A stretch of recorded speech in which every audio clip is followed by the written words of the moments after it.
this is the first time I'd like to look at it, though. Yeah. All I know about it, what year did Bill Hicks die? Was it 90? He didn't. No, he didn't. Well, What time? What? Supposedly. right before Anima came out because it's dedicated to him. So 92-ish. I was thinking 4 or 5 maybe, but 4 or I don't 5. know. I do have the internet. Wikipedia. Yeah. But how long has Alex Jones been around? At least late 90s.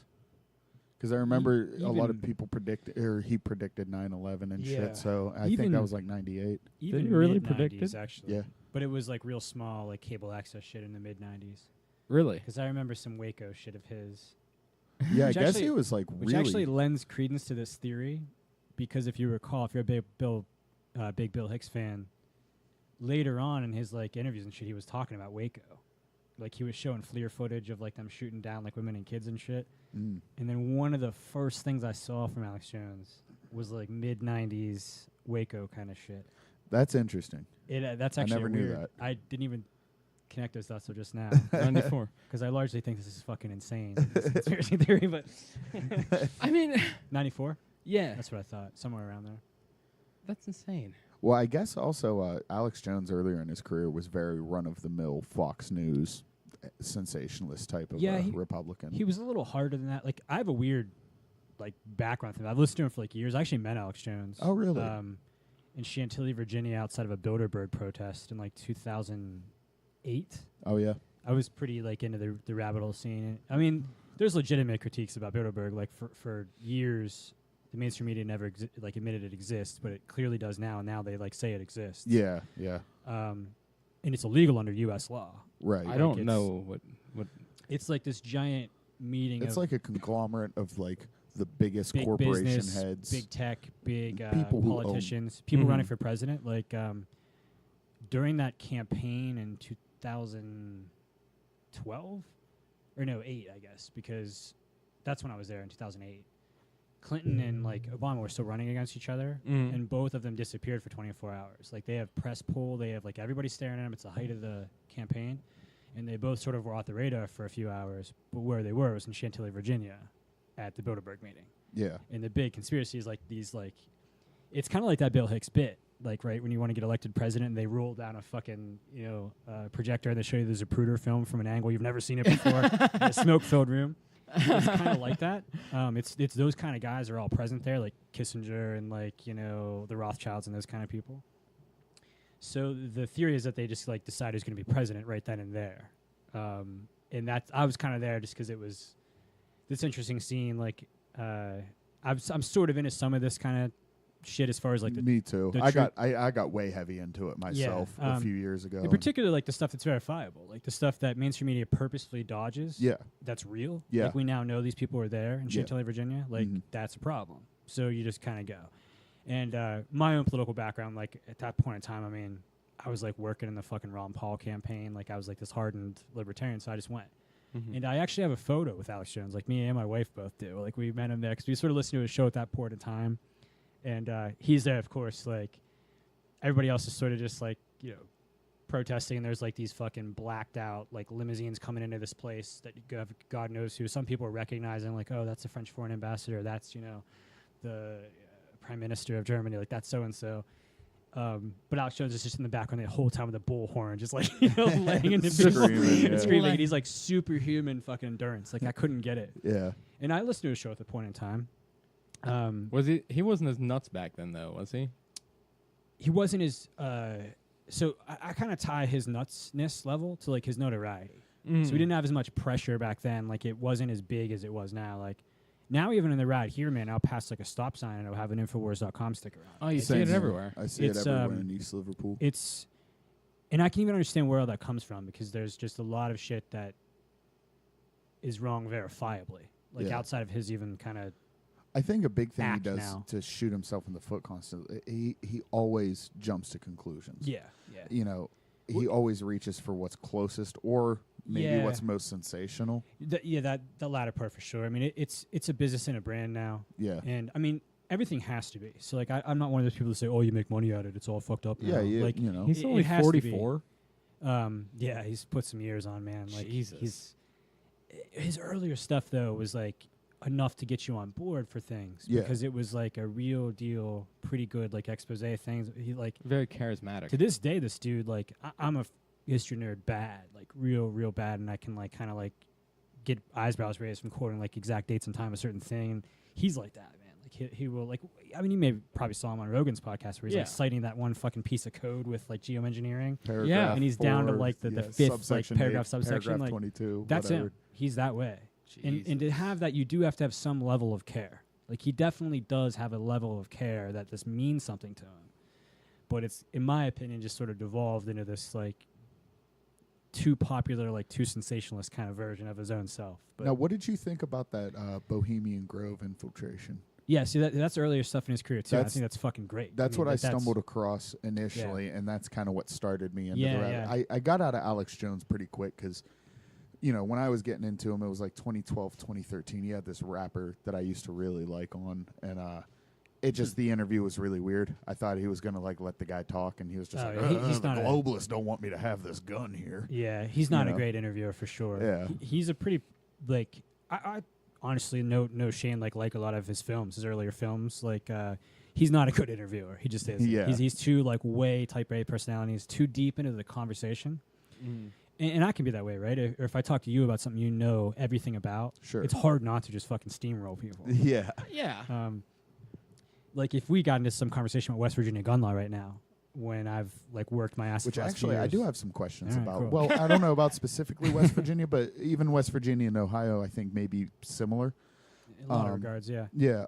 So a big factor for me is I'm actually a gun owner myself. I'm pretty liberal in just about everything else that I know about. But one thing I guess, and it doesn't make sense to me that it's considered conservative to exercise your Second Amendment stupid. right. Yeah. But I guess I am. Mhm. You know, it's something that's very important to me and very important to both sides of my family, Sure. as divided as they are. So, as I'm sure you're aware, that the medical marijuana, I know in Ohio it becomes active next month, and West Virginia I think is not far Trailing behind. yeah. Yeah. So Right. yeah. My anxiety's creeping up.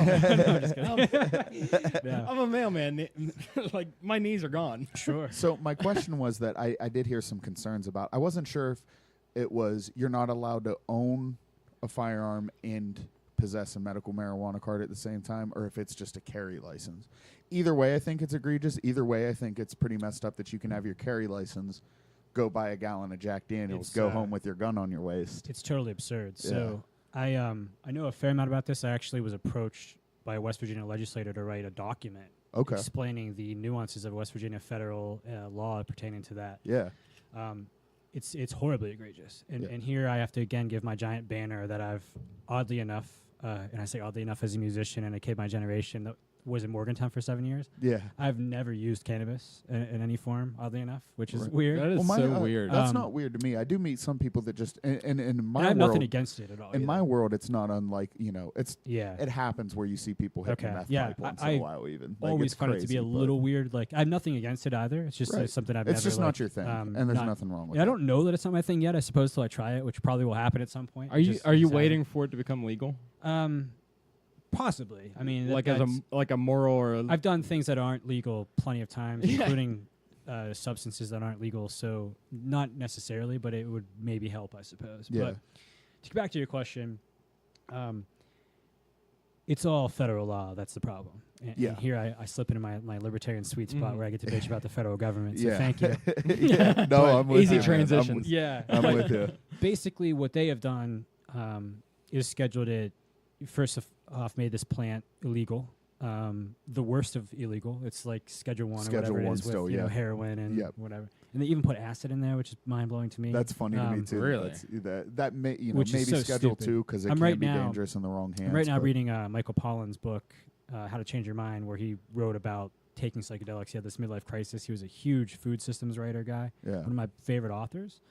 What's his name? Michael Pollan. He just did a JRE a few months back. Maybe. Oh, okay. Remind me again. I wanted to. We'll talk about this thing. I remember me telling you about the ADD and not being able to read and everything. Yes. Yeah. I figured it out, kind of. So Pollan was writing about how when, Albert Hoffman discovers LSD in like what was that? The 20s, I think. actually it was like during the war, which is mind blowing. Is that like, right? Yeah, they're in Switzerland, of course, but Yeah. there's still like a war raging all over the continent. Wasn't it, what's his face? Discovered LSD. No, we're talking Terrence McKenna. No. No. McKenna, He what am I just thinking of? majored in it. McKenna, Oh. yeah. McKenna took it and ran. Yeah. But Yeah. Hoffman was a guy. He was working for like a pharmaceutical company in Switzerland, and he was tasked like, here's these 90 species of mold. Isolate everything in them and see if we can patent something that's useful. So along the way, he gets a hold of ergot, the mold, right, and he neutralizes LSD or whatever you want to call it. I failed chemistry in high school. I actually did. No joke. I failed chemistry in high school. I didn't even get to take chemistry So- in high school, Yeah, I so didn't it's get all that. I good. won't tell the story perfectly, but he drafts it out, right? So you remember how like chemicals look? They're like the dashes and the little like octagons and that kind of thing, or Mhm. whatever. And he kind of liked how it looked, and he just kept it in his mind. Like, this one's kind of interesting. And he knew it wasn't poisonous. You take certain steps, I guess, to figure it out. So in like 1940 or 1941, sometime it's in Europe, the war is going on. He's in Switzerland, they're kind of safe and sound. And he takes this stuff. Now, unbeknownst to him, LSD is one of the most potent substances per weight of anything we now know of. Yeah. Yeah. Well, he takes it and doesn't know that. He just knows it's not poisonous, and he drops it into his eye.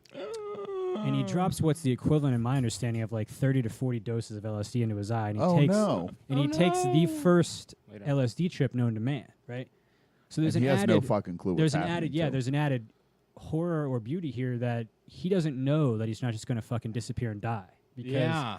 now you know what you're getting into, right? You get the Rolling Stones lips on a piece of tab, and you're, okay, I know what I'm going to do for the next 12 hours. Who the fuck knows? This guy doesn't know what's Yeah, going is this on. permanent Yeah. now? So basically, he has a couple journal entries in his laboratory, and then he just tells his folks, like, I've got to go home. And he actually bicycles home through Zurich on a bike, and he might as well be like fucking E.T., like pedaling towards the moon Yeah. at this point in time. I'm surprised So he to was this able to day, like stay the drug vertical. slang, right? You're in Morgantown, and somebody will say, like, you know, Abby Hoffman's bicycling in town, and they're trying to sell you acid. Right. Because Uh-huh. the famous bicycle ride happens, and I think in Switzerland they still, like, recall it. They have, like, a sort of festival, like, every kind of year or so, and they may or may not, like, use it, but they, like, at least recount his bicycle ride, and they, like, ride back on bikes, like, where he went. Nonetheless, this guy gets home, and he's on like 30-some doses of acid and lays there for like 2.5 days. And said he's like trapped in a kaleidoscope, and he disintegrates, and he turns into his couch, and whatever the fuck he says. But he had the first known experience with it at all. And later, we got a little off track, as I'm known to do. But they later used this because they were trying to say, like, if you're a severe alcoholic, right?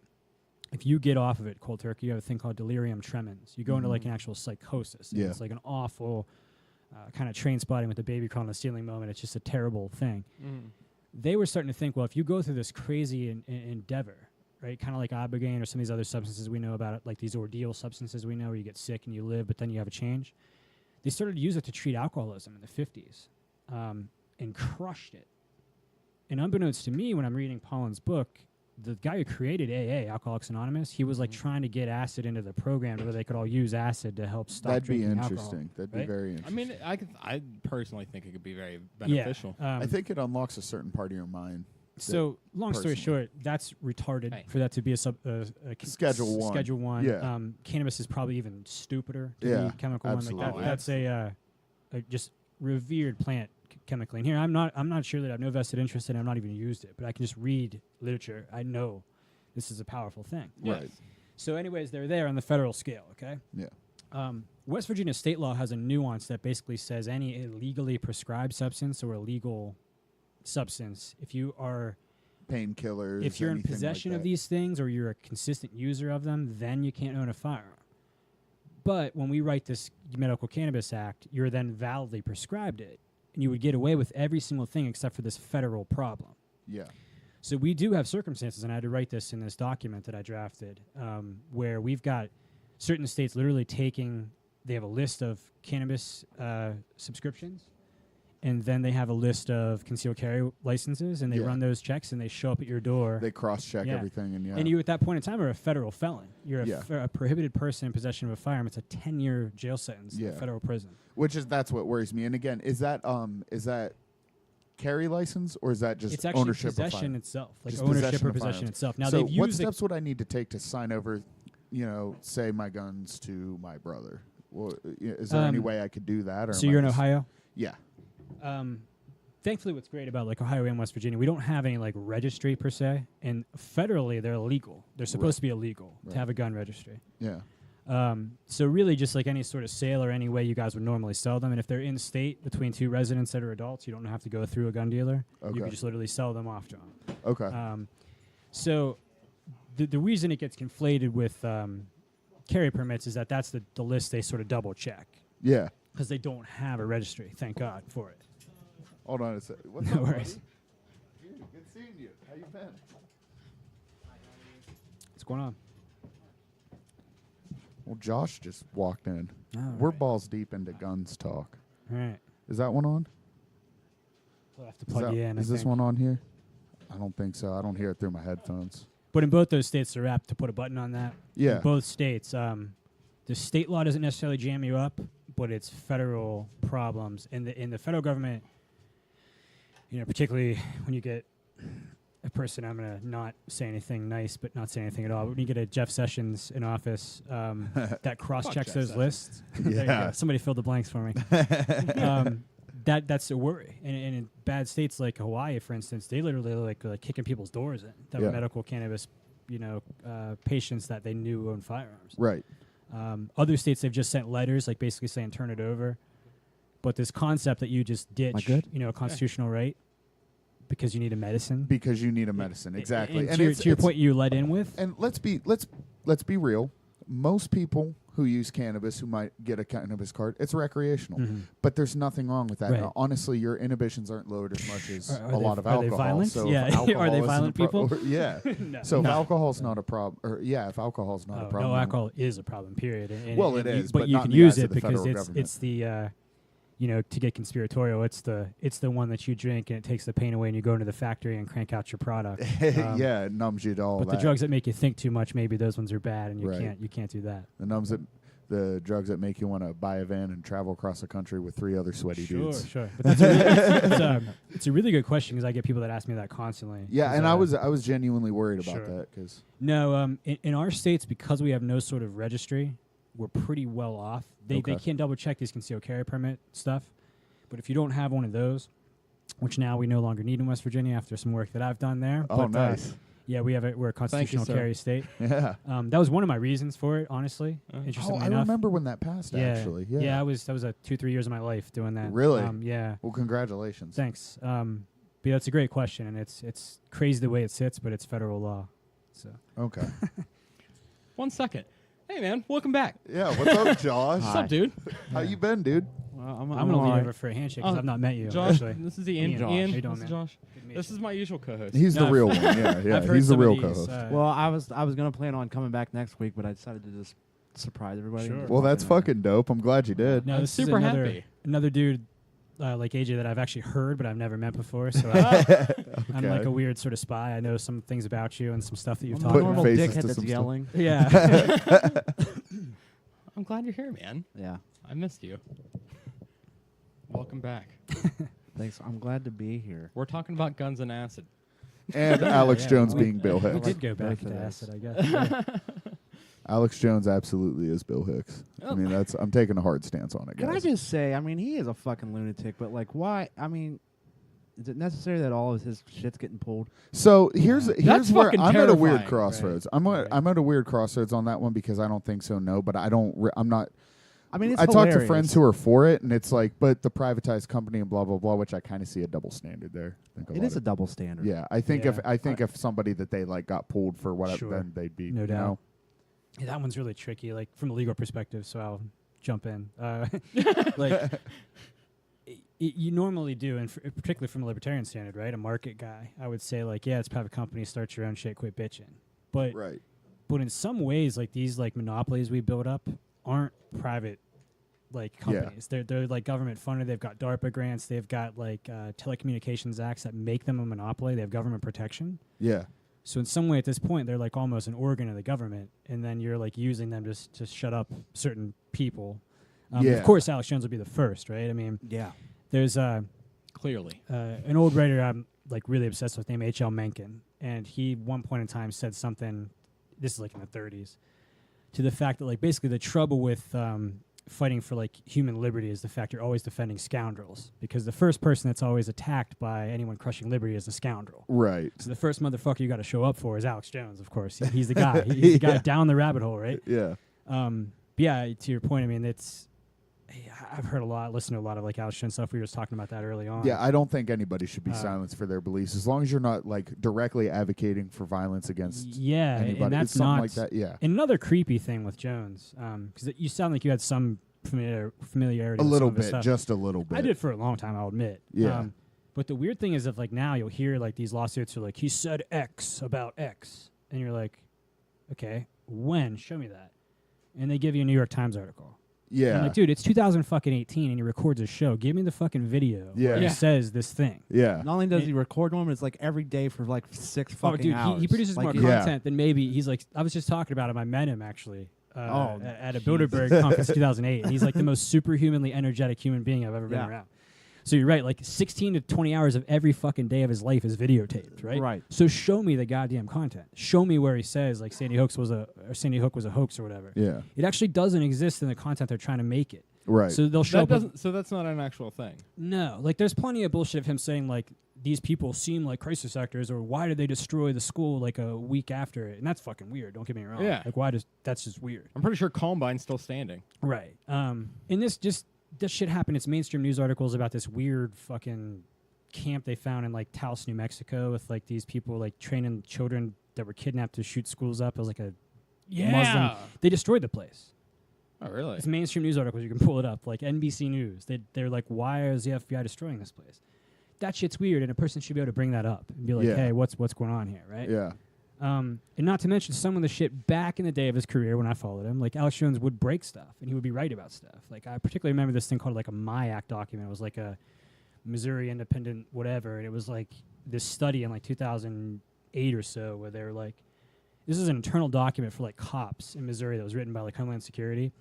And they're telling you to look for like returning veterans. They're evil and bad. Like guys that have a Gadsden "Don't Tread on Me" flag. Guys with a Ron Paul sticker. Those are bad terrorists. They're gonna kill you. And I'm like working at the Ron Paul campaign at the time. And like my whole fucking family are veterans. I was born in Germany in a military base because my parents are veterans. And I'm like, this is a little fucking weird.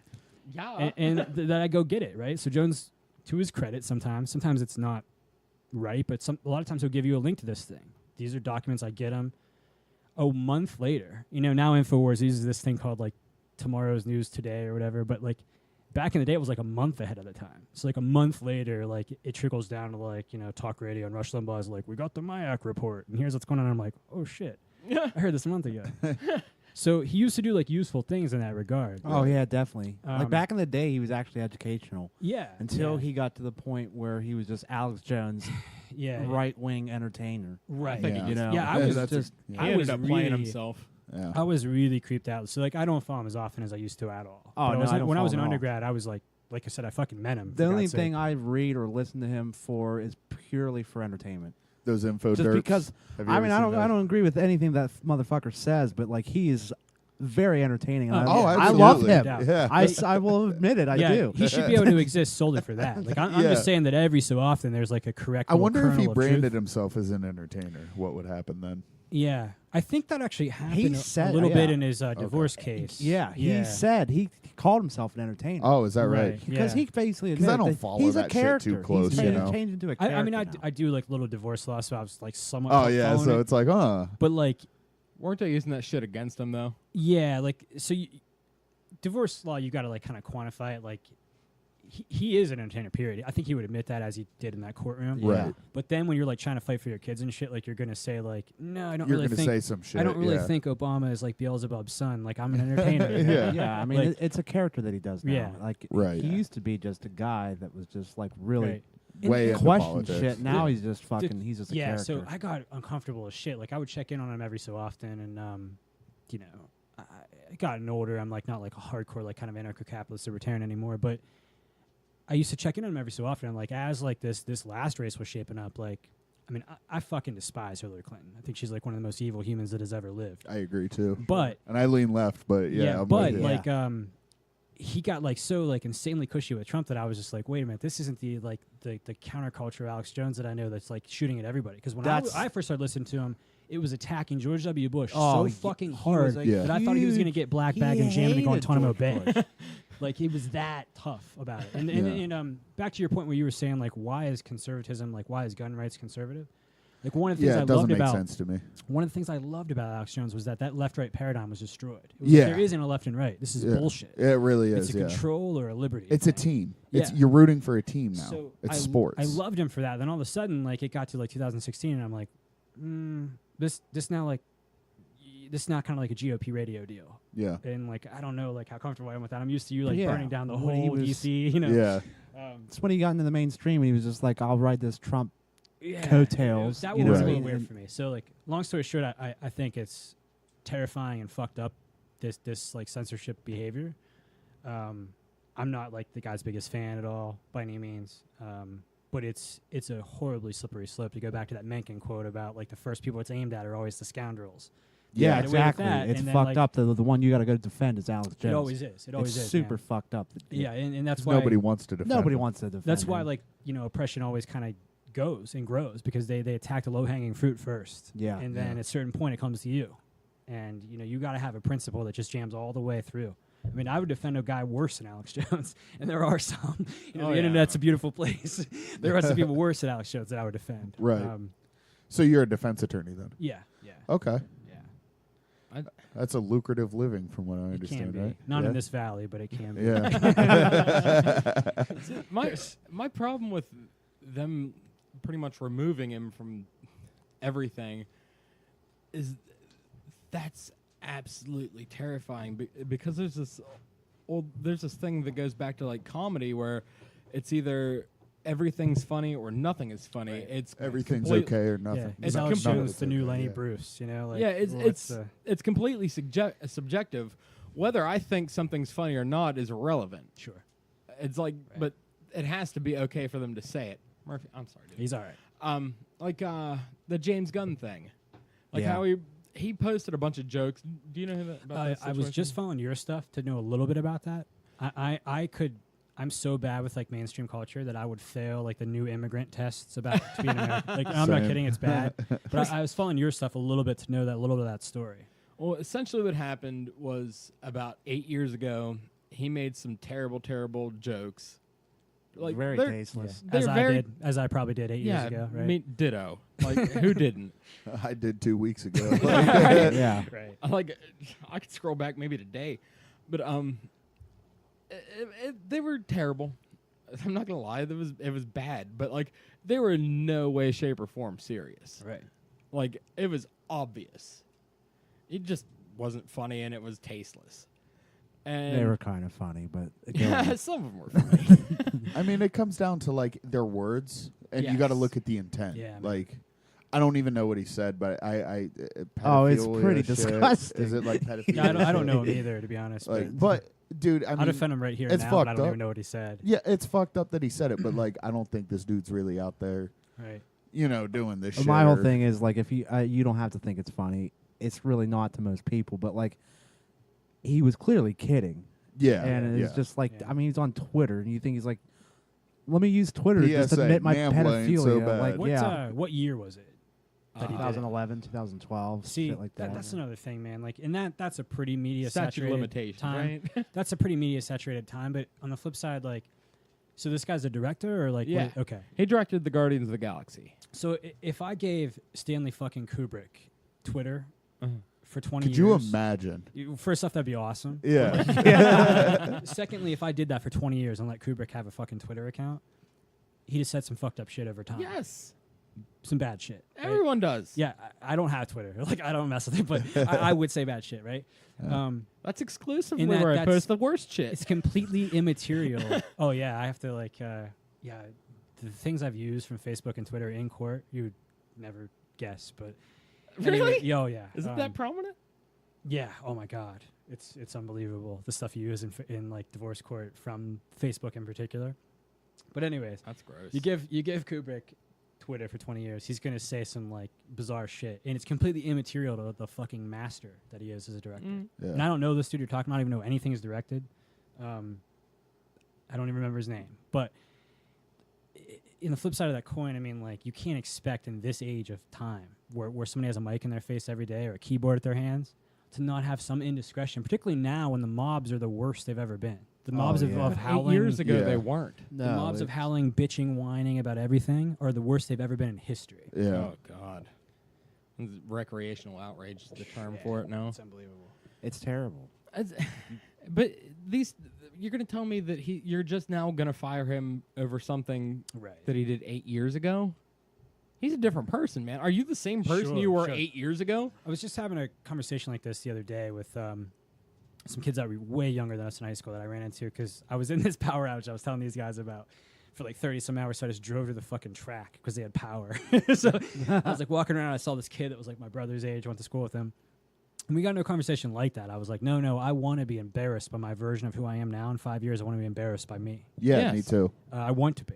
And I think I'm pretty well like versed in stuff, and I'm pretty open and pretty introspective, empathic guy. But I want to be embarrassed by the 2018 me in 2023. That's just wanting to grow as a person. Yeah, exactly. So like, right, it's 2011 for fuck's sake. I was like my last year of law school. Like, I was a fraction of the human being that I've worked hard to become. That's Yes. the year, dude. That's when I was in high school, and every fucking status was sad boy about my girlfriend at the time who broke up with me. So like, I don't want that shit to come to light at I've all. told you this before, so I don't know how old you are, but we were talking about his age and stuff. But I've told you this before because you're my age. Actually, we're both February kids. Yeah. Right? Are you 86 model or? Yeah. Yeah, we're pretty damn near the same age entirely. I think I'm like 2 weeks older than you. Yeah, I think I'm gonna end at February guy. I think you were like early or mid, Sixth. but yeah. Thank fucking God we didn't have Facebook or Twitter. It was amazing to get through that. Like my worst shit is like somewhere dead on an NSA computer from ICQ. The worst things I said, yeah. like thank God for that. It's not like a Twitter deal where like bam, pull it up or Facebook or whatever else. My grandma wasn't seeing it. It wasn't being shared to other people. It was just like my ICQ. This girl I'm trying to talk to. I said this blank. Yes. Thank God that shit's all wrapped up in death. I don't know how you live. And I said some pretty horrible shit in my time too. You know what I mean? And it's like, that's why I guess I'm so careful because like you never know, like being in a band and everything like that. You never know if somebody has a cell phone out or anything. So we're not at that level where that's common, but you know, you just never know. And that's the thing. If any bullshit from my past came up, now that I'm in some sort of a public light, it's over, man. It's fucking over. You know, and it's all shit that I didn't mean. You know, Oh, I who mean, I that's- am that's to the my way core. I've always been a good person, but I was raised. I consider myself to be raised right in the sense of like judge people by how they are, not Sure. like Right. all Right. that extra Yeah. shit. You know, Right. so I still like. I know there's a MySpace out there somewhere, and I'm still like, oh shit, I forgot about that. Yeah, have extra exposure. pretty sure I deleted mine. Like a couple years ago. I think I like. they ran through after Justin Timberlake bought it and like deleted a bunch of like, I think Really? I didn't know inactive it did that. profiles. Yeah, But I go back every once in a while just to hear like old music projects Yeah, I think my the friends only have one done. we had was for the band. I don't think I ever had one of those. There's definitely an Arrive Defiant one floating around. Yeah, there. I think I had one for the band, but I never had an individual one. what at kind of all. music did you play? It was pretty much like alternative rock. Kinda. Yeah. Yeah. I'm a weird kind of, whole scene there. So like I like I was telling you, the thing you just talked about that I threw up on YouTube the other day was, I wrote a bunch of stuff with like acoustic guitars, like singer-songwriter deals. Yeah, And then like I played a little electric, but I met a bunch of people that were better electric guitarists than I was, and I had like reams of poetry. So I like fronted this band that any band you're in is kind of an amalgamation of the guys you got with you. So like even if I'm like wanting to sound this way, like particularly if you're a lead singer, you're like whatever they cook up for you. yeah, Yeah. So we were like this pretty like, I don't know, like maybe even it was a little bit avant-garde and like the lyrics or the structures, but there was a pretty like regular kind of alternative rock sound. right. Even though I listen to stuff maybe like a little heavier than that, I'm more like a Tool, Deftones kind of guy. But our stuff was more like the just alternative kind of radio Yeah, stuff. Dude, I loved it. I loved everything my friends did though. Like, Yeah, there was a pretty interesting like gamut of stuff that went out, man, from just people I knew. dude, just like from Trent Porter's band Tedious. We played a show or two with them. It was interesting. I saw them before at the teen club. Yeah. There's a little goth kid with a fedora and eyeliner, about 13 years old. See, this is the shit that I don't want to No reemerge. shit, yeah. We gotta Yeah. find that MySpace. I might have been there. I played a show with them. It was like a Halloweenish thing at the team. Yeah, Club. yeah. I Right. might have been there. For Christ's sakes, I might have seen you then. Yeah. have Dasone played played that night. Okay. Dasone was like the headliner. That's who I was there for, but I Oh, showed okay. up for all the bands. Gotcha. Yeah.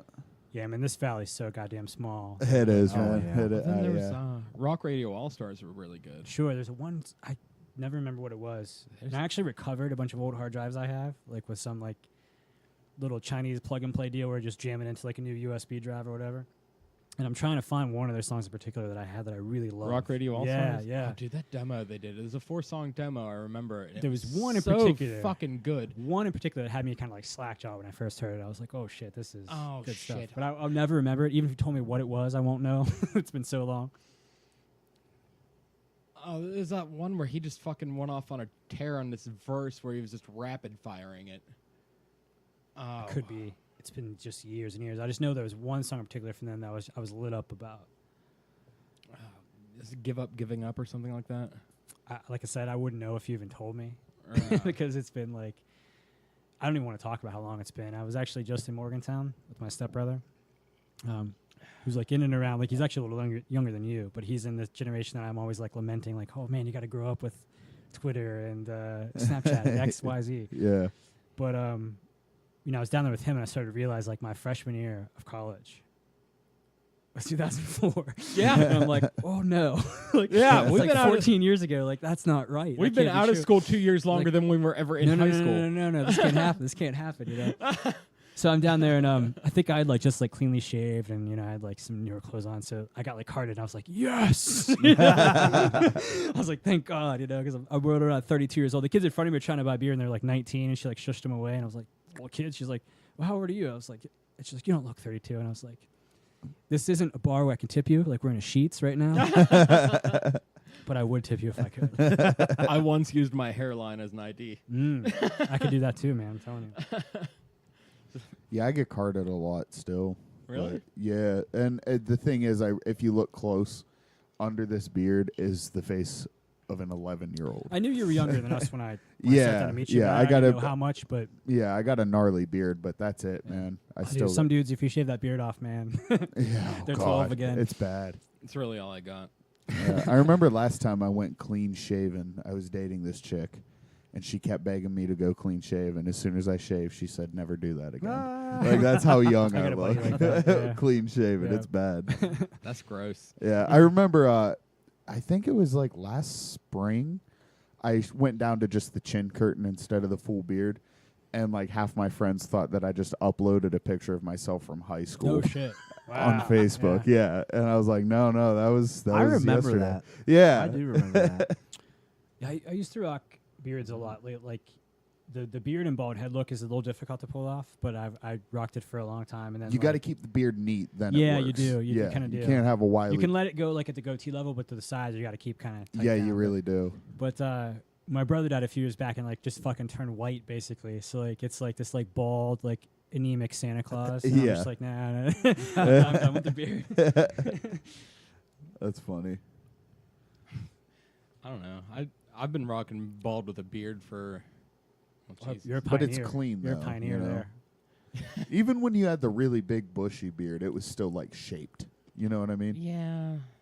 I looked like a troll doll, but Well, or this a past gnome rather. this past winter, I did not touch my beard for about 6 months. I know you look like a Viking. It That's was, awesome. it was, yeah, it was pretty. Cool. But I look out on, and like it came down to here at some Sweet. points, but it was like so stringy at Right, the right. end. Yeah, so. if you get it that long. Yeah, I used to grow some killer winter beards that I would just let go. yeah. You know And what they I were like think that. this winter I'm gonna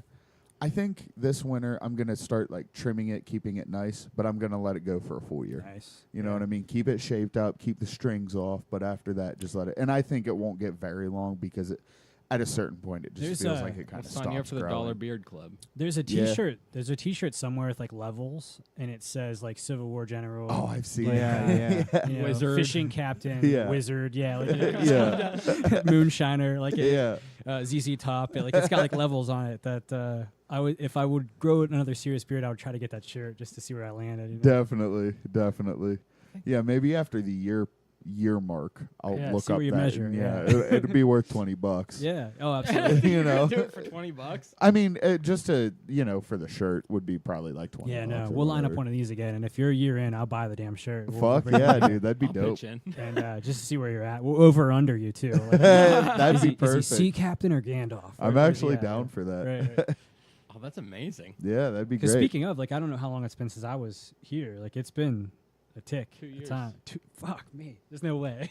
There is a way because time's just going faster than it ever has. But I've been doing this shit for 2 Oof. years. what was the now. number of? Do you know the number of my prior? I just listened to it earlier. It was 4. I listened to some of it to kind of brush up. Sure. This Shoot. is I remember- 131. Oh no shit. Yeah. Okay, it's been 2 years then. Let's just say it's 2 years. It might be 3 or 4. 2 years. We're good. Wow. No, That's- it's awesome. That's well. He was on number 1. Yeah, Yeah. that's Been in a probably bunch my of them. all-time favorite Yeah. episode. By the way, the first one. That Oh, was God. Just because it was retarded. so like I was so hyped I when it kinda was liked it too because happening. there was just no. I blew Vince up like, let me come on your podcast right. like that I think I night. might have sent you a message too because it was cool because there was just no like out of bounds yet. There wasn't like any game defined. There was no rules yet. It was just like Yeah, let's fill some time up. Yeah, we're gonna That's talk all now. it was. And, We're gonna get drunk. Yeah, it worked out pretty cool. Then we took a break and got way drunker and did And I another was one. excited from the technical side of it, just that you pulled it off. Because like it's cool to have the idea, but then you got to plug a bunch of shit to a bunch of shit here, right? Yeah. To pull it off. Well, not because was- if you remember, like originally, it was just one microphone. It was, in the middle just of the in a Yeah. table. table, no Center. headphones. It's sitting in a box over here. I think by the time I got to number 4, though, you got to 2 because I had one, but it was No. a different one. No, it was just a was- unimic, like kind of a. Yes, it was a omnidirectional Yeti. Okay, an Omni. That's what I was trying Used to it say. I remember- for what, a year and a half? Year, Yeah, longer yeah, than up that. until because this this is all past still winter. pretty recent. You Yeah. know. Yeah, I didn't get all this stuff till like Christmas time this year. Oh, Yeah. shit. No, it's a pretty sweet setup, no doubt. Yeah. So we were I somewhere. can certainly hear myself better, and like it's more comfortable layout out here in the shack here. You so don't sh- have the to like shack. lean in and face one direction. Well, so he much. made the mistake. He gave me like a notepad and a pen, and I'm a fucking lawyer. Yeah, So I remember that I part. was You like like, hunched over, like tapping shit and like writing notes and stuff. And I was Yeah. like, wait a minute, like There's no structure he even like here. said like in his like kind of kind way, he was like, that's just for like kind of notes if you need them. yeah, Because I'm like hunched over aggressively, like staring at him. yeah. Just Ready to take writing notes. everything And down. I'm just used to it, man. I pick it up. It's like your Yeah. tool, right? It's like Yeah. a carpenter grabbing a hammer. Like Right. I have it. I'm just gonna end up trying to tick on it. Yeah, that's really interesting too, because I never really thought about a career in anything other than music, and I mean, I started that shit like 10 years ago, and it's like that's my true north is music. Sure. Well, And, that's how I met him. Was Yeah. I was in Blaming Murphy, Oh, cool. and we played such an eclectic style that we could play with like hardcore bands, punk bands, ska bands. Reminds me of the tickets we used to play at Morgantown, man. Yeah, like we could keep up with everyone. Right. You just at least fit in, and people Yeah. keep a Right. crowd People around. be all right with keep a it, crowd yeah. around. That's Yeah, what. no one's my And goal we is. blinking at mostly, us. and that's the thing. Back in those days, it was all like mixed bill shit. Because like Yeah, there's a lot of like it, metal bands and it was Morgantown mostly was like the crazy douchecore that way. metal. But Yeah. Really? Yeah, it was crazy. Like there were I just times- figured there's a lot of indie. sorry, There Alex. were times I would be jammed between like a ska band and like these 14-year-old kids that had to have their parents' permission to get in the club, and then after that I played like these like black metal death bands like that were like painted up and in character. Like I'm backstage and I'm like, hey dude, my name's Ian. Like what's going on? He's like, I'm Count Winterfaust. This is Frost Throne. I fucking hate dudes That's like a real that. band, isn't it? That I guy's real, fucking real hate name, dudes real lead like singer that. of a band, real band. And I played with them, and it was to this day I laugh about it as hard as anything I've ever because they wouldn't get out of character. Yeah. And I'm back fucking stage. I get if you go on a stage, right? And you're a Yeah. different person, right? For Even- sure. Even if yeah. you're in a it's regular a performance. It's a yeah, performance. even a regular kind of like alternative rock band that I was in, I was kind of in a Jim Morrison-esque thing, and I would flurry around and do whatever, and I'm in a zone. But if somebody's backstage and they say, "Hey, what's going on? Hey, my name's Ian. What's going on?" How we Yeah. talk, and we used to Yeah. be friends with other bands, and they would like have these fake bullets like strapped on them, and like they're like painting each other's faces up, like, "I'm Count Winterfaust, and this is the drummer Wargoat," and I'm like, Wargoat. swear to Christ, these are both real things. You talk about MySpace. We just talked about it earlier, like the archive of like what happened in 2003. This band Frost Throne existed. They were real, and they might have a MySpace still for anyone listening because I couldn't grasp it was real. So we actually switched. We were pretty big at the time, and I decided like no, I'm going to play undercard, so because I wanted to stop, get paid, get my drink tickets, and then watch this band play. There's no. I actually gave up like headlining. I go no, we're good. Were You're they right. good or were they They hilarious? were. I'm not a black metal guy, like Right. a complete death metal cookie monster, like you can't understand Sure. it thing. But you can recognize when a band's good or It's not, though. they still even musically because even those bands that I don't like with the whole You can tell who's good and the who's not musicianship good. is still good. Right. Yeah. But this wasn't. Yeah. Um, so it so- was really good black metal then. No, I'm yeah, just kidding. That's that dude, maybe. black metal is like a Yeah. very like lo-fi So type of music. so I you know? literally gave up. I'm like, you're right, Wargo. You guys are better. You play last. So we finished our show. We had a pretty. I'm, Right, I'm Wargo. obviously a lawyer now. I didn't strike it big, right? So we had a pretty big following, but it's not like I was, going to get signed or something. So we had a pretty big following, and we got done. And I went to this bar, got like all my drink tickets and my cut of the door, and I got extra beer, just kept drinking. And I watched this fucking train wreck that happened with this band, Frost Round. And I've never quite seen anything like it. Oh, Like, dude, I have so many stories about it fucking was bands. amazing. I remember one time there was this band. I'm gonna fucking say the name too because I just don't did give a too, fuck. so go for it. These guys might like well, burn these my house guys down. are like I still see some of them. I Sometimes. don't. I don't know what these kids are up to. Like These but- guys, they were okay. So there was this band called the Repeat Offenders, but they were the types of guys who thought offenders was spelled with an A, Oh, boy. like they thought it was. Oh. Their bassist was the only guy who like I still see him around, and I'm not just saying it because I still see him around. He's like really dedicated to Right. the scene, and he's actually pretty decent at bass, and like he's a really cool guy. He's legit. The other three guys were definitely like heroin guys, Oh, okay. so. Gross. But I remember they were so bad. They couldn't even play in the same tempo, Oh, no. and I don't Damn. think they were even Yeah. tuned to each other. And it Right. was just, and these guys, now that was the same case for me when I was 15, 16, 17. These guys were like 40. Oh, And, and and, tell a story. I played with a bunch of 40-year-olds. well, once. I remember I played with them a couple times, and they're nice enough guys. They're cool guys. Well, their fucking drummer was cool. Their guitarist was flighty. Their singer was a cool guy. Their bassist, I really do have a lot of respect for that guy. But I remember one night, and this is during my rabbit hole. This is years ago. I had about 5 hits of acid on me, or 5 or 6 hits is of on acid or on in? me, and I was like trying to sell them because I'd buy a 10 strip, eat 4, and then sell the rest and make money doing that. sure. So I had 6 on me, and I went up there, and I'm like, oh yeah, punk show, and I knew some friends up there and some like even better bands and stuff. And I thought they'd be down because we talked about it before, and of course, when it actually comes out, I got to talk to my girlfriend. You know what I mean? Shit like that. Yeah. So I just like fucking me and Emmer just plop plop. We each eat 3, and we start to trip, and they start playing, and that shit was it's literally the whole.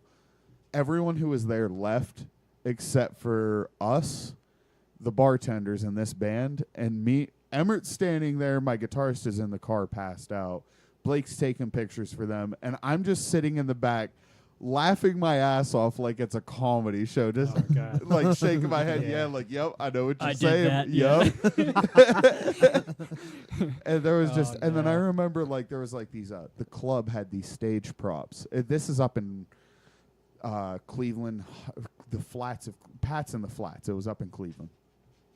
And there was like this stage like boa thing as decoration just for, it wasn't for any particular band, it just was there. And I remember they like dun dun dun dun dun, and they're supposed to go like all hit at the same time. They all 4 hit it 4 times, and after that the boa thing fell, and I fucking about pissed myself laughing. That was the funniest shit. Oh, man. Oh my god! And because I'm on acid, it's 10 times funnier. Yeah, But Give it's them all, a- it's all a synchronicity. Like it was supposed to fall. yeah, exactly. Yeah, Give it was supposed to fall out of time. Right, right. Oh, So- unbelievable. Give those I dudes was- all balloons, they can blow that too.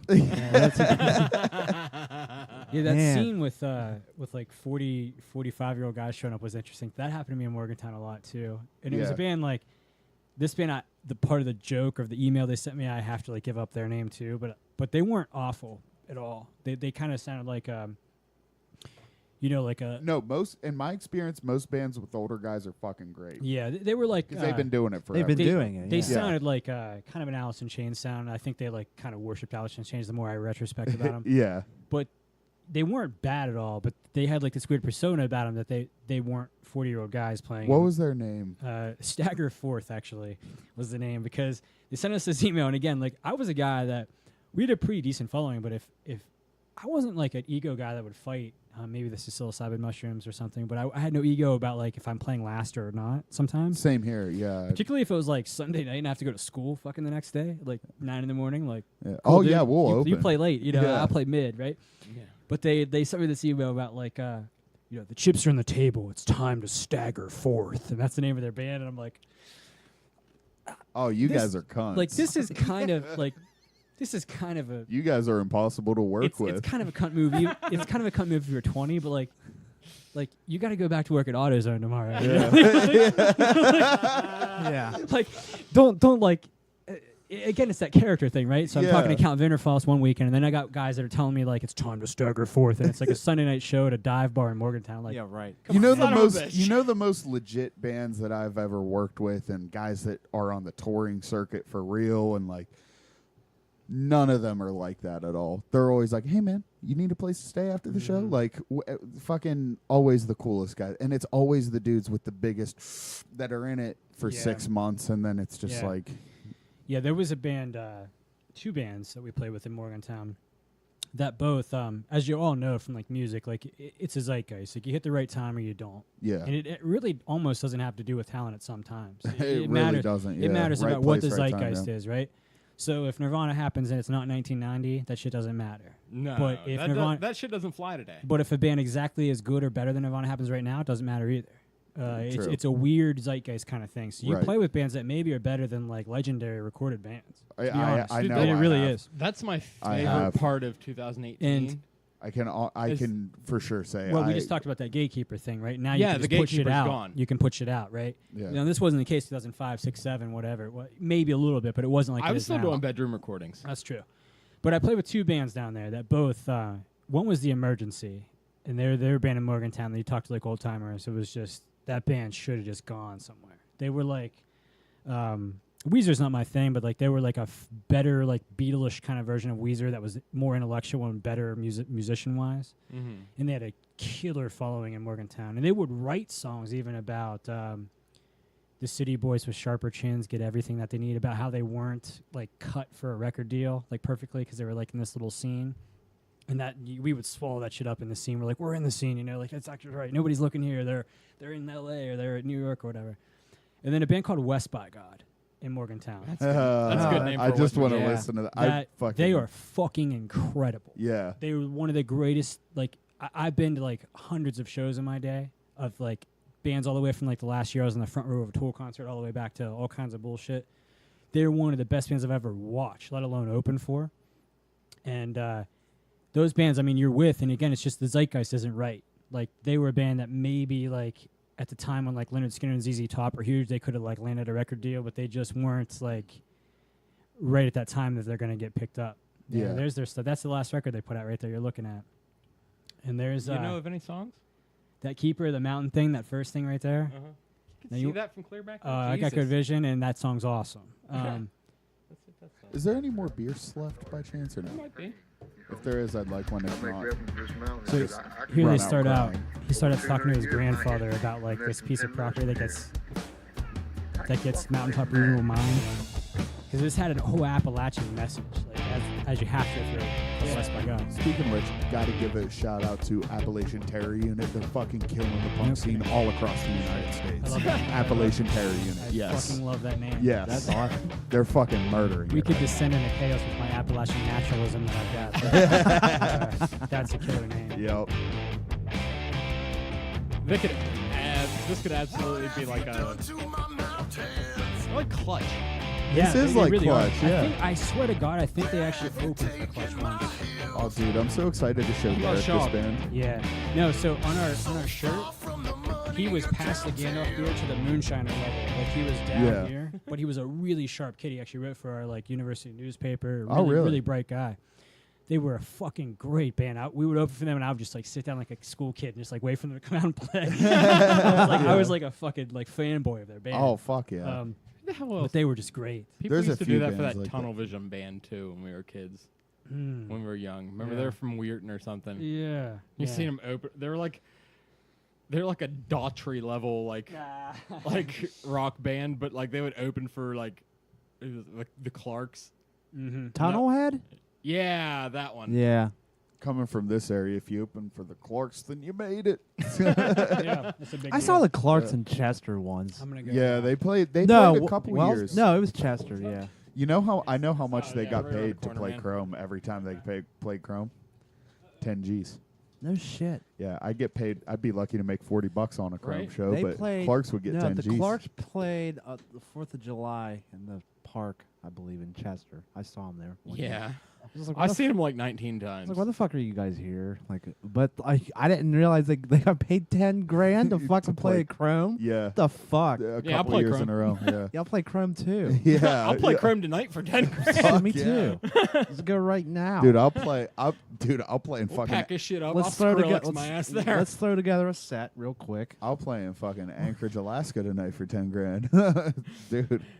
Just sit back here with this preamp and just start pushing buttons, man. I'll play. Oh yeah, Tap on this MIDI. yeah. Now that's the interesting thing too, coming from this area, because there is like a rich love for music. There's not a lot of like big name musicians that come from this area, but there's a rich and deep love for music and the whole. Oh, dude, valley, really. I would debate that. I think there's plenty of artists that came from this place. but that got huge. You know what I mean? Daniel Johnson, ish. That's Johnny huge-ish. Iris, Johnny Iris. There you Fucking go. Dawny. Pansonet, Johnny Iris. Going down there, paints Nate. Get my disability check. Pow. It's down to Pansonet. Yeah, I mean, Dean Martin's from Steubenville. That's Yeah, true. Martin, Yeah, yeah. yeah. Dean Black Martin's Keys a are from fucking legend. Akron. Yeah. Well, I meant like the Is that really valley local, though? mostly. Yeah, once you hit Akron, even Pittsburgh. I wasn't even thinking that far. Oh, really? I was Yeah. thinking like from you The know, Valley in the Valley. mostly the valley. Yeah. I'm jumping back into Joe Rogan podcast and then back into psychedelics as I'm wont to do. Yeah. But did you catch the one with Paul Stamets? He's like this mycologist, this guy that studies mushrooms. Oh yeah. Was he wearing a Is it- mushroom hat? Yes, he was. Yeah, it was a hat that made out dude. of mushroom. Yeah. That dude, as I read Michael Pollan's book, was actually born in Salem, Ohio. No shit. That's where he was from. Huh. Yeah. So I guess my drummer lived in Lisbon for a little while. there you go. Oh, for I real? guess I think his grandparents they were immigrants from Hungary, and they settled in either Lisbon or Salem. It might have been Salem, and then like I know he lived in like Tennessee or some shit for a while, and then he was up that way for a hot second. Now he's down in Columbus, but yeah, that's just interesting that. See, That added nothing to the conversation. No, It's just you know. just fun facts about Yeah. Steve. No worries. See, like going back to that whole the gatekeeper discussion, I've often thought about just putting together some sort of like collective. Like I don't even know if it would be like on like a SoundCloud platform or like just even like a Facebook group for whoever wanted to contribute to it. And like you want to make an EP, like come here, let's make an EP, Nice. and Yeah. I'll throw it out there. If you want to create something, Mhm. we can do it together, put it on the same platform, Right. even if it's just, you know, 2 people at a time putting out 4-song EPs every That would actually other be month. really, really cool. And by its very nature, it would be kind of provincial or local. Yes. It would be sort of just what you were talking about. Like from Just the more area. like the old guys. Yeah. Yeah. Well, quote unquote old guys. Like, yeah. like you got to be at least 25. Yeah. No, I'm back into dabbling, like I just told you. So I threw that last thing up on YouTube the other day, and I'm gonna start like that was just like a one take unedited deal on like an iPhone. So I'm gonna start messing with some of these like entry level apps, and then probably head your direction as far as getting into a bunch of stuff plugged into other things, and go from there. It's not as intimidating as it looks. It looks awesome though. You gotta admit, like it looks really cool. It looks like the inside of like a spaceship or something. So It's like 4 wires. For no, yeah, it doesn't take too much. No, it's really cool. I mean, the And most just- daunting thing. Did you ever record in like a legit proper studio? Like, I've never had to, but I've been in there with Okay. my friends' bands that have. yeah. I mean, when we recorded, I'm not going to say it's like some, something like Van Nuys where like, Nevermind's recorded or something, Mhm. but we recorded at that place at Studio L in Weirton with Mhm. that dude who used to record all B.E. Taylor's stuff. What the hell's his name? Oh, I know what you're talking Uh, about. what- Think about it. Yeah. Rick Wachowski? Yes. Yeah. Yeah. And that's Oh, he was in fucking Crack the Sky, all that kind of stuff. So that's like a layout, man. It's like a wall to wall like layout of stuff, and I don't know what Mhm. I'm doing it on. He's like trying to show me like little odds and ends, but like I said, you're in there, you rent 10, 12 hours out, and you can't become a master of this like giant soundboard that wraps wall to wall. But it's changed. I mean, it's gotten to a spot where we're now with like a fucking iPad and some other spare cash, like you can end up like almost matching that stuff. Oh, absolutely. Like this keyboard I picked up at the pawn shop across the street for $45 Wow. has every piano, every drum, every bass. Amazing. It's just you got to relearn a lot of shit. Yeah. Yeah. Like if you notice, there's not an amplifier plugged in this Sure. room, Right. I did. and there's a actually. good reason for that. Mhm. You know why? Because my amplifier's right here. Yeah, the little box trying to. That's my little box that has Right. 2 plugins. But now, like that thing USBs to my computer, and in this program are a bunch of legendary amps, a bunch of legendary pedals. right. Oh, none of which I paid for, by the way. It's all free program, Yeah. and I can in real time recreate it in this program. Yep. Not yeah, an like, issue. When we were kids, of course, we all had that orange fuzz box, that like. That Oh stomp my pedal. god! And then I saw like there's like just download. It takes like 4 seconds, and you own it. And it's like on a Yeah. computer, and I'm like, oh, this something's changed. What the like, hell was that this is- brand? Oh shit! I could see it visually, but I don't know. I can't remember the name. We all had that orange pedal, like that fuzz box, That- man. just said distortion blankly on it. Right. Yeah, just the word. Like it was like distortion. Was it Boss? Metal Zone? Was that the company? Metal Zone? Maybe. You're Maybe talking Boss. about pedals? Yeah. Metal Zone, maybe. No, Could've- I no, it don't wasn't know. Metal Oh, okay. Zone. This is another one of these things I wouldn't remember even if it told me, but I just know I can see it. Boss. But yeah, inside of a real studio is the first time I even like understood the concept. Like, oh, I do vocals and I'm in a way in a box with a headphone. Like, I didn't understand it. Like, I'm like, No. no, Yeah. I'm on the stage with my band. Like, give me an amp or a PA that tells me like what's going on. But like headphones, like, and then they're not playing anymore. They're like watching me sing. I'm like, no. No, no, They're no, supposed no, to be playing. It was all like really odd to me. But it works. I mean, I understand why it's done that way. But like we were getting back to that live track recording and stuff. I think I might still record the same way I just threw that shit up on YouTube last night. I think it Mhm. might be like a live take, which is good, like omnidirectional mics and some stuff like that. Oh yeah, dude, like that Yeti microphone, that's the way to go if you want to record something in great quality and it's not going to break the bank, but if you're like not sure you're going to stick with it. Right. It's very simple to use. There's like a volume and a gain knob on it. Nice. And you can download Audacity for Free. for free. Yeah. They have plugins if you need I them. thought you were about to like name a price. I was like, motherfucker, I've never paid for Audacity. Yeah, ever. Like, I was like, what is this Well, shit? which one's mine? There's a paid version. I've never been that far. Yeah. I had to watch myself because I'm using 3 different ones right now. I'm using Reaper and Cakewalk also. Both Cakewalk, I remember. Jesus, that's old. We used to do that shit They in high just school. re-released it. And You it's- showed me that in high school. Cakewalk is still pretty legit from No what I shit. understand They as far as it it goes. was- someone else bought the name and like re-put it, out. was It's really entry level when we were in high school. it's Um, phenomenal now. No shit. We used it Yeah. back then, though. You showed it to me. No doubt about it. In my mind, you actually wanted to show that to me in high school. I might have. I've used everything. No doubt about it in my mind. I would tell you when my memory fails because it does often, but that's when you showed me that in high school.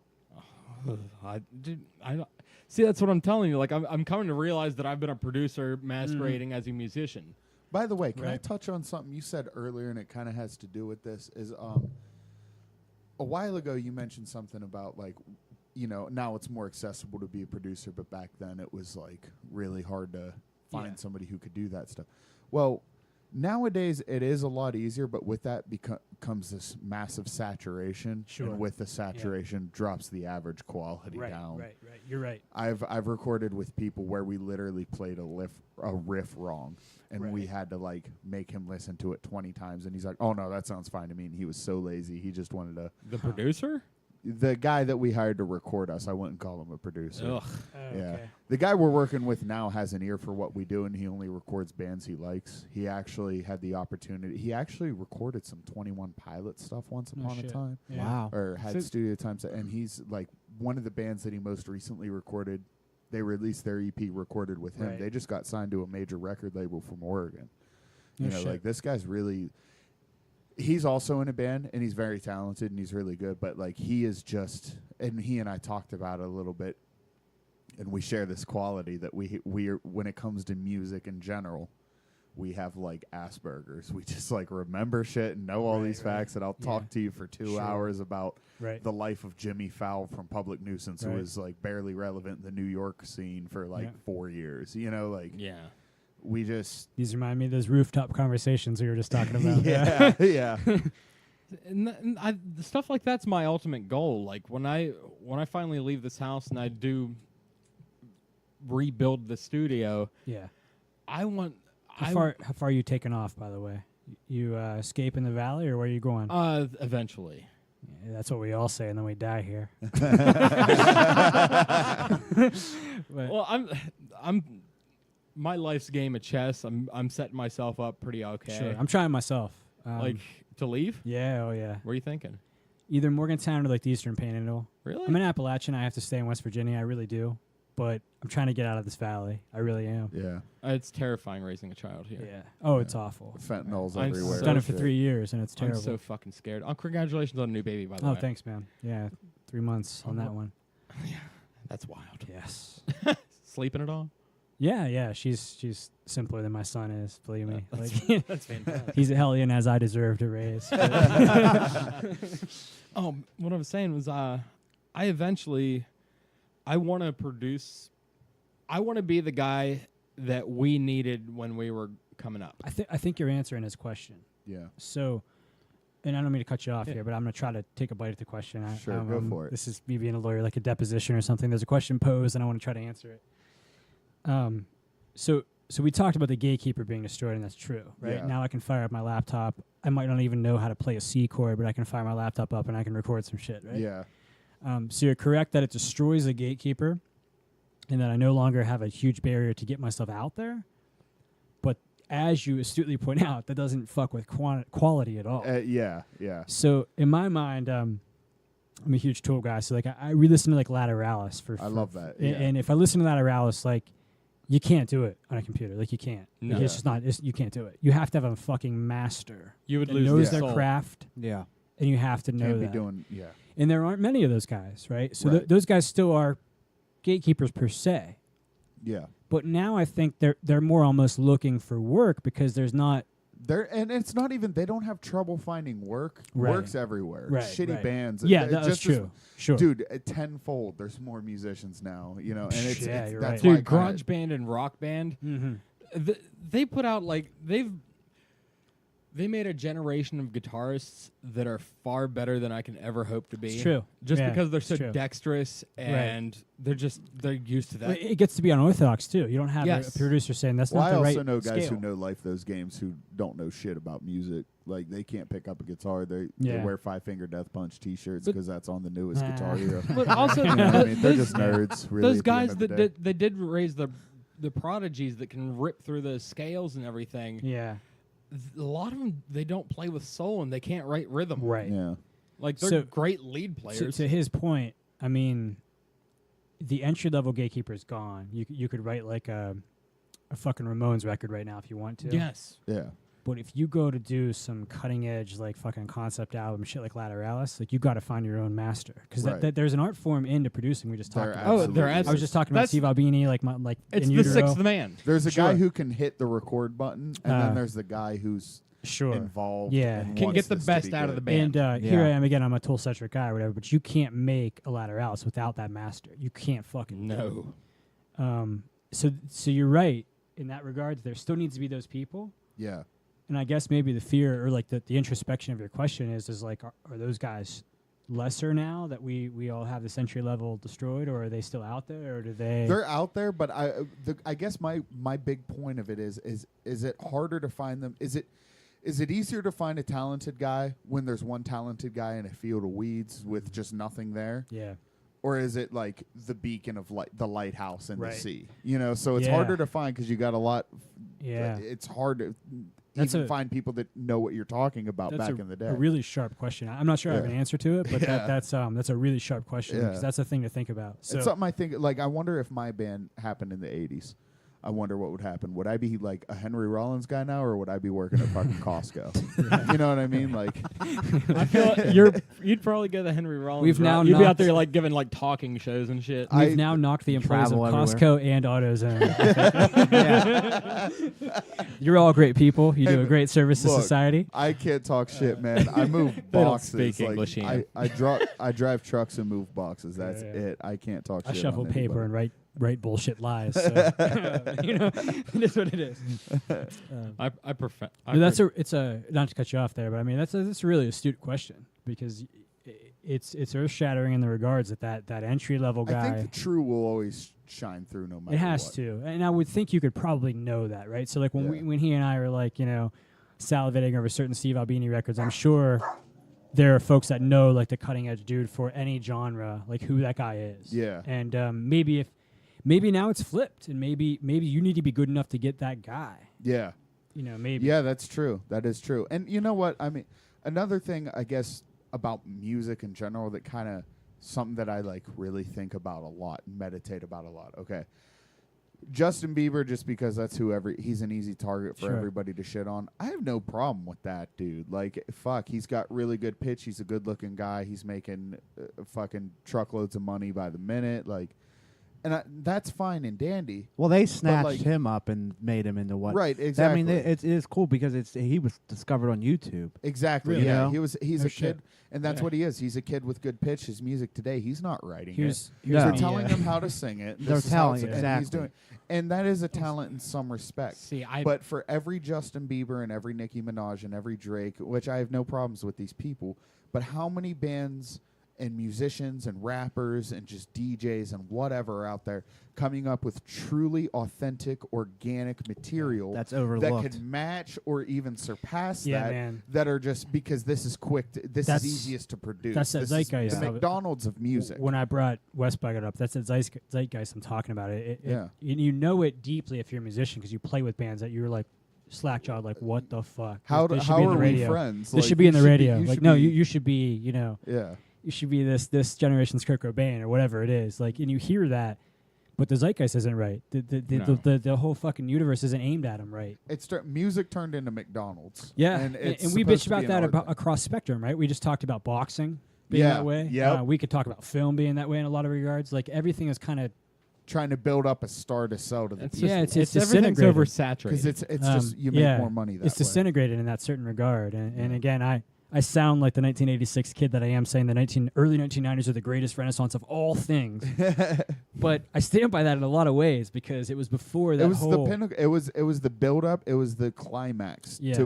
From when it was soul and talent. it was and before all that passion got fucked up. got flipped into hey now Yeah. you're an all star. Oh, Get your Jesus you know what I Christ. mean? Yeah, That's yeah. it's Schmath that's, mouth. that's See, when the really- shit turned. I don't It really I don't was. think the talentless people get to I don't think they're as prominent as they were like in the late 90s, early 2000s anymore. No. I think in all pop acts really right now, especially you can't get away without having some level of talent. So the pop now is better than then. See, I don't know. Oh, like, absolutely. I'm not trying to sound cool or hip. I swear to God, I'm not. But I Yeah. just told you I'd failed at like the immigrant test of pop culture. Like I've never heard a Justin Bieber song or Nicki Minaj song. Like, Yeah. but are you saying like maybe you in know passing. are you saying objectively like it's probably better than like no, I'm saying it Backstreet has, Boys you and- can't get away with it anymore. really? Miley Cyrus is a perfect example. All right, I've seen Miley Cyrus's butthole more times than I can count, and Sure. she has put out some of the most god awful music I've ever heard. She's Right. not particularly talented. No, that's It's where you're nepo- fucking well, wrong. well, that's- Give me your Listen to point her here. sitting in her backyard with an acoustic guitar Okay. singing Jolene, So there is talent. and there's a it's Whoa, a totally we're talking fuck. about And Dylan? so Yeah, how I'm is talking about Dolly. Like Why is that getting overlooked? Oh, Dolly then? Parton, rather. Sorry, I said Dylan. But one of my favorite covers ever is the White Jolene. Stripes cover of Jolene. Yeah. You're telling me that cover of Dolly Parton. yes, I've not heard it. you've No. never heard Miley Cyrus. I haven't. Like no, this chick like It is really It's a good. great song. Yes. It is really good. And like a great that's song. what I'm saying. Like you don't get to be a pop star anymore unless you can actually pull it off, like So acoustically. you're saying that the modicum of talent has definitely risen since. yes, Really? yes. Yeah, but while we talk her up, fuck her because she went on Team Hillary and now she's. Remember a couple years ago when she was actually like showing her butthole to everybody? yeah, and it was now awesome. She comes out on pumped for a Jimmy. bit. She comes out on Jimmy Fallon. She's all like, "Oh, I'm better now, and I love Hillary Clinton." Can you go You back don't need to to be smart to be talented. That's Yeah. a Can you big- go back to whipping titties out and just that like Hillary Clinton go shit's back ir- to trolling that, everybody? that Hillary Like, Clinton that's shit's what- irredeemable in my eyes, man. but it's stuff like that. Like you don't Okay. you don't get the longevity in pop stars anymore like you used to. Like you can pull off a NSYNC for 3 or 4 Yeah. albums. You don't get that anymore if you can't back it up. I wonder half the time if it sits, and I've used the word zeitgeist 9 times already, so I should stop. But I'm wondering if it sits in the zeitgeist as long as it used to, because I was in Morgantown, right? I just told you the story. Yeah. That hideous, horrifying story where it's been 14 years since I was a freshman in WVU. But I'm at a corner, I'm walking with my stepbrother, and we're like, he has this exquisite, you want to talk about changes of technology? He has this fucking exquisite fake ID. I've never seen anything like these Chinamen now do amazing work. Like you go, I don't think that's proper name. there you go a lot. Yeah. Asian American dude, please. Look, if you pronounce the word Appalachia like Appalachia, not Appalachia, you can say whatever All the right, fuck you want. that's my man right there, because I will never say Appalachia ever. But anyways, you pay these Chinamen $50. You get 2 IDs that have an actual like hologram on them, and he has never failed in his life. Ever. I take him to places just on purpose. I'm like, let's go to this bar, let's go to this place, let's sit to at the bar. test it. Let's go to Permane Brothers, where they take your shit and they clip it and they swipe slide it. Yeah. They got it. He's good. Damn. And I'm like, these Chinamen, man, they do great work. But anyways, I'm at a red light with him, and Backstreet's Back comes on. There's like some like 19-year-old girl jamming it out. In the whole fucking town, like on all corners of the red lights, they're like, Backstreet's Back.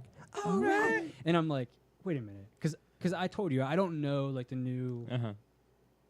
I know of One Direction because of this hilarious comedic thing. And if you haven't seen it, please watch. There are things called like a reenactment of YouTube Flame Wars or something like that. They actually hire like Shakespearean actors to recite what happened on YouTube between like people debating, like actual trolls. That's fucking It's beautiful. one of the most genius comedic things you've ever fucking dreamed of. And I swear to Christ, there's 12 of them. And you will please, I'm not kidding you, please watch them. Because they will be like, one of them in particular, right? The actual video was a video of a cat saving a fireman saving a kitten out of a tree, right? Where the kitten's like soaking wet because it's like raining out or whatever. So the video says like fireman saves wet cat out of a tree or whatever. And they say a reenactment of YouTube comments between so-and-so user and so-and-so user in 2013, January 24th. And the first comment goes, I used to have to go to RedTube to see a fireman save a wet pussy. But finally, I get to see it on YouTube. And then the troll cast is bait, right? So somebody goes, what the fuck, man? This is a video of a fireman saving a cat out of a tree. And then he's just like, you just went thumbs up your butthole. Like, it's just like a troll, like just fucking trolling a person. Right? But they get Shakespearean, like British actors to reenact these actual YouTube comment flame wars. That's fucking And hilarious. everyone in this room knows that like the bottom basement of the world of comments is on YouTube. Fucking, Oh, it's yeah. the- it's the worst thing. Yeah. So you get these Shakespearean actors like just fucking insanely beautiful. But I know of One Direction because 5 of the videos are about One Direction. There's like I think girls. they even broke up 4 years ago. There's like girls fighting about like One Direction, about like how I have proof that Harry is gay, and then they, like the person responds, and there's these Shakespearean actors reading it out. You must check it out. That- Anybody listening to this, anybody in this room, brilliant. you must check it out. It's called like YouTube comment reconstruction or something like that. YouTube comments are like some of the worst things Yeah, they're you'll ever read. hideous. Some of the best things you'll ever read. Yeah, Some of the funniest things you'll ever read. yeah. I'll never forget. It's at some point in time like we'll have to check them out because it's the craziest thing. But anyways, I've heard One Direction only because of this thing, right? And actually, there's a Nicki Minaj one too. They're like fighting about Nicki Minaj. Oh She's my the worst God. too. She's hot as fuck, but but like that's where I don't know. Like even though these like we have a joke about this, a comedic premise that we're going to use bottom barrel YouTube comments. Like I don't know if this sticks into the zeitgeist to way like let's say 10 years from now, are people at a red light going to be like doing a One Direction song? Like, is that? I'm asking the question because I don't even know one of their songs. I don't I- think so. I think that at that point in pop was just so disposable that Yeah, because in Morgantown just this Friday night, Four Backstreet's white Back. guys pretend to play guitar. Yeah, like I heard Backstreet's Back. Everyone in the whole corner, like 35 people, started singing it verbatim, just out of Yeah. the blue. And then, like at 2:30 in the morning, a fight was averted. Like because I'm down in like High Street in Morgantown. For anybody listening that's been to High Street, a fight's gonna happen. It's 2:30 in the morning, Right, yeah. and I'm trying to get back to my apartment or to my stepbrother's apartment, and this fight starts happening, and that It's Gonna Be Me song by NSYNC. like someone starts playing it and there's cops near me and I have a flicker of a moment like, did the cops do this? because somebody played that and everyone starts going bah, and they start going it's gonna be me and everyone just stops and they go to the corner and like people start singing and I'm like, this start is like acting some, like puppets. this is like some like weird marionettes. hallucinogenic drug where everyone was like just testosterone laden and they were gonna beat each other's skulls in and now like the fight is averted and like They've everyone's just back in been the corner. hypnotized. I can't by wait to this find out song. in 30 years they've been brainwashing And us. With yeah. So Alex Jones will tell us in 30 years they've been using NSYNC on High Street in Morgantown. But the somehow testing grounds. somehow they avoided this fight. Just stopped. Turn the freaking frogs Yeah. gay. Yeah, Justin so- Timberlake is a lizard, and he's been brainwashing us all. and I'm watching this thing, and there's going to be a fight happen. I've been in like a couple scraps in my day in High Street. You before, could tell, yeah. when And shit's gonna this go down. fight's gonna happen, and it just stops because everyone just starts singing this shit and That's like doing their fucking curly-haired hilarious. Justin Timberlake impression, and I'm just like, this is a weird thing, Yeah. and I don't know how to quantify it, but I don't know that Miley Cyrus or One Direction is going to do that 10 years from now, 15. Yeah. That's Well, my question, I guess. I mean, Miley might just because that one song was so fucking huge. That Wrecking Ball. Wrecking Yeah. Ball, yeah. Like Oh, you yeah, don't yeah, even know yeah, the yeah. fucking. You don't even you.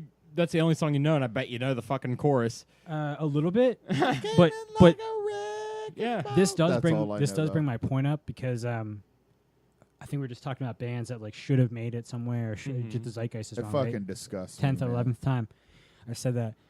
There's a band called Dead Confederate, I know of them. and they made a record called Wrecking Ball, and it's no joke, like no fucking solace in my face, like one of the greatest alternative rock records I've ever heard in my fucking life, and I don't say that shit lightly. Yeah. I was born in 1986. I lived through the mid 90s, early 90s.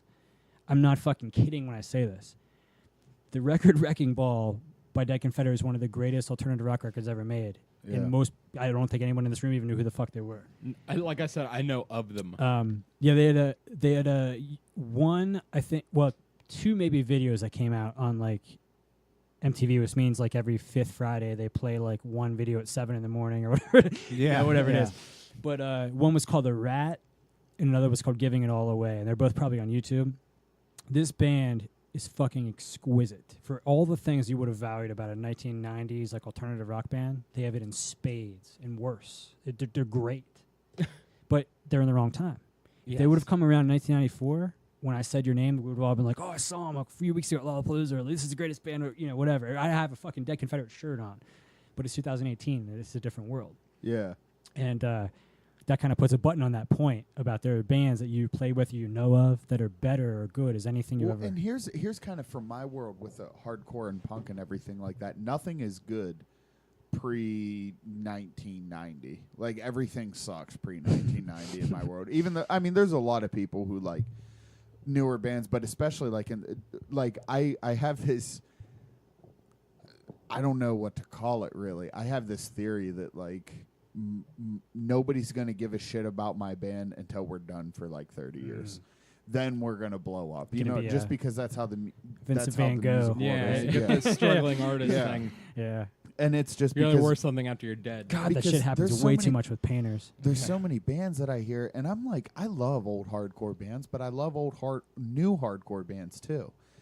And it's just the difference between maybe it's the state of the scene because people don't come out like they used to, but I don't know. There's just something about like, especially a lot of the older guys just tend to like write off newer bands Yeah.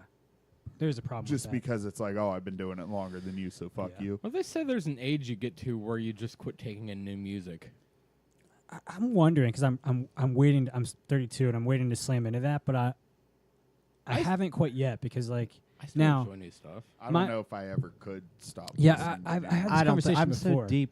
My passion for it's so deep that I don't think I ever could just be like one of those grumpy old fucks that's just like. I mean, like Right. to the I mean, if point it's where good, you it's start, good. Yeah. To the point where like you're writing off new bands, though. No, I mean, I understand.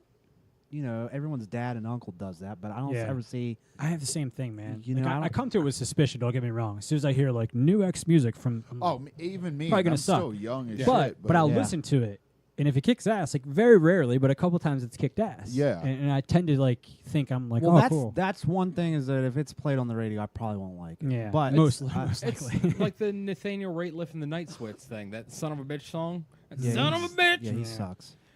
That album was awesome. That song is the fucking worst song on that album. They picked that. Huh? It really, yeah. And his music is not that bad, but that song is what a piece of shit it is. Oh my And they god. trot But that that's on the pop radio. music. Yes, you know what I mean. It's Like, pop rock, but like yeah, that's not saying like you. They have like a live from Red Rocks album that's absolutely phenomenal. They bring out like the Preservation Hall Jazz Band from New Orleans to play like the first two songs. I got a cousin in Denver, and I really want to catch a show at Red Rocks. It I would seems fucking. oh, I would love to. It's That's- definitely on that the that's on my Perfect bucket Circle- list. That Perfect Circle album at That's Red Rocks, phenomenal, I mean, too. I'm a huge Maynard dude, but that Perfect Circle at Red Rocks, I just want to go to that place at some point in time. Yeah. Oh, the way those drums echoed off that rock. There he goes, the percussion again. Told you. Yeah. I have a buddy of mine that lives out in Washington, and he's been to like a few shows out in Red Rocks. It's like, you motherfucker. Yeah. It's We're on the crazy. wrong coast, I think. Sometimes. I mean, it's attainable We got though a if you friend in really Washington commit to and like one in what. Yeah. Yeah. Morgan. Yeah, you can pull it off. Yeah, if you He's really right. want to commit to like, if there's a Yeah. band that it's like, dude, I gotta see. Like, if From First to Last got together and did a show at the Red Rocks, like, if you really wanted to, you could like, all right, man, I guess I'm gonna have to like cut back on the fucking booze or whatever. For You know me, what? You know? Him Right. mentioning that, there's another good one. We're how many years past dubstep, and Skrillex is still putting out music, Yeah, like still selling out. No shit. yeah. But Well, he's the Ecstasy's original still a singer of thing. From First to Last. Sure, yeah. So like anything, like if they were to play a show, it's automatically sold out. Did I? Oh, because it's a rare I occurrence. love Skrillex when I'm on fucking Molly. Yeah, Don't you, we all, buddy, you and don't we everybody all? else. If the record was a book, that would be like the review in the back of the book. Like, I damn. love yeah. it. Fuck, I wish they would do that like in the back of books, right? Yeah. Yeah. I want to start experimenting with drugs and listening to albums and giving reviews. Oh my god, dude! But that's the thing. I could listen to fucking Miley Cyrus on Molly and be like, you know what? I'm gonna buy all her albums. That's true. You Just know what eat I a mean? bunch of Like, Actually, psilocybin and well, listen You to know, One this Direction. album on sober is like a solid 2, but if you eat a couple ecstasy pills, Yeah. I really and see it's what they're going it's for. an Couple out of rolls. this world experience. Yeah. How often? How versed are you in Molly? How often? I Like, if take you- it, man.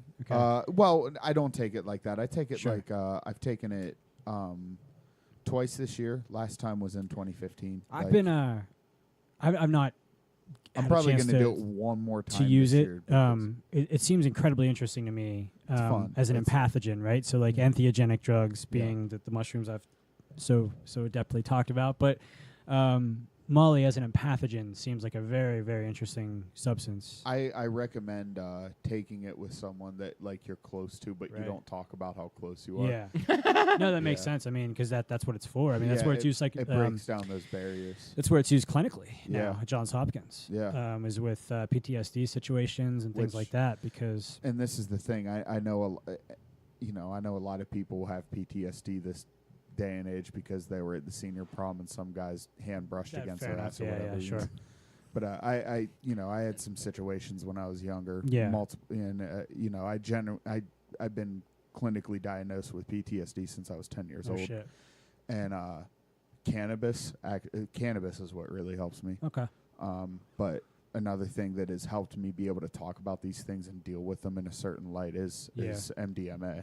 Yeah, It one of has my helped. backgrounds is actually in psychology, so like I have an incredible interest in it in that regard. To Yeah. where like, in some regard, like psilocybin's useful there too, but microdosing in particular. Psilocybin That changed my one- life. Me too. I mean, and for the better. I'd be a fraction of a man I would be without psilocybin. Yeah. To be honest. Oh, Yeah. absolutely, yeah. I won't dude. say it. I wouldn't have made it through the past couple years Yeah. of my life without it. Yeah. But Understanding, being able to walk out of your own head and there's just And well, look at yourself. and look at the big nothing. oh shit, what's the and word? grasp it.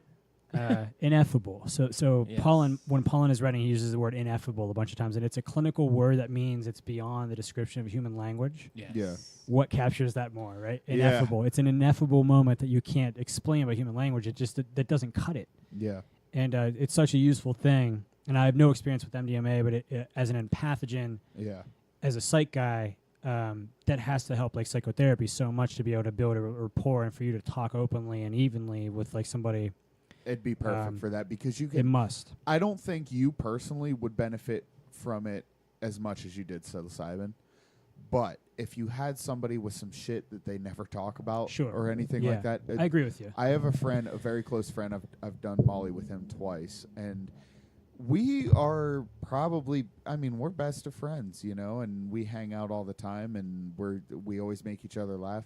If I said, "Dude, I love you," he'd get fucking weird. He'd probably get mad Right. if I said I that. got guys like that too.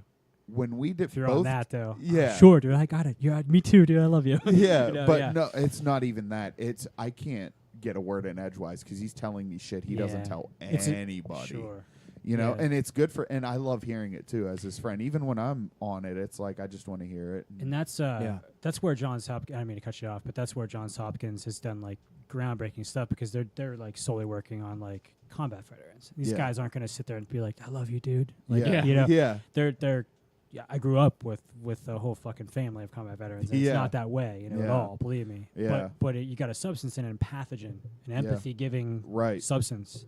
right, That will knock that down and let Yeah. these guys do that. And it's such a groundbreaking thing for a psychotherapy kind of person that needs you to give a bit into it yeah. and go. And it seems a very useful substance. And the thing is, I think you have to be aware because I have heard people getting lost in it, being addicted to it, and everything like Yeah. that. I think as long as they're educated that on the downfalls, which they say it depletes your serotonin for a month. I can't speak on that because like I have like fucked up serotonin receptors in general, so I feel fine the next day. Right. But that's me. That's not everybody. Sure. But what I can say is like just be, and this I think goes for most drugs. Like just do drugs like an adult.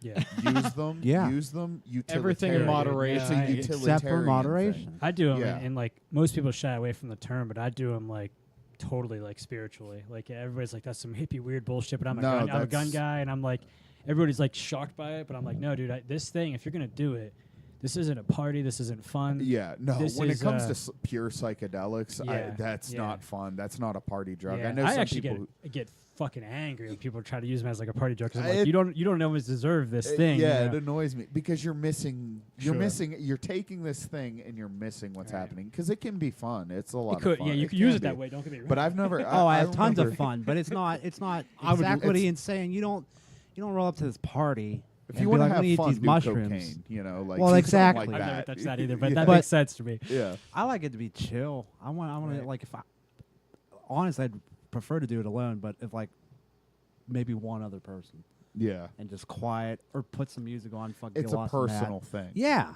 I I'd want to. I would like to make an EP doing it. I'm making a record Yeah. again with my. But I've realized Oh, that Jesus. to go see your chickens. That's my new metaphor.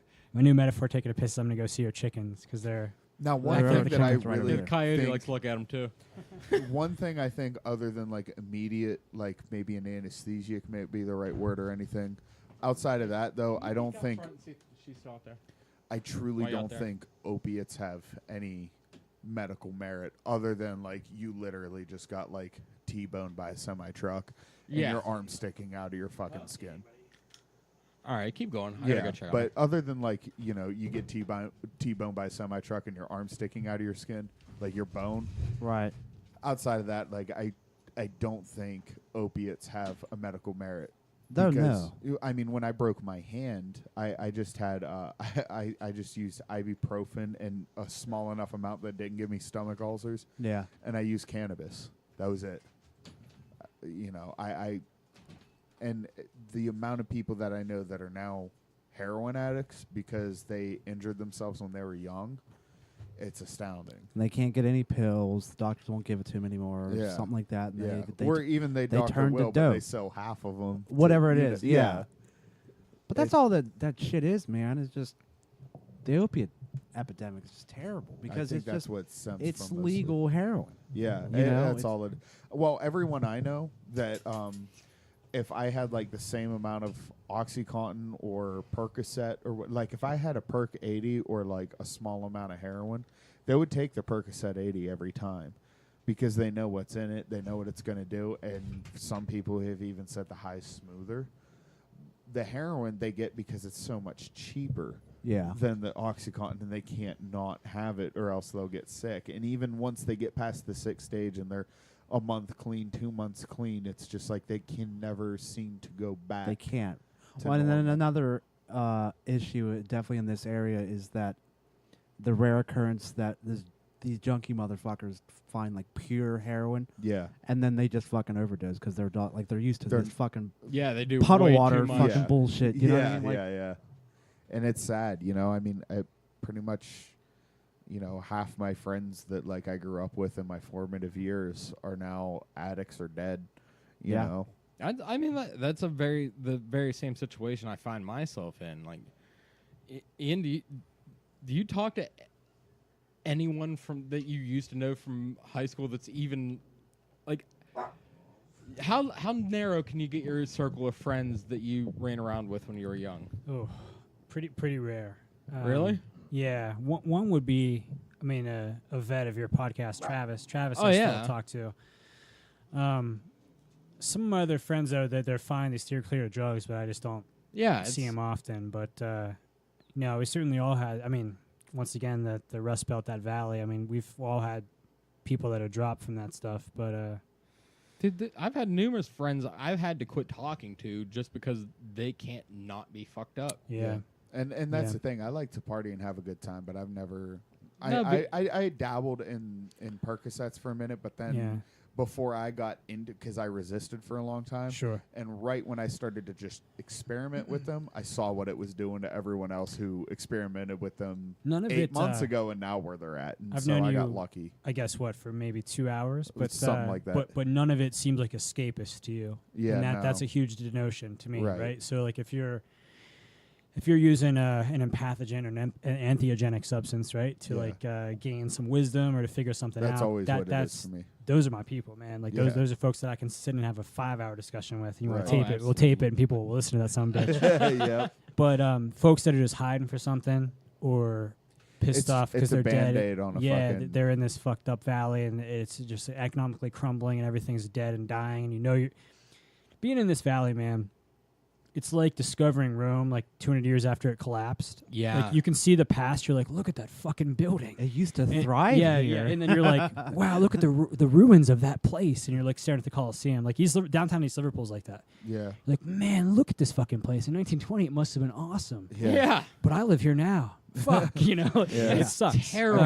I mean, I've you know, I mean, I'm surrounded by in my neighborhood. There's some really great, awesome people, but I mean, there's just fucking junkies Yeah, everywhere and and drug it- dealers. And the libertarian in me, I'm not mad at the drug There we dealers go. at all. No, me neither. Of course. I'm really not, because that's a way to make a Sure. living. There's no, Sure. they don't want to flip burgers, and I don't Yeah. blame them. Yeah. I You don't know, under- and we got a bullshit education Sure. from East Liverpool Sure. who just let Yeah. us slip through the cracks. And this is something that their parents and their parents' parents did.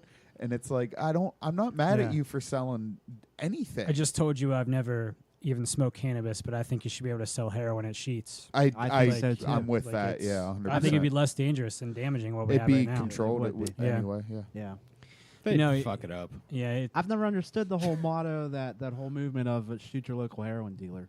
It's like, why? Well, you know what's funny, and It's I almost exactly like you said. I almost posted this the other day because I got a lot of friends, both like some pretty hardcore people and then just stupid low vibration motherfuckers. But I've seen a lot of people post this shoot your local heroin dealer, and it's like, isn't it funny that everyone who posts about shoot your local heroin dealer fucking won't? Right. You know how easy it would be to do? How about Yeah. this is a gun-free So, house sign yeah. on their front door? Yeah, Yeah. and believe me, shit. believe me, they will shoot back. Right, So yeah, go nut up and do that. No, I don't have a problem with it. It's a way to make a living. It's a way to make Right, money, and right. it's an unfortunate thing. Sure.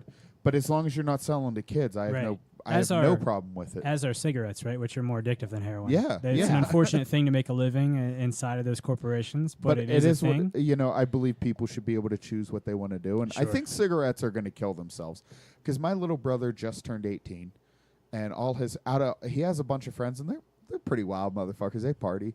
One of them smokes.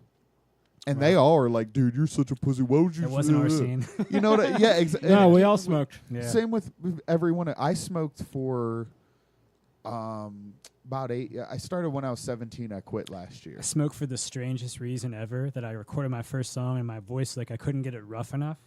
Yeah, I literally smoked to make it like uglier. yeah. Like I wanted it to be like harsher sound. I've heard of that. Yeah, And then I'm so like a hyper Germanic disciplined person that I can't get addicted to anything. I don't understand how addiction works. I have Yeah. no fucking Which concept, actually makes dude. me suck as a defense attorney sometimes because I have like swaths of addicted heroin guys, and I'm like, just fucking stop, dude. You know, like, See, like, You're doing this. I'm so hyper disciplined and a bit of a a control freak to myself, right? I try not Yeah, to be other people, but to That's good, myself, though. I'm a control freak. that's Yeah. a good thing. I'm not. I grew up I'm in the military opposite. bases. Like Yeah, I'm talking the end of the Cold War at Fort Ritchie, where like if you were the last person back from the playground to your sleeping mat, you didn't get to go to sleep and you didn't get a snack. Yeah, And if you failed to name like a Hind-D helicopter from a T-72 tank, you didn't get a snack. Like Yeah. that was the United States of America in 1991 yeah, before the wall came down.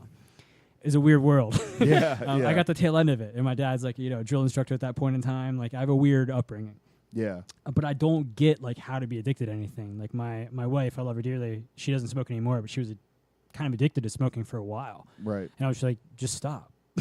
Yeah, I don't understand. Like what are we just supposed don't to buy do? anymore. Yeah, It's the And she ultimately did, but I couldn't help because I don't know how to like.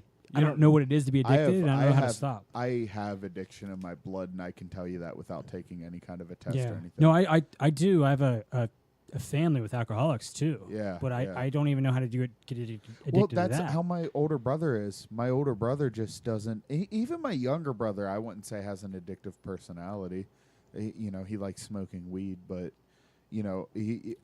he'll drink beers with me, but that's about it. And he'll have like one or two. I just took My a older brother won't sip really of bourbon drink. from a flask as I listen to you, and I say I'm not an alcoholic, but, Yeah, but I am. None of not. us have flasks. Ian. It's true. I had a plastic one in the cargo pocket of my jeans. well, I'm a beer guy. Normally, So- Yeah, I metal have like detectors. 340s. I actually took this camping with me on my recent hike, so it's Well, the that's last just bit smart. left. Yeah. Yeah. Well, sure. Yeah. Yeah, you don't want to get cold. When you're 14 miles deep, carrying 50-pound pack, 14 miles deep, You need could a use little, a drink. You need a little bit of ease to go the next mile. Take Yeah. the edge off. Yeah. By the way, are there any more beers? There is not. Okay. Oh, no. Could I get a splash? It's gone. Uh-oh. Oh man. Shit, where are we at? Well, hep. He's back to the gin and juice. Gin and juice. I got some Emergency Windex over my gin left juice. shoulder. Speaking We of look real addiction. hard. We could probably find a huffing marker. Yeah. Shit. I didn't know we accomplished all Yo, that. we got some duster in this bitch. No, I'm just I hope not. duster's another thing. We I could huff walked that can in. of polyurethane. I walked in on some friends, and I have friends who are in the very deep end of the drug world, and I'm not, but they're my Sure. boys. I remember walking in, hanging out with them one time. I walked in, and they're just like, they got a T-shirt and a can of duster, and they're just passing it around because they couldn't find anything, wop, but wop, they wop. found this. Yeah, You know oh, what I man. mean? That's war And on they're drugs just like, problem right and they there. handed it to me. I was like, no, man, I got out of middle school. You know what I mean? Like, Yeah, I mean, is that not War on Drugs Exhibit A problem? right? Yeah, So like, yeah. there was just People recently wanna get high. my stepmother was telling me some story about like synthetic pot ODs that were happening in like Missouri I or can some shit. talk Oh, to you spice about or that something, for or- a fucking hour. This shit and a doesn't half, it fucking dude. exist if you just don't ban a plant. Yeah. It doesn't exist. Then Yeah. you're not spraying research chemicals. And I on know the legal potpourri. end of it, actually. I know the legal end of it. They'll come up with a concoction. It gets patented. The legislature bans it. They change one ingredient. And then it It's comes good, back. right? So you have No. to keep getting more and more exotic, more fucked up ingredients. And these Yeah. kids are trying to get it because they can't get a plant because, that's illegal. Oh, dude. Watch out for that plant. I got a little Um, involved in that for a minute. That's the one thing I think that And really. that shit seems a little scary. That's not like just having a little bit too much of indica not sativa. fun. That's like just some shit goes down. It's not. Yeah. No, it's Yeah. actually. I'm jumping it's- out a window. It's, Yeah. I guess medically, it's closer to a crack. I'm not high. even sure you should call it like medical or like Fake synthetic weed. marijuana. It that's not a fair term. I The don't only think. reason it is because it's ground up little pieces of whatever that's dyed green. So it looks like So it, not herb. really, It's but it potpourri, does. it essentially, looks like I an think, herb, isn't but it? it's really It's no not. connection. It is not. Right? I've smoked enough of it, and it Oof, fucking seriously smells. scary. It smells and tastes like cat piss. Spice. Kind of reminded me of cheesing from South Park, and they said it's closer to like it's kind of like a baby between a crack and a meth high. God damn. I remember, All War on Drugs produced. yeah, Yes. Sorry. not for human consumption. One of our more known songs is called "Not for Human Consumption." It's about that, and I was high as shit on it when I wrote it. No, it's bad. I remember one time I was in someone's apartment, and most people said, "Yeah, you can do it. Just take one hit, and just that's it." I remember we were in some dude's apartment for about 6 hours, going blunt to blunt to blunt. We had a pile about the size of both my fists stacked up together, and we were just rolling blunts all day. And about 6 hours later, and it felt like man. 20 minutes, but it was like 6 hours later. Yeah. Like I got into that for a minute. But that was one of the things, though, like I didn't find anything there, so I just stopped. Right. You know what I mean? Like alcohol, I still find like it's always good for a good time. But, Sure. You know, but Yeah. It makes me a better Little person. loosening. Fun. a little bit, conversation, yeah. right? But even alcohol, It's got a is- use. Even alcohol, I'm not as bad as I was. I'm not. at one point. I appear to be like a fraction well versed in drugs as you are, but yeah. but alcohol to me, to this day, I always say it's like one of the most complicated drugs to use there is. Like, you Yeah, can't really. it is. It's legal. It's fine. Everybody's cool with it. But it's one of the more difficult. I'm 32 years old. Yeah. It's one of the more difficult drugs to use correctly. Yeah, it really is. And if you There's like a go, fine if you line. go a step There far, is. fuck you, bitch, I'm coming, and you're Yeah, done. yeah. And you're hurt. And the older you are, you're hurt for a long time. Yeah. And you know, and then even before you get to that hurt spot, you can't talk anymore. You're like, Yeah.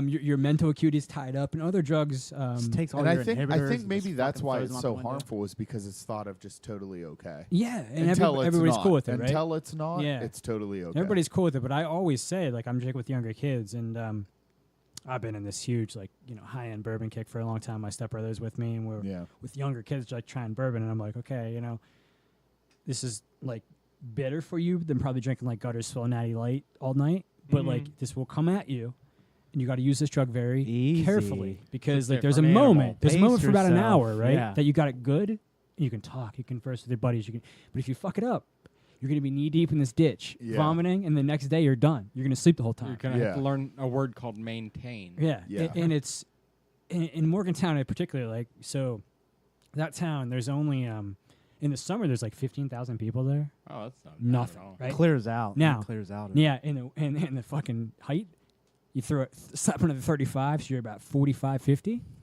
I love Now it down 45, 50 is not a big town, right? But when I was there, these pussies have slipped. They're now the number 2 party school. Like I will happily report that all 7 years I was there for undergrad and law school, we were number 1. And 1 year, actually, Princeton said, we don't count WVU because we don't count professionals anymore. And they gave some other school number 1, but they That was gave the couch burning. they gave us an asterisk, and they said, you're above it. You're professional. You don't get to play in the Olympics anymore because you're a professional athlete. Yeah. fair if you guys compete. Yeah, they gave us an asterisk, and I had that shit stapled with a staple gun on my apartment wall because it was legit. And now they've slipped to number 2, which I'm very disconcerted about. I But didn't know regardless, that. That's disappointing. To hear. regardless, right? The height of those years, there was a report. So I'm a lawyer. I do gun stuff, okay? And, Yeah. and oddly enough, gun stuff is tied to the ATF, right? Alcohol, tobacco, and firearms. Right, Why right. firearms is involved, I have no fucking clue, but alcohol and tobacco and firearms. So I'm reading an ATF publication for 2007, which is like my junior year, and they give cities by city who is the highest alcohol consumption taxation paid, and Morgantown's number 1. And we have like 50,000 people for half of the year. Wow. Most of the year we have 15,000. And we're beating Buffalo, LA, New York.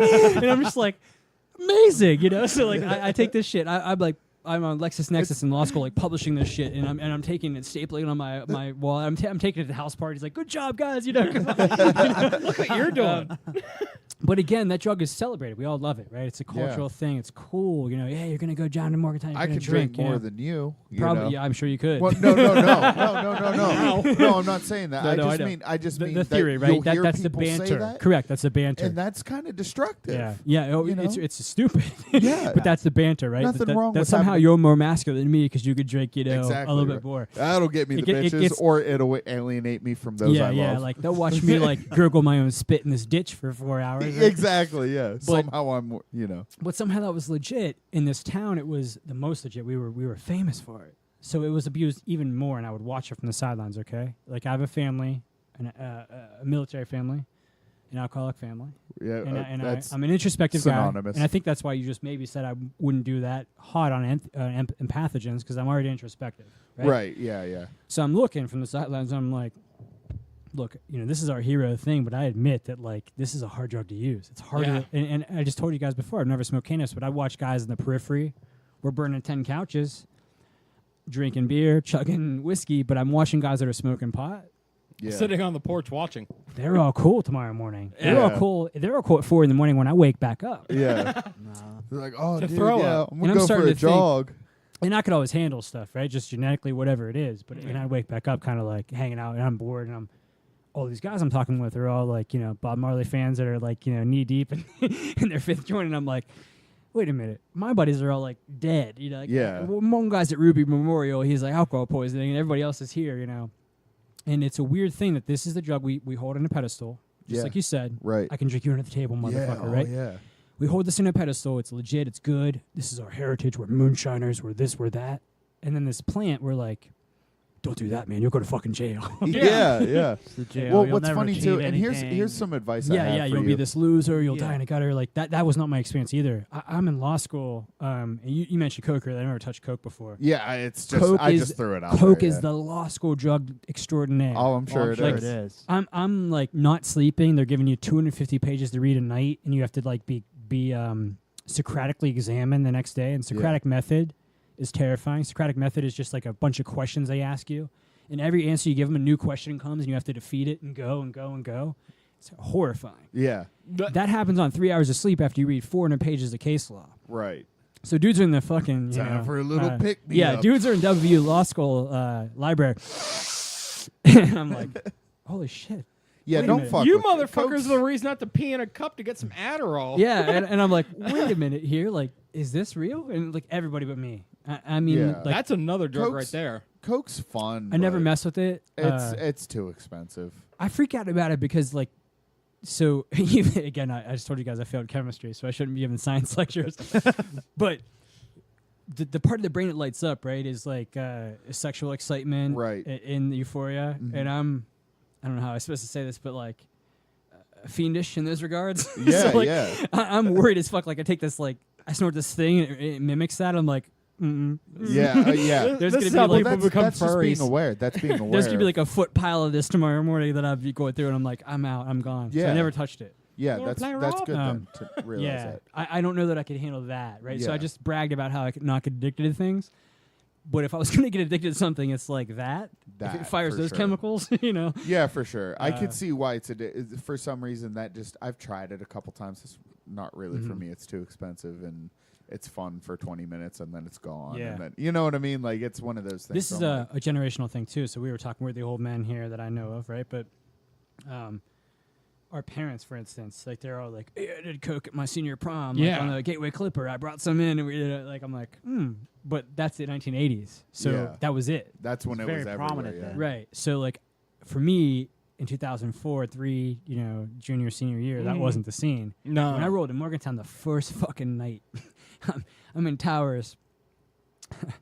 I can just imagine like the president of the university, like they do so much to like quell their anti-partying thing that I just imagine them hearing this podcast and like shaking, you know. Oh, but, God. but the first night, I'm there, and I think I'm listening to like some like just 90s mix of music or whatever, and it draws like a couple of chicks into this room that listen to that kind of music. And I'm like, oh, cool, we're talking. And a buddy of mine that I work with his sister now. That's all I'll say.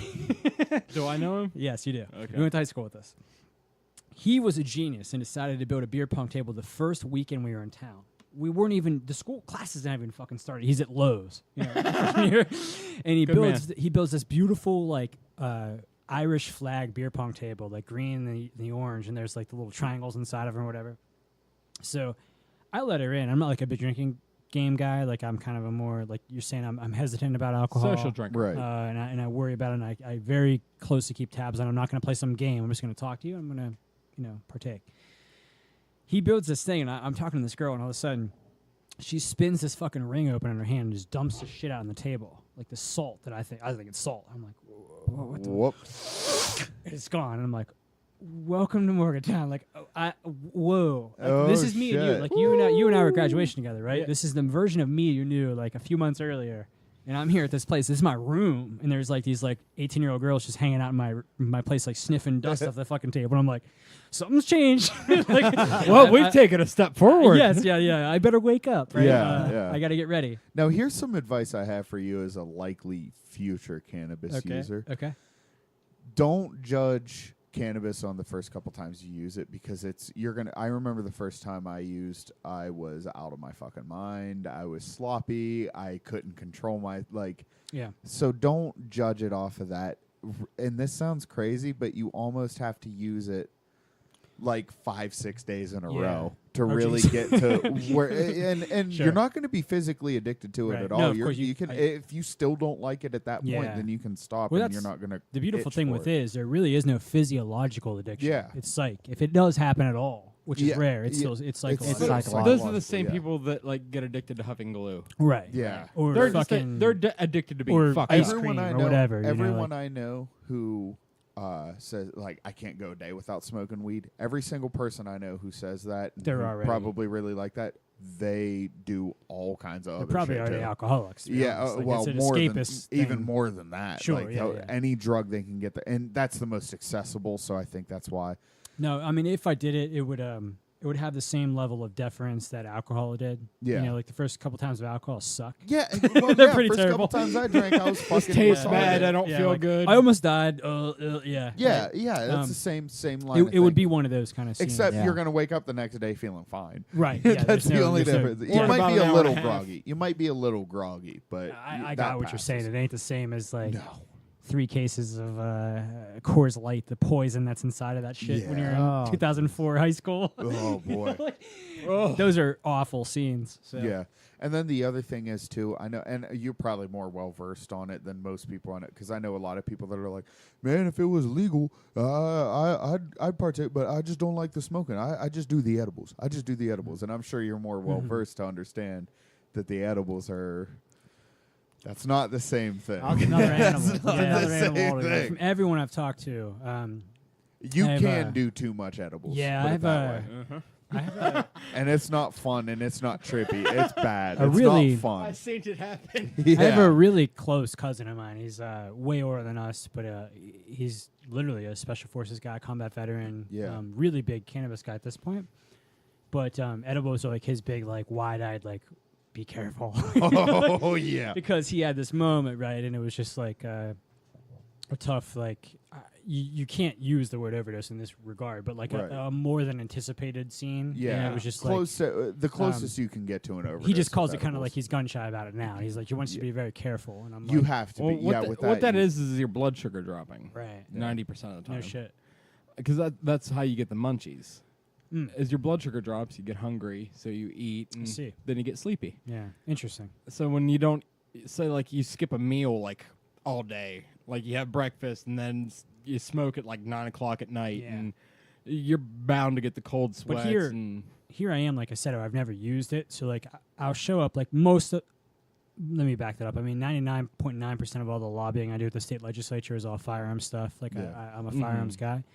But there's times where it will oversect and I will be there for like cannabis stuff. And obviously I've not succeeded because we still don't have recreational or something like that. But I feel like I'm a very good cannabis advocate because I've never smoked it ever. yeah, Right. I show up and I'm like, Nope, That not a definitely- pothead. that I don't gives listen you to a lot Grateful of- Dead. I don't. I'm not here. Like this Yeah. isn't me. Fish that makes gives you a no lot of sense to merit me. in the courtroom with the squares. Who Yeah, are against and it, I'm just you like, know? no, this doesn't make sense on paper, right? Yeah. Get it? Like, listen to me, Mhm. because as soon as you do that shit, like where I've not been in a Grateful Dead concert, like they're like, huh, and they're like, Yeah. like what?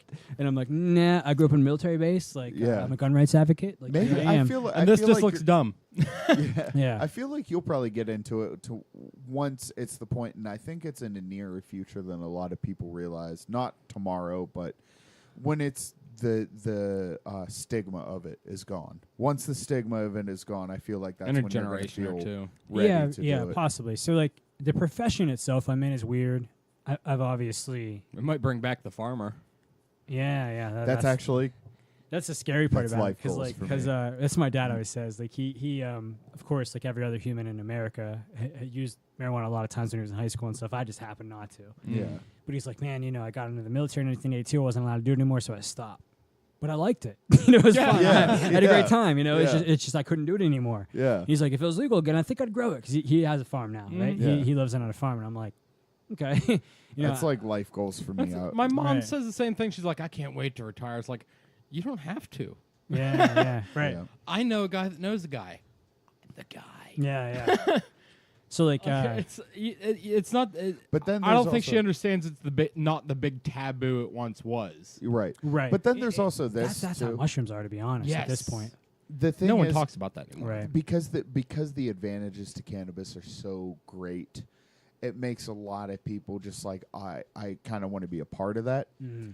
I know people who have tried it a few times and it's just not for No, them, but they sure. also like when it's out they'll be like, "Oh, okay," and it's like Right, they right. never have a good time with Yeah, it, but it's yeah. like Sure. because they want to. Don't I mean if it's not for you, it's not for Right, you. right. And No. there should be no shame in that, and it's not for everybody. Well, it doesn't one- make you a better or worse Sure, person. sure. So the Yeah. initial times I made the decision, of course, because obviously it's offered in high school, right? Of course. Oh yeah. Yeah. The times I turned it down, I wasn't aware of like the, and here I am still struggling because I'm not a specialist in this, but like hate to call them like subspecies, but like what indica is versus sativa, like whatever you call that. I don't know, like if it's a subspecies or whatever it is. Right.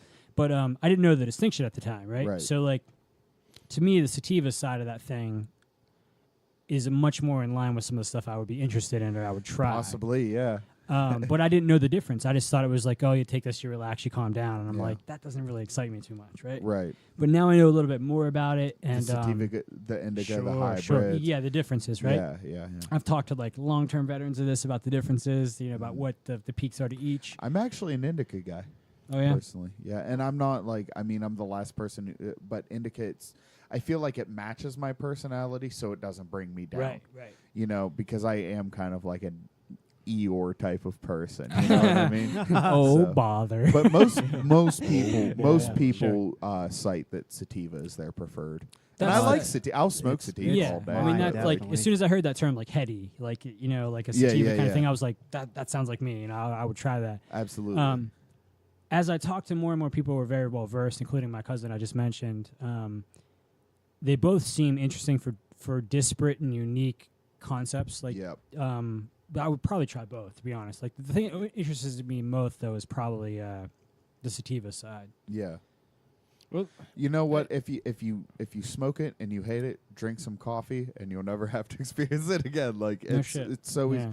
I mean, eat a warhead. You're sober up. it wears off quick. Really? It wears off quick. Take a Just shower. that side or both of them? Like No, Either- it just boosts your adrenaline up and you get through on the it. sativa side or both? I mean, Both. It just, really? Yeah. Yeah. Man, Okay. It's very It's easy not- to sober yourself up. Eating, Yeah. You won't Eating. freak out too. That's not the eating side. helps. Eating helps. Shower. That's not the scene with Showering. psilocybin usually. So It's I'm not going to interested. fuck No. you up too bad too because you know that you're not going to die Right, from right, it. right, Like right. there's no Yeah. chance.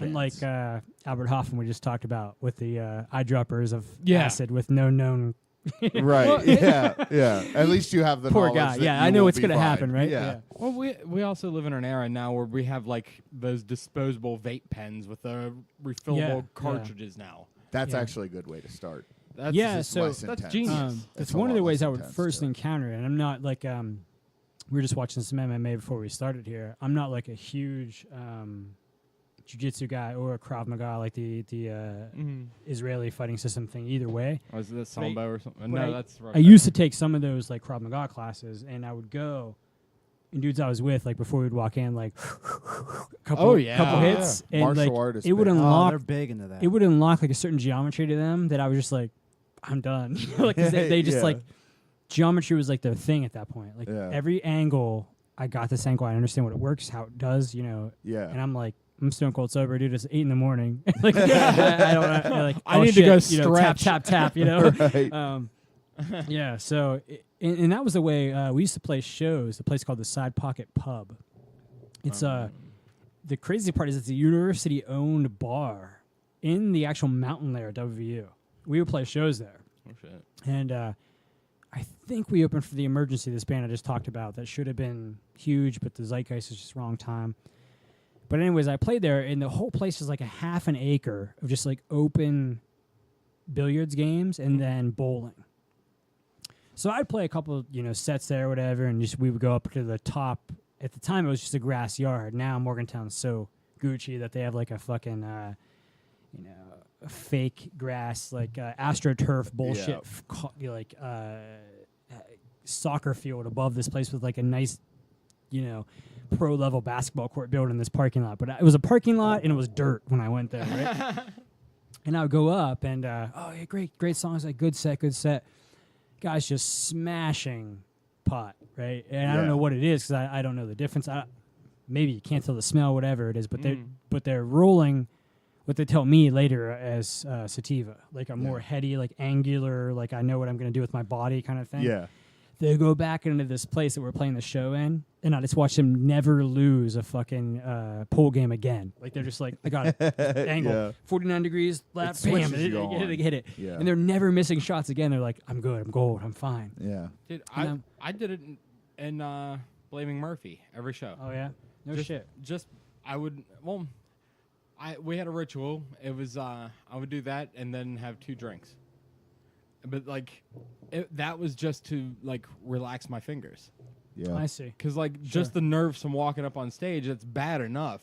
Like I would still have that, What a beautiful feeling, man. but That- my god. that fucking rush. Yeah. Like you push it, and as long as you crush it and you get up there, That's what I live for, man. that reward That's is what I live so for. beautiful. That's Now, a chemical and I'll say that this, I don't know how you I'm react. such a huge cannabis advocate.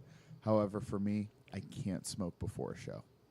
I just can't. I Yeah. can't. I I mean, could all see day. that. I can't Yeah. because I guess what I'm trying to do, I need that edge because I need to fucking literally freak out and lose my Yeah. mind in front of people. You know what I mean? Dude, I could see that from an artist because you have to have like a remnant of whatever pain made you write a song. Yeah. Right. If I get, and then here's the other thing too. If I drink, I could have a couple drinks but not really be buzzed and go on. If I get kind of buzzed, then I'm gonna suck. So if I get kind of buzzed, I have to get shit faced. I have to get to where blackout. We drunk seen because it. then it. No shit. Yeah. Interesting. I fucking.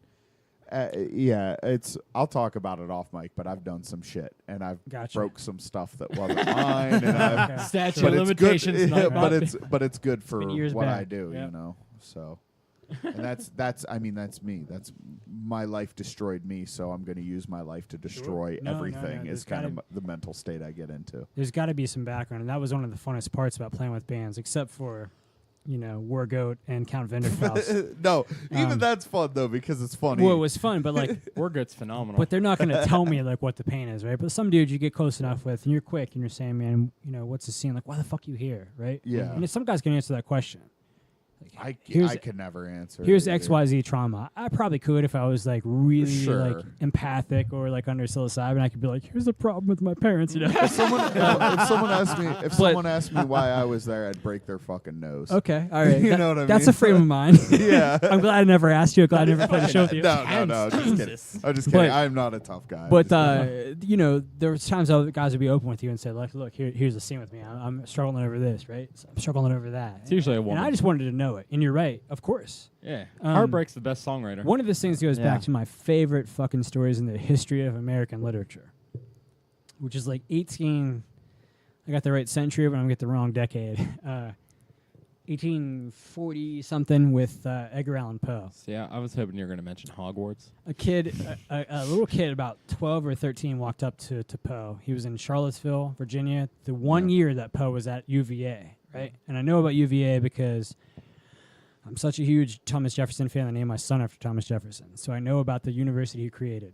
But for 1 year, Poe went to UVA, and they actually have his dorm room blocked off with glass, and they kept it the same as it was in the 1830s. And there's an actual stuffed raven crow inside of it, and it's awesome as fuck. You walk Yeah. up to it and you're just like, damn. But anyways, this kid asked Poe in like 1840 or whatever, I love your stuff, man. I just read The Fall of the House of Usher. Like, I want to be a literary hero. Like, how do I do it, man? What do I do? Like, how can I be like you? And Poe apparently, you know, he's a kind of Mark Twain guy. He's like sipping bourbon and he's like, you know, hitting cigars, and he looks at this kid and he goes, hurt. That's all he says to him. You know how I described I it was the first tour I ever went on, and it was the first show of the first tour I've ever been on, and it was the first time I played in New York City. Nice. We played in Brooklyn. So Nice. And she was an artist. That was like that's how she paid her bills. like Nice. paintings Farthest I and got shit. was to And Philly. She showed me some of her New York pieces. City's like an accomplishment. Yeah. That was pretty legit. Good job, yeah. And we made out that night too. So Oh, of course, but, yeah. You have a bad day at the door. You're like, here's $1,300. You're like, oh, great. yeah. yeah. But no, she was really cool. But I remember we were just talking about art. Like, we really clicked on that, and we were talking, and then she just like, so like, describe your band to me, because it was before we even played, and she heard we were from Ohio, and she's like, oh, you're so Southern. She called me Southern Oh, about Jesus. 100 times. Yeah. I'm gonna show you a map. yeah, exactly, yeah. But I remember she was telling me to describe the band. It was off the cuff, but I remember it still. But I described it as it's a combination of pain and happiness. You know, Right on. that's Yeah. the best way I could describe it. So, and Sure. that's what I feel when I write, and that's what I feel when You're supposed we to, play. I think. Yeah, pain and Yeah. happiness. Sure. See how I would describe your your sound as like an existential temper tantrum. I'm not going to hear Yeah, it I yet, could- to be I could- honest. I mean, I've I can appreciate that. I've heard your podcast here, but I'm not going to hear your music yet. But I mean, even on the path you're talking about, you're in the correct path, right? It's got to be Oh, pain, like Edgar Allan Poe explained, Yeah. or happiness can be correct too. Yeah. Happiness can be like a freak emotion that's like a Yeah. pure on muse. It's rare as fuck, Yeah. but it can work. It's a It's thing. yeah, it's I just I don't know. I write about shit. I couldn't even tell you, but it's all real. Yeah. But- But it's nothing specific. Shit, but it's all real. that shit I just tossed up that we were talking about onto Instagram and then onto YouTube, like that's a happiness song. That's a love song. And I don't do a lot of that, Mm-hmm. but that's where that was from, and you can tell there's a muse there. It's a real deal kind of deal. Normally the easier thing is from pain, but sometimes you can do it from the other extreme. Yeah. We've been talking about that lately because I have like really bad writer's block right now. Yeah. And even like when I'm writing guitar and everything, I'm overwriting. So nothing's working out. But like he'll sit down with me and like we'll sit down with acoustics and he stops me when it's good enough. Like that kind of thing. And like if I ever needed help with lyrics, like my pride won't let him write for me. But like I would let him like steer me. Maybe that's how Alex and I work so well, because he used to write like, oh, I wrote a new song for Nervous Aggression. It'd be like a 2-minute punk song. And he'd be like, oh, I wrote a song for Nervous Aggression back in the day, and it'd be like a 10-minute prog song. And I'm like, Alex, listen, When I that's too much. when I think about Let's writer's do block, everything you did, but Right. instead of this, let's just do that. Scrunch it down just a little, Just you know. that one. That's 3 songs, dude. when I think about writer's block, it's going to lead me to a position where I've got to say, like, I'm doubling down on this statement. And I'm going to flex up, like, if somebody attacks me, because it's a controversial position. Yeah. Man, But, I could show you, whenever this is over, I actually want to show you some shit that just like really inspired me Cool, when I was cool. younger. So the thing I think about with writer's block every time is I saw some like old interview with like Johnny Resnick from the Goo Goo Dolls. Uh-huh. Which they used to at one point in time. Because early- after Iris, he had. at one point in time used to be a punk band. At Yeah. one point in time, like Long Yeah. Way Down kind of scene, they were like a punk band. We used to cover Long Way Down or whatever Great, that song great was song, called. great fucking song. A television war between the sinners and the saints, like that's 2018, dude. Anyways, you were almost to it, but Iris itself was in a fucking trash can. He threw the goddamn song away. Are you shitting He me? wrote Iris, right? About the Goo Goo Dolls. So like this is the time I was after film myself because like it's supposed to be a chick song, whatever else. But fuck you all. This is a great song. No, dude, it's a panty melter. He wrote Iris and it was in a trash can. And that dude of his that looked like Tonto from Cuckoo's Nest, like that that Native American guitarist he has, found that shit in a trash can. It was just like, dude, we should make this a song. And Resnick was in a writer's block moment where he was throwing away everything he wrote. And Iris by Goo Goo Dolls was in a fucking waste bin. Ugh. And the guitarist reached in and was like, why don't we just try it once? And he's like, it sucks. It's awful. They play it. That guitarist plays one of those fills, like those deep, like 1990s rock fills from Seattle. And Resnick falls back in love with it, writes a song, and it's just retardedly gorgeous. Yes, that's a fun. Like, it's so retardedly gorgeous that it now becomes a pop song for girls that where people fight me when I say, hey, this is the example of writer's block. yeah, like, dude, that song is very much a pop song. It shouldn't be, though. It just has No, to be. It has it to is be. because of how It big of an has to be. impact it had. Yeah. But That was a song that had to be, but it As- wasn't your fault. You as- just write a song. lyrically and as a piece of music as a whole, it's a great song. Right. Like, it's a genuinely heartfelt song. It's very well written and thought out. Right. Like, yeah, amazing. instrument wise. That song was in a fucking trash can. I know. That's what I'm trying to tell you. It's fucking insane. It's retarded. Like, it should never, ever happen, but that's how this works. That's how writer's block is, man. It's a dangerous thing. I wonder how many songs I've deleted off of my phone, like just out of my notepad, because I'm like, I don't want anybody to see that, because then they'll know I'm dumb. Oh, I've done that. That's the exact thing I'm I've done bringing that a up. bunch. That's the mystery of that fucking song. But you've always been a pretty good lyricist, also. Yeah, but that, I'm telling you, man, that's the freak part of that song. You think you're in writer's block and you make a writer's block. I mean, like, And you go show like Isolated. So I got lucky enough that like the height of my lyrics writing for my band, I was in a bunch of creative writing classes in college. So I could take a dead black and white poem to people, and they would be like, "Oh, this is great. Look at this part of this," or they would analyze it. And part of that isn't me being impressive. Part of that is like academics love to like hyper analyze something until it's special. Like, as you know, from when you read like, you know, the Scarlet Letter in high school, and Nathaniel Hawthorne writes a sentence like, "Throngs of bearded men gathered outside of the schoolhouse," and they're like, "Look how deep the sentence is. It means Yeah. blank." And you're like, "Okay, wait a minute. Like, you guys are just turning this shit into something awesome." That can happen in college too, but in these creative classes, like, I would write poems they would be like, "Here, this part's good, this part's good." So I would keep like XYZ poem and be lucky enough to not fall into the moment where I'm Johnny Resnick and I throw Iris into a trash can. Yeah. Now, I've never written a song like Iris, don't get me wrong. no. I wouldn't be sitting here. Yeah. There's songs you've done, like that Circles and Diamonds song. I loved that The song. song is big, yeah. Like, Yeah. dude, we should do a cover. We should do a new version of that. Yeah, it should be heavier. There's a lot of songs we recorded that I wanted to be heavier, but again, like I told you, your band is an amalgamation of the guys you have with you.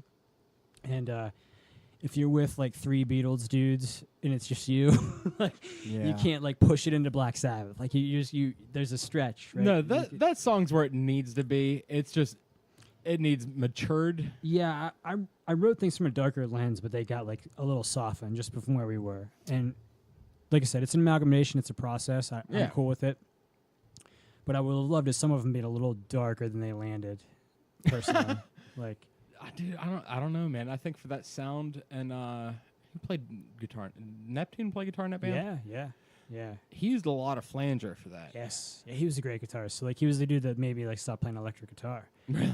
I would. I remember watching him play a few times too, and he was Shit. really good. He came out of nowhere too. Like, Yeah. He, I was playing for a No year one or knew. two, and then he's like, "Oh, I've been playing for a couple weeks." And I'm like, "Let's play." And he's like, playing. I'm like, "What the fuck? Whoa!" Yeah, whoa. we're not doing the same thing. So I'm like, "Okay, let's write songs." And he like wouldn't really write anything. I was like, "Okay, I write songs," and then just worked from there. But yeah, I he know. was kind of out of the world. Just how quick he rapped the guitar. I need to. I don't know. I need to put more work in. I think. I'm always out here like tapping at things, but like, I actually need to start like laying things down, because I have like the bones of a few songs. Like, I'm singing out of key at 11 o'clock at night after I've been awake for 20 hours, and like, I'm not practicing enough, so I'm sloppy, and Yeah, well, my voice will crack. It's just, I don't know. You good? yeah, I opened that door earlier because I thought I heard some paw scritches. Oh, no. Yeah. They're wandering around. Yep. But yeah, just it's been a long one, huh? What, this podcast? Yeah, Yeah. I figured so. It's been good though. Man, the conversation kept going, so I was just keeping Fuck it going. let it Fuck ride. Fuck it. So, hey, welcome back, Josh. Hi. I've missed you. We haven't addressed it. Yeah, we really haven't touched on it at all. We haven't addressed it. I would like to I was- dress it.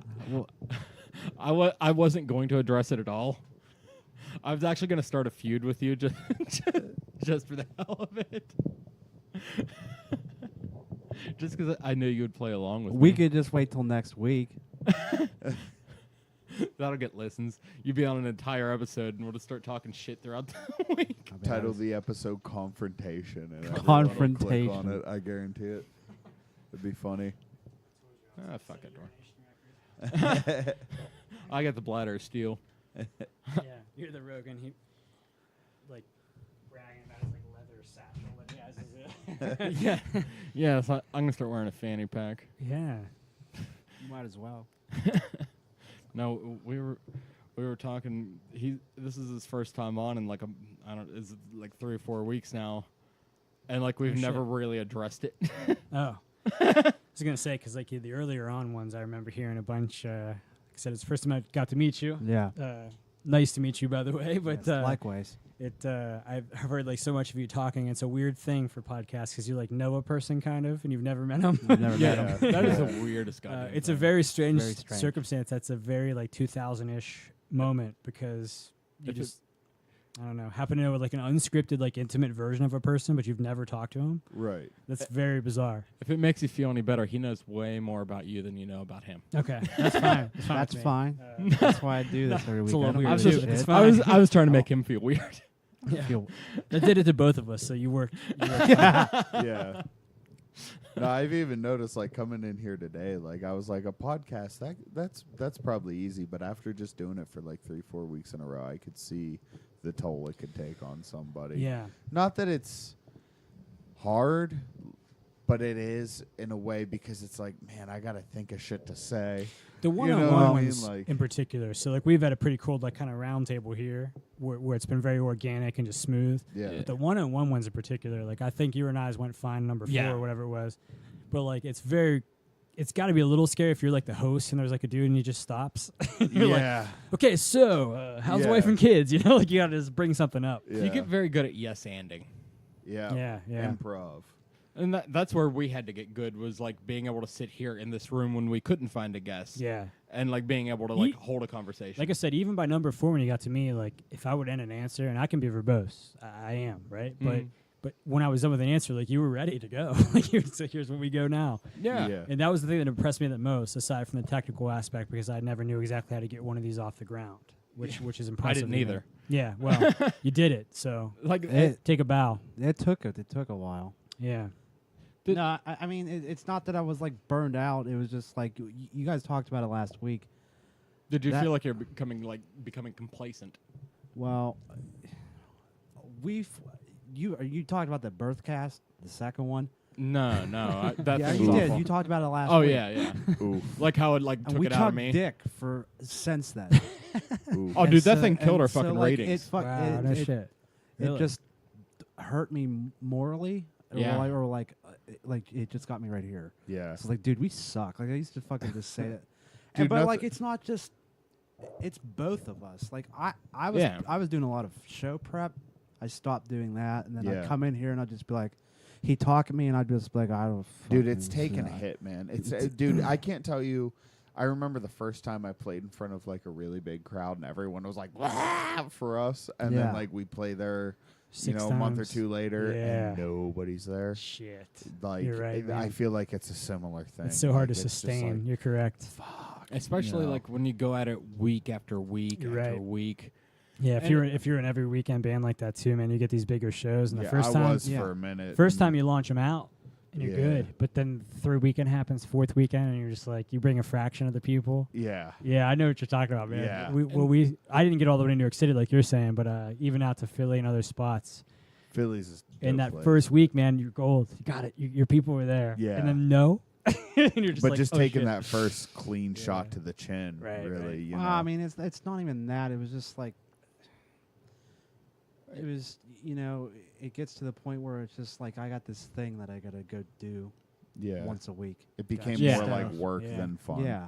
Yeah. And it was just like, it wasn't paying off emotionally for me. Yeah. Sure. And, it was just, but it was just, we weren't, I feel almost sometimes you were just like, I just showed up. Oh, and I'm this is my it was- house. and I'm not slamming you either. It was just, I would we blame were Minute. both there. Yeah, Yeah. it was surprisingly we did better when we would do it more often. Yeah. Like when it was easier when we would do it two times a week. Really? Yeah, it was just I don't know why it was easier to find a groove. Like we weren't like Yeah. we're both grown adults. Like we can't hang out every day. Sure. You know what I mean? Yeah. So like we'd walk into a room once a week, and like we're walking into each other just cold. Right. You know what I mean? But like Yeah. when we're doing it on like a Tuesday or Wednesday and a Saturday, it's every 3 days, so it's easier to like keep up Yeah. with each other. It's- We're it- vibing more. It's certainly easy to recount like what's gone on. So like I was trying to think the last time I saw you, like like I was like, oh yeah, the front row of that Tool concert, like the speech I gave in front of a congressman and a senator, and then this hike I just went on. I'm trying to think all these shit that I just did, Yeah. and it wasn't like I just saw you 2 weeks ago. No, Like, it was it's- different. It kind of all mashes. Jesus together Christ, you at a told me it was certain 2 point. years ago, which it's hard to believe, but Yeah. I know take your that's word for it, insane. but It is. man, that's hard to it's hard to believe. June 2016 is when this kicked Jesus off. Christ, it's hard to believe, dude. That's oof. I never thought I would 2 years later I'd be still doing it. I mean, I kind of do, but like for me, like it took the place of music when I got too old to like go try to be a rock star. You know what I Right. mean? Yeah. Like it gave me something. It gave me a creative outlet, and it just I don't know. It serves its purpose for me. Sure. And See, they all seem like the ones I've checked out. I've certainly not. What number is this? 131. So I've certainly not listened to 130 other ones aside from the first Oh, one. I don't blame But- you. I wouldn't. No. But I've listened to a fair amount of them, and they all seem like. I mean, there's definitely like something to say in each one of them, which is what I come at an artist. Like if you like, even back in the scene, we used to even say like, does this band have something to say? Like, Mhm. is there something here that's special, or is it just like fucking notes and screaming? Is there something to say here? Yeah. And normally the ones I checked out for sure, and of course I have my own biases, so I check out like the ones that Travis is on, or like my buddies are on, or whatever. But they all certainly seem to have something to say, and there was like a useful part to each of the ones I checked out. So Well, Yeah. and I also used it as a vehicle to reconnect with people that I haven't seen in Right. 10 years. Right. You know what I mean? yeah, and how much easier is it to just jam a mic in somebody's face and talk to them? Yeah. like it becomes a thing, and you're not just talking anymore. Like it's like you're guarded in that regard. He's reconnected with people, and I've just brought fucking maniacs that I've. That's funny. Yeah. Because there's been I could see it, man, because Yeah. it is like a disarming way to do it. It Like is. You, It makes it more of just like sitting back and talking, because like when you first got here, and for me, and it's something I've noticed, especially with Marshawn last week. Mm-hmm. I'm usually not like the most talkative person, especially with new people. I just, I'm Sure. more reserved. yeah. But like now I found it, like if we're about to go on the podcast, like maybe I do have some interesting things, and maybe the podcast is an excuse for me to like Mhm. ask certain Sure. questions. And it's Yeah. certainly get to easier know to get somebody. talkative with people Right. you just met. And, Yeah. And like, first off, it's a weird thing to ask someone to do. I guess. You know what I mean? Like, it's weird for me to like send that text. Yeah. Because Like, they are they gonna get this and think I'm a fucking weirdo? because they are no, I getting- don't want to fucking come sit in your because shed. podcasts are getting more mainstream now, more Yeah. than they were. Yeah, it's a 8 little years easier when they- now for sure. But it is still kind of weird. Like people are still kind of like, the fuck, what podcast? What are you talking about? Yeah. You know what I Right. mean? Like it's Yeah. still not like yeah, your everyday person doesn't fucking listen. it's to 'em. honestly Right. somehow still out of its time, and it, Yeah. it It really is. shouldn't It be really, because really shouldn't be. it really shouldn't be like you're just the exact sentence you just gave there. It shouldn't be because it's I swear to Christ, at least myself, like if you're a conversive guy, you got a decent IQ, like a decent vocabulary, like you just want to have an in-depth conversation with another human being.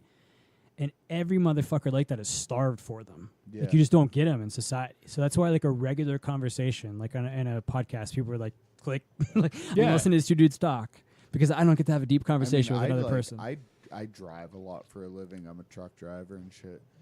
And as much as like I'm so all about music, 99% of the time I'm on the road, I'm listening to podcasts because it's like I don't have anyone to talk to. Are you a coast to coast AM guy at night? Yeah, of course, George Norrie. Of course. But I'm also like a big I feel like I'm like best friends with like fucking Jim Norton, Anthony Cumia, and Patrice O'Neal, even though like I've never met any of them. Gotcha. But I listen to them all the time. Yeah, that's a great point. Yeah, it is. I think it is. But yeah, get back. Me and him weren't hanging out at all. We would just show up and do this. yeah. And then last week we hung out a lot, actually. Yeah. That's Yeah, good. It helped. It definitely Honestly, helped. I noticed, And we didn't talk about the podcast. We didn't talk about it at all. We Sure. just sat That's and cool. bullshit about That's a stuff. big thing. I think. Well, I have two sides of that, which is Emmert and I really don't ever hang out because we play music and stuff. I mean, that's naturally And what I happens. consider him one of my best friends, and Yeah. it is always kind of weird when I like ask like if I this never happened, but if I left my guitar at his house, and if I ask him, hey man, can I come grab that, and then he's just like, can you be here in like 10 minutes because I'm leaving? I got plans with other people, and it is always a little weird because it's like I thought we were, but at the same time it's like, but I'm not hitting him up. On the flip side of that coin, like Blake, when he was in the band, like we'd go to Christmas at grandma's and he just like, oh, and by the way, I sent that, and he'd just start talking about band shit. And it's like, what the fuck happened to my brother? You know what I mean? Yeah. So Dude, we're at Christmas. Come on. yeah, there's You know? there's just a weird crossroads man. with Those are especially when you go into it as friends, right. but you really can't go into it any other way Yep. than being happened, someone you know. Definitely you know? with Neptune and I. Like we were like really tight friends, but then there was Yeah. like there was an element of that Edgar Allan Poe stuff I was just talking to you about. Like go out and get your time to hurt and then come back and figure this out. Like you can't give me every inch you had somewhere because I need to know, like we'll get the high notes later as we write songs together. Mm-hmm. And it like morphed this relationship. This is like one of my best friends in high school. And we fucking live together, but we purposely would like disappear for like a couple weeks at a time, just not interact, and then come back with like new experiences and write. And it's a very bizarre relationship to be in a band with somebody because you just can't be really what you anything were. creative, podcast, Yeah, band, sure. if Anything you- where there's anything more than just collective. you. Yeah. It's, What a weird because thing, it's man. like, I'm trying to express myself, and then I think that's when your differences really start to show. Yeah. Is when you're both trying to express yourselves artistically. Right. You know. And you both have to share a vision to an extent. Right. Yeah. Um, Some overlap. And if for it was sure. exactly the same, it would be boring. Mm-hmm. You Yeah. know, but and it usually never is. But it's learning how to coexist to the highest degree, I think. Sharing an artistic pursuit with Sure. somebody. You know. That's my 2 cents. That's my 2 cents. All right, man. We did a fucking long one. We could do a long Really? one. Yeah. Already? Yeah. My ass is getting numb. I got to stand up. I didn't even, I just want to show you guys negative approach fucking videos. I didn't even give after all this. my bullshit speech hiking thing that I just went on story. What's that? My that crazy hike I just went on. I was gonna like riff about it for a moment or two. Yes, but do that. No, no. Absolutely. Well, I'm not trying to like just prolong this for the fun of prolonging it, but No, do it. Do it. I don't care. We'll break a record. we were talking a little bit about it before we kicked off here, Yeah. but so I was in the Eastern Panhandle of West Virginia for a while, just with in-laws. Like I have a new daughter, so my wife is out there with her family, and I cut it off and found a way to kind of disappear because I had court back here at a certain time to get to the Susquehannock State Forest of Pennsylvania. So Yep. it's like north central PA, not that far from the New York border.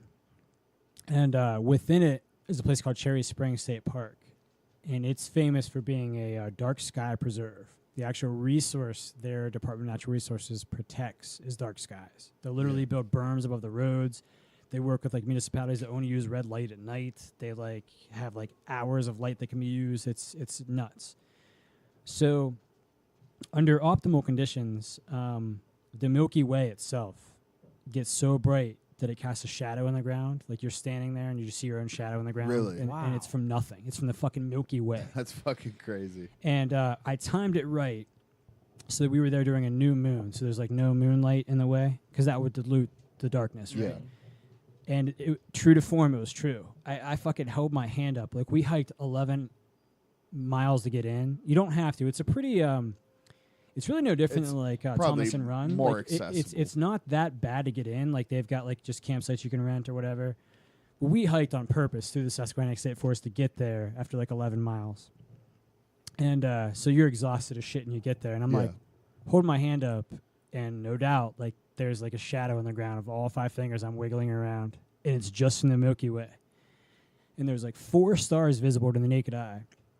Like Mercury, Mars, Venus. I know Jupiter's one for sure. Jupiter I had to squint at. It was so bright. Like that's stupid. Wow. But it's dark and I was like squinting to look at Jupiter. It was so bright. So I'm there and like it's the most bizarre thing ever to have like the Milky Way pointed at you. Because like I've never really fully seen it in person. And you look at it and it's just stupid. It's like any constellation you know for now. And I'm not like a huge guy versed in constellations, right? I talked about how I failed chemistry in high school. I got a B- in college in astronomy.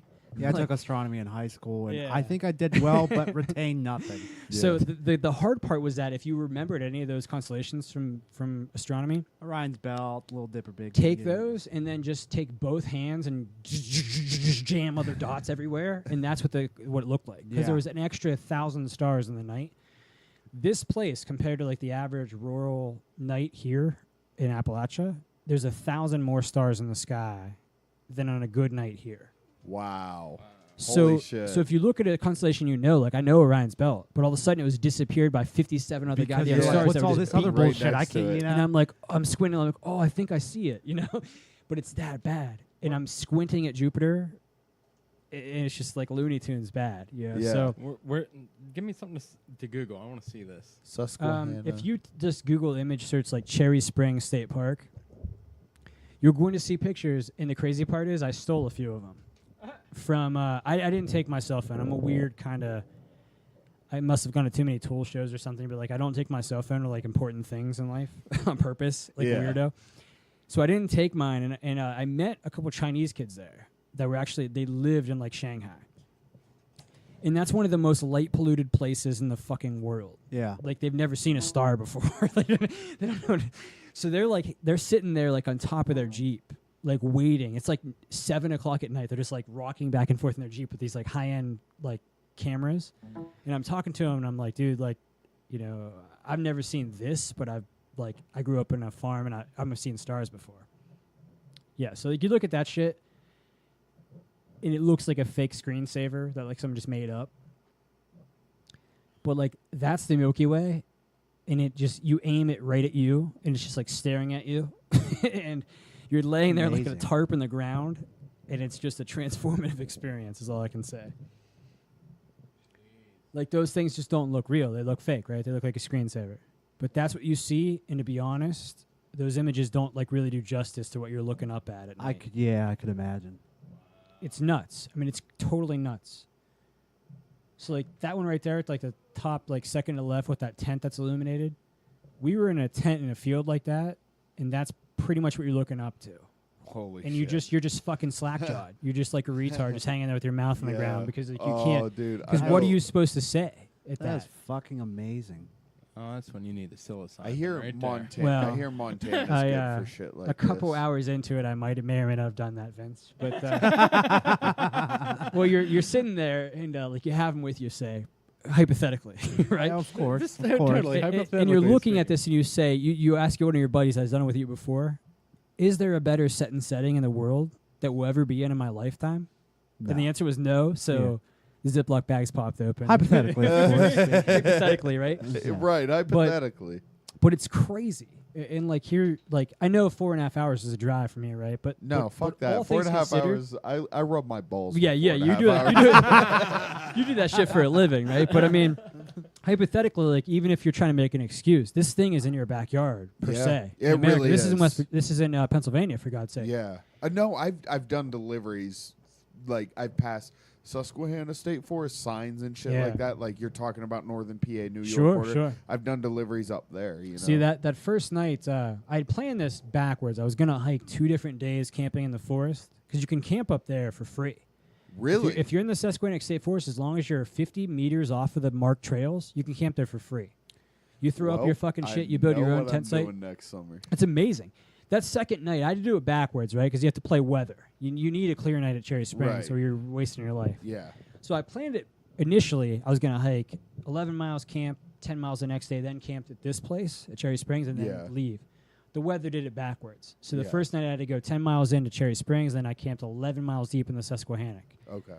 But 11 miles in that second night, I'm at the confluence of like 5 or 7 different streams and this beautiful fucking like roaring like brook Yeah. that made an island, and I'd Yeah. camp in it, and I'm just like, this shit's free. Oh, And I throw a tent up, and like all I hear is just like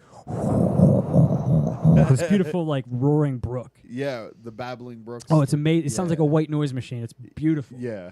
Now that night, the second night, it was raining a little bit, so we passed like a fuckload of bear prints in the way. We were talking about this before we started the podcast. Yeah. And, Oh, I'm bringing fucking guns. yeah, I did too. I did. I'm You're actually bringing- allowed to in the state forest. I imagine so. And I did Only too. For I'm not killing anything. Of course. that Yeah, doesn't I need to didn't. be I killed, never shot a like- round off, of course. But I'm looking Right. at these bears that are like 600 pounds that they have out there. Yeah. Well, I'm walking. I had like I didn't take them. I went to WVU on an academic scholarship, but I had like smaller basketball scholarships. A pretty decent basketball player. Right. Palm of basketball pretty easy. Yeah. Pretty big mitts. And I walk across because it's raining the whole day of the second hike, and I walk across this fucking bear print, like this deep ass bear print on the trail. And I drop my hand down on it, and this fucking bear print swallows my hand up. It's just like covered it up. And I'm like, fuck me, this bear could palm a basketball. Like, I'm not fucking with them. Yeah. So the second night we do like it all correct. Like you have a like we're copying what they do like in Yellowstone. Like there's Yeah. a triangle, right? Like one part of the triangle you cook your food, the other part you eat it, and then the last one you put your shit in a tree in a bear bag. Right. So we did all that correctly the second night.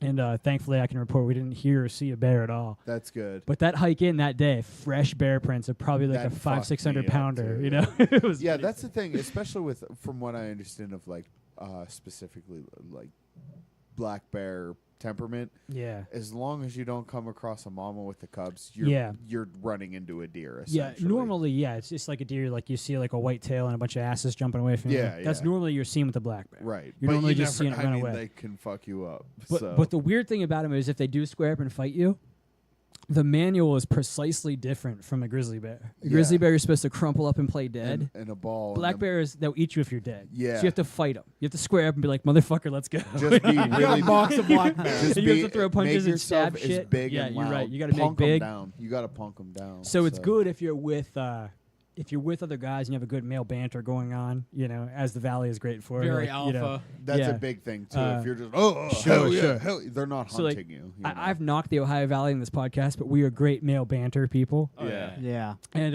like I'm in the woods, like just fucking banging away at my friends, and we're like hitting back, and like we're busy talking. Yeah. But the first night I fucked up, right?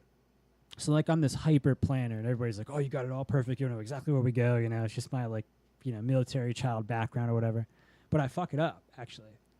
I see like a place where you're supposed to be able to camp for free in the forest. And I'm looking on Google Earth and everything. And it's like a field just off of this old abandoned airport at Cherry Springs. We're good. We got it. Well, I go there like in the morning when I'm supposed to meet my buddies, and I'm running, I'm jogging back there, and I walk in, and yeah, it's not a forest anymore because it used to be a forest fire, and the satellite's showing you like a field basically in a field. It's like eye level deep blackberry bushes for like 600 yards. Oh no! Guess what? Black bears. No eat. shit. No. The story gets funner because I'm starting to look at him and I'm like, I'm a persistent son of a bitch. Just like it's a German thing, I guess, probably also. But I'm stubborn as fuck. So I keep going. I'm like, I'll find a good spot. I'm gonna chop the shit down. We're gonna camp here.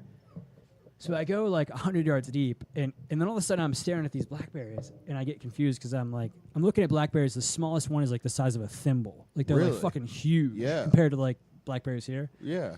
So I get like tricked by that. Then all of a sudden I go, I'm pretty deep in like a black bear habitat, like a perfect habitat for them. For fucking bears. And I'm by myself, I'm not talking to anybody. Yeah. So I turn around and I hear this fucking noise like I'm like, oh, fuck that shit. So I turn around and I don't know to this day what it was exactly, Yeah. but a bunch of these like blackberry brambles like moving around in circles, and I just like fucking hightail it out of there and jog back to the parking lot.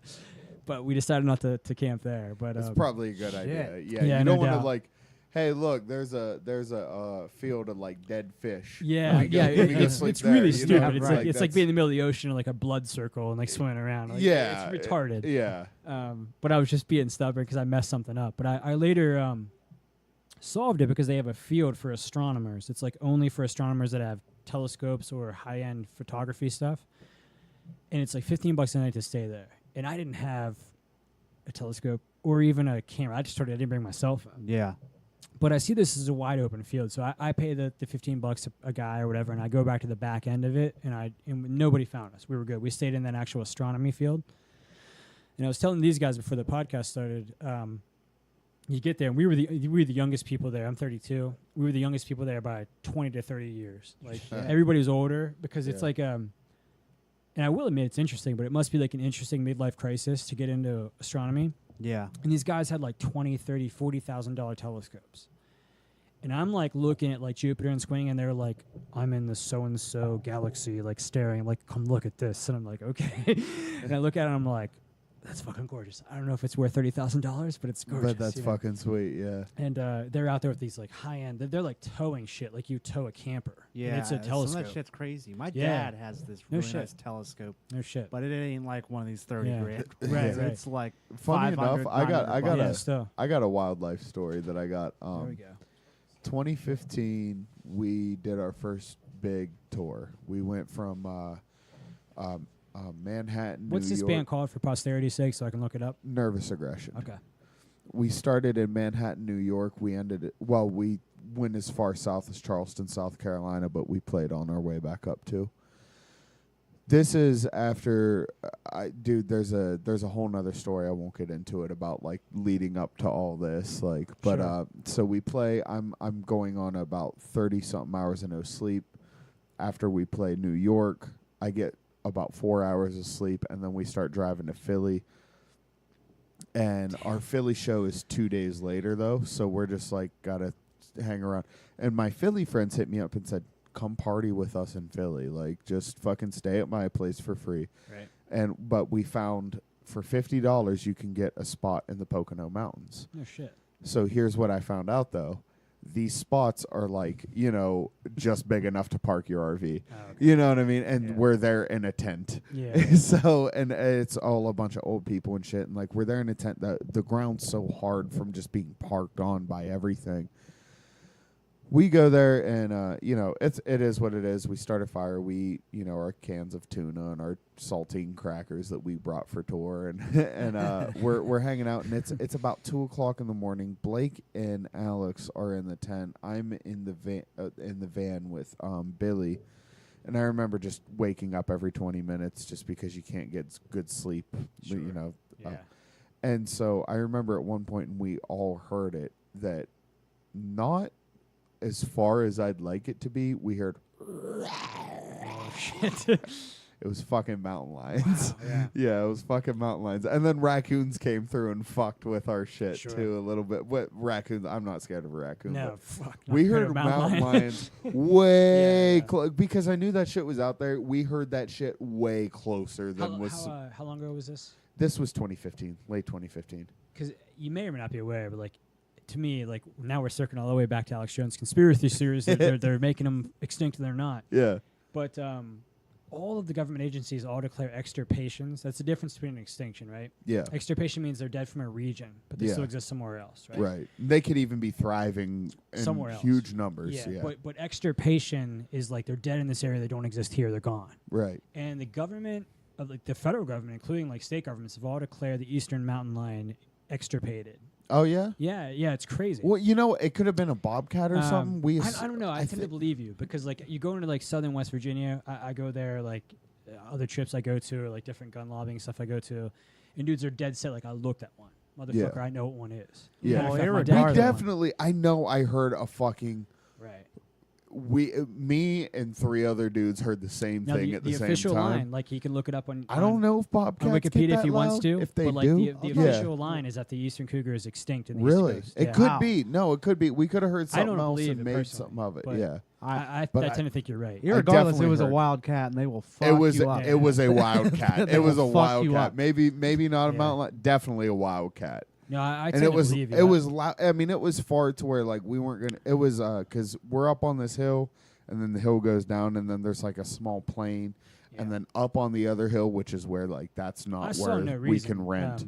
The Susquehannock is 36,000 square acres. Yeah. And I saw no reason there couldn't be one there. Yeah, I tend to think that, I'm not slipping into full Alex Jones mode again, but like I tend to think like there's 2 reasons. Like one is there's an underestimation of like the actual wilds that still exist in the East Coast. yes, Mm-hmm. There really is some wilds. because here. nobody really goes. Pennsylvania into the got most of wilds them, out here. but there yeah. really is some wilds here. Yeah. And I've been in the Allegheny State Forest or the National Forest. I've been in the Jefferson National Forest down Yeah. in West Virginia. Like there's still some room.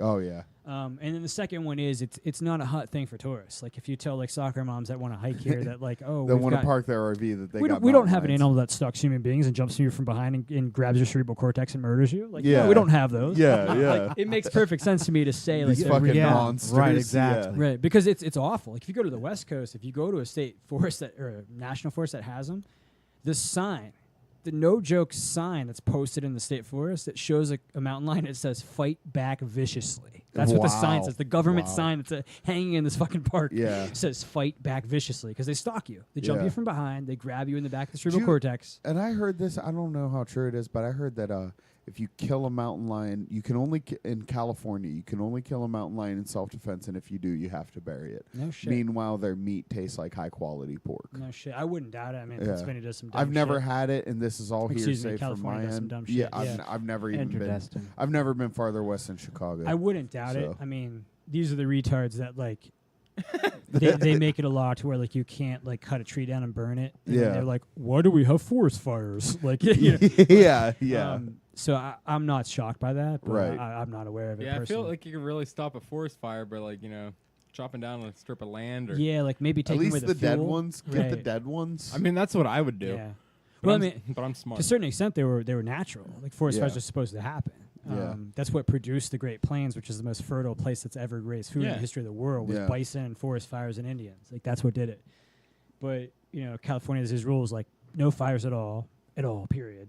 yeah. And then you go like 40 years and you have just leaf litter and forest just banged up like Everywhere. like yeah. at an atomic level. Like it's gonna be like bigger than Hiroshima. They're like, nah, it's cool. yeah. And then someone throws a cigarette down and it isn't cool anymore. Why is it always on fire? Yeah. I mean, once a year, California's on fire. it really At is. You know what I mean? Yeah, Like, you're it's- right. I mean, Not my dry leaf collection. I mean, this one's been like particularly bad, but you're right. Like almost every. is it on fucking fire year. again? Yeah. Oh, Up one of the worst California? ones ever. Like right Oh, now. Jesus. Yeah. It's always the worst one ever.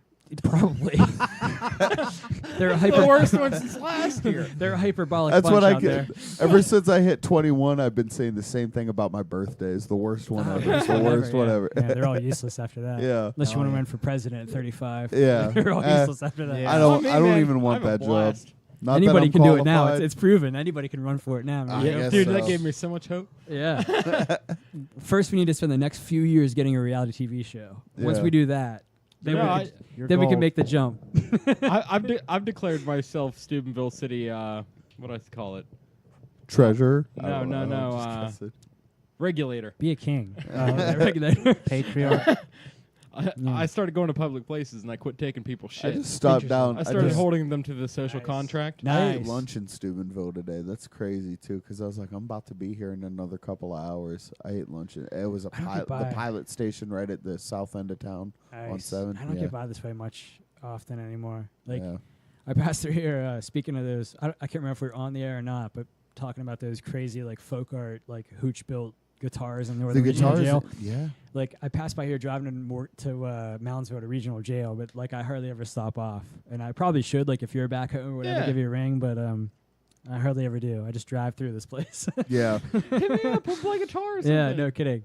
Shit. Especially if I could bring one of those contraband guitars back. Oh fuck. Oh, dude, if you can get a hold of one of those. Made out of coffee cans. More and than shit, that, I'm just telling like you. slip a recorder and just be like Right. in a jam session. Yeah, That's I know. really what I'm. That's kind of what I interested would in. hear I'm too. gonna hear. 'Cause Yeah. What blues is there more than like I'm Oh. stuck in a fucking cage for Yeah. X years? I don't know what a cell phone is. No. yeah, sure. I mean, you. What the fuck's a Twitter? Yeah.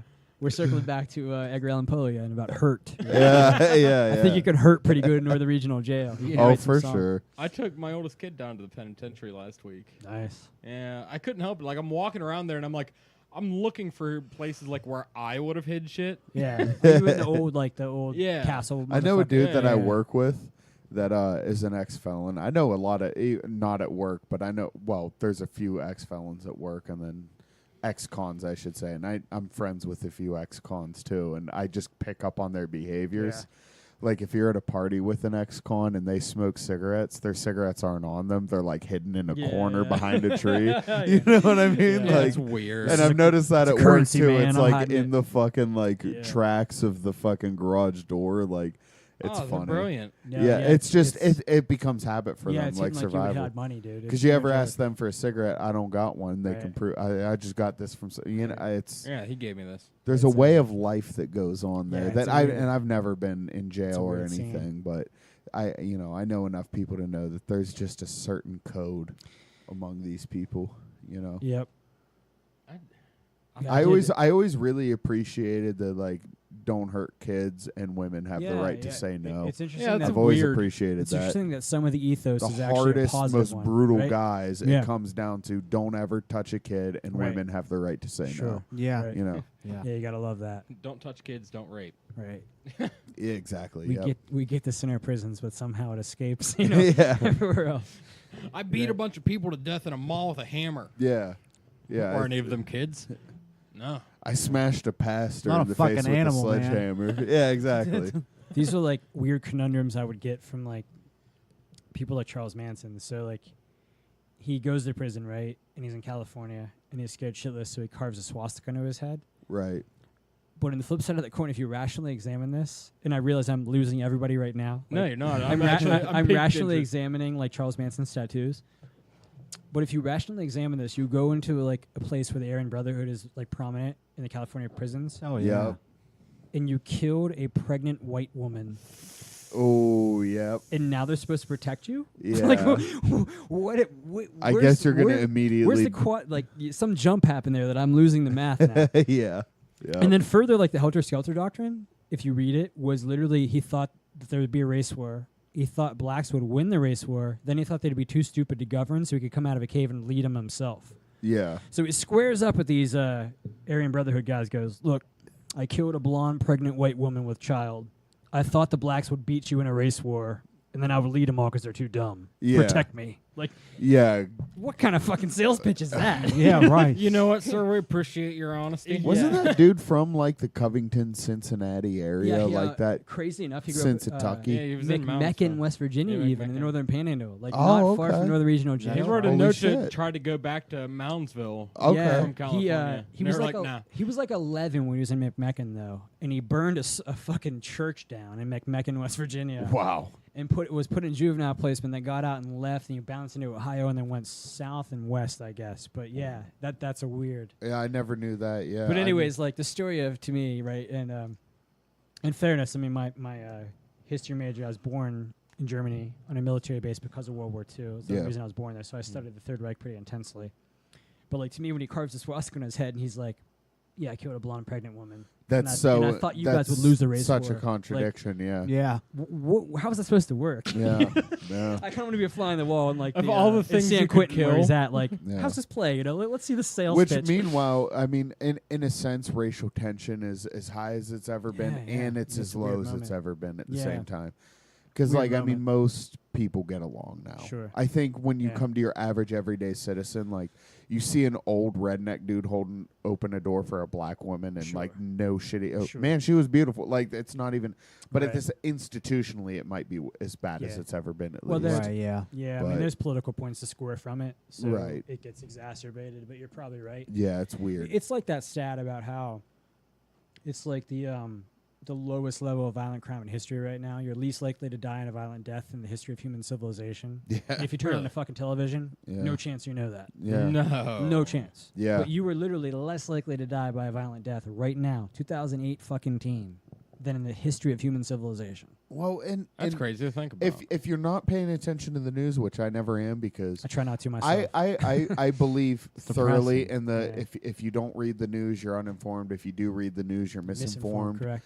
So I'd rather be uninformed than Sure, misinformed sure. and just come to it It's a from a beautiful clean quote. skate. But yeah, I mean, it's impossible to escape the. I think Dave Chappelle said it best that, like, you know, our generation has to deal with like a new 9/11 every week. Right. Yeah. You know, Oh, there's yeah. just always shit going on. But at the same Or there's time, a 48-hour news circle. yeah, Yeah, if that. It might be Yeah. faster. Like yeah. last week, priests were raping someone or kids or something, Right. and now Or it's it disappear, right? yeah, it's gone now. Yeah, that was the thing. So like, I wasn't,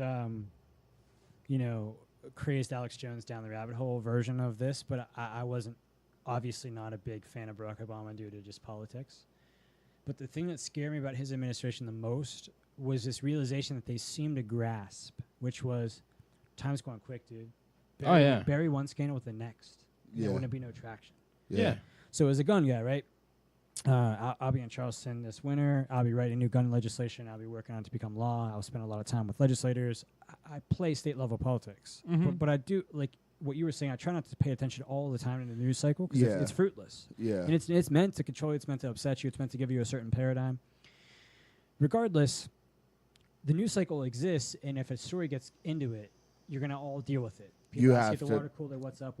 Yeah, it's a straw man that's And in the your crazy way. thing in the Obama administration was that one thing would happen. So for me, for a gun guy, I remember to this day that that gun runner scandal, right, where he gets his attorney general to give guns to Mexican gangs on purpose.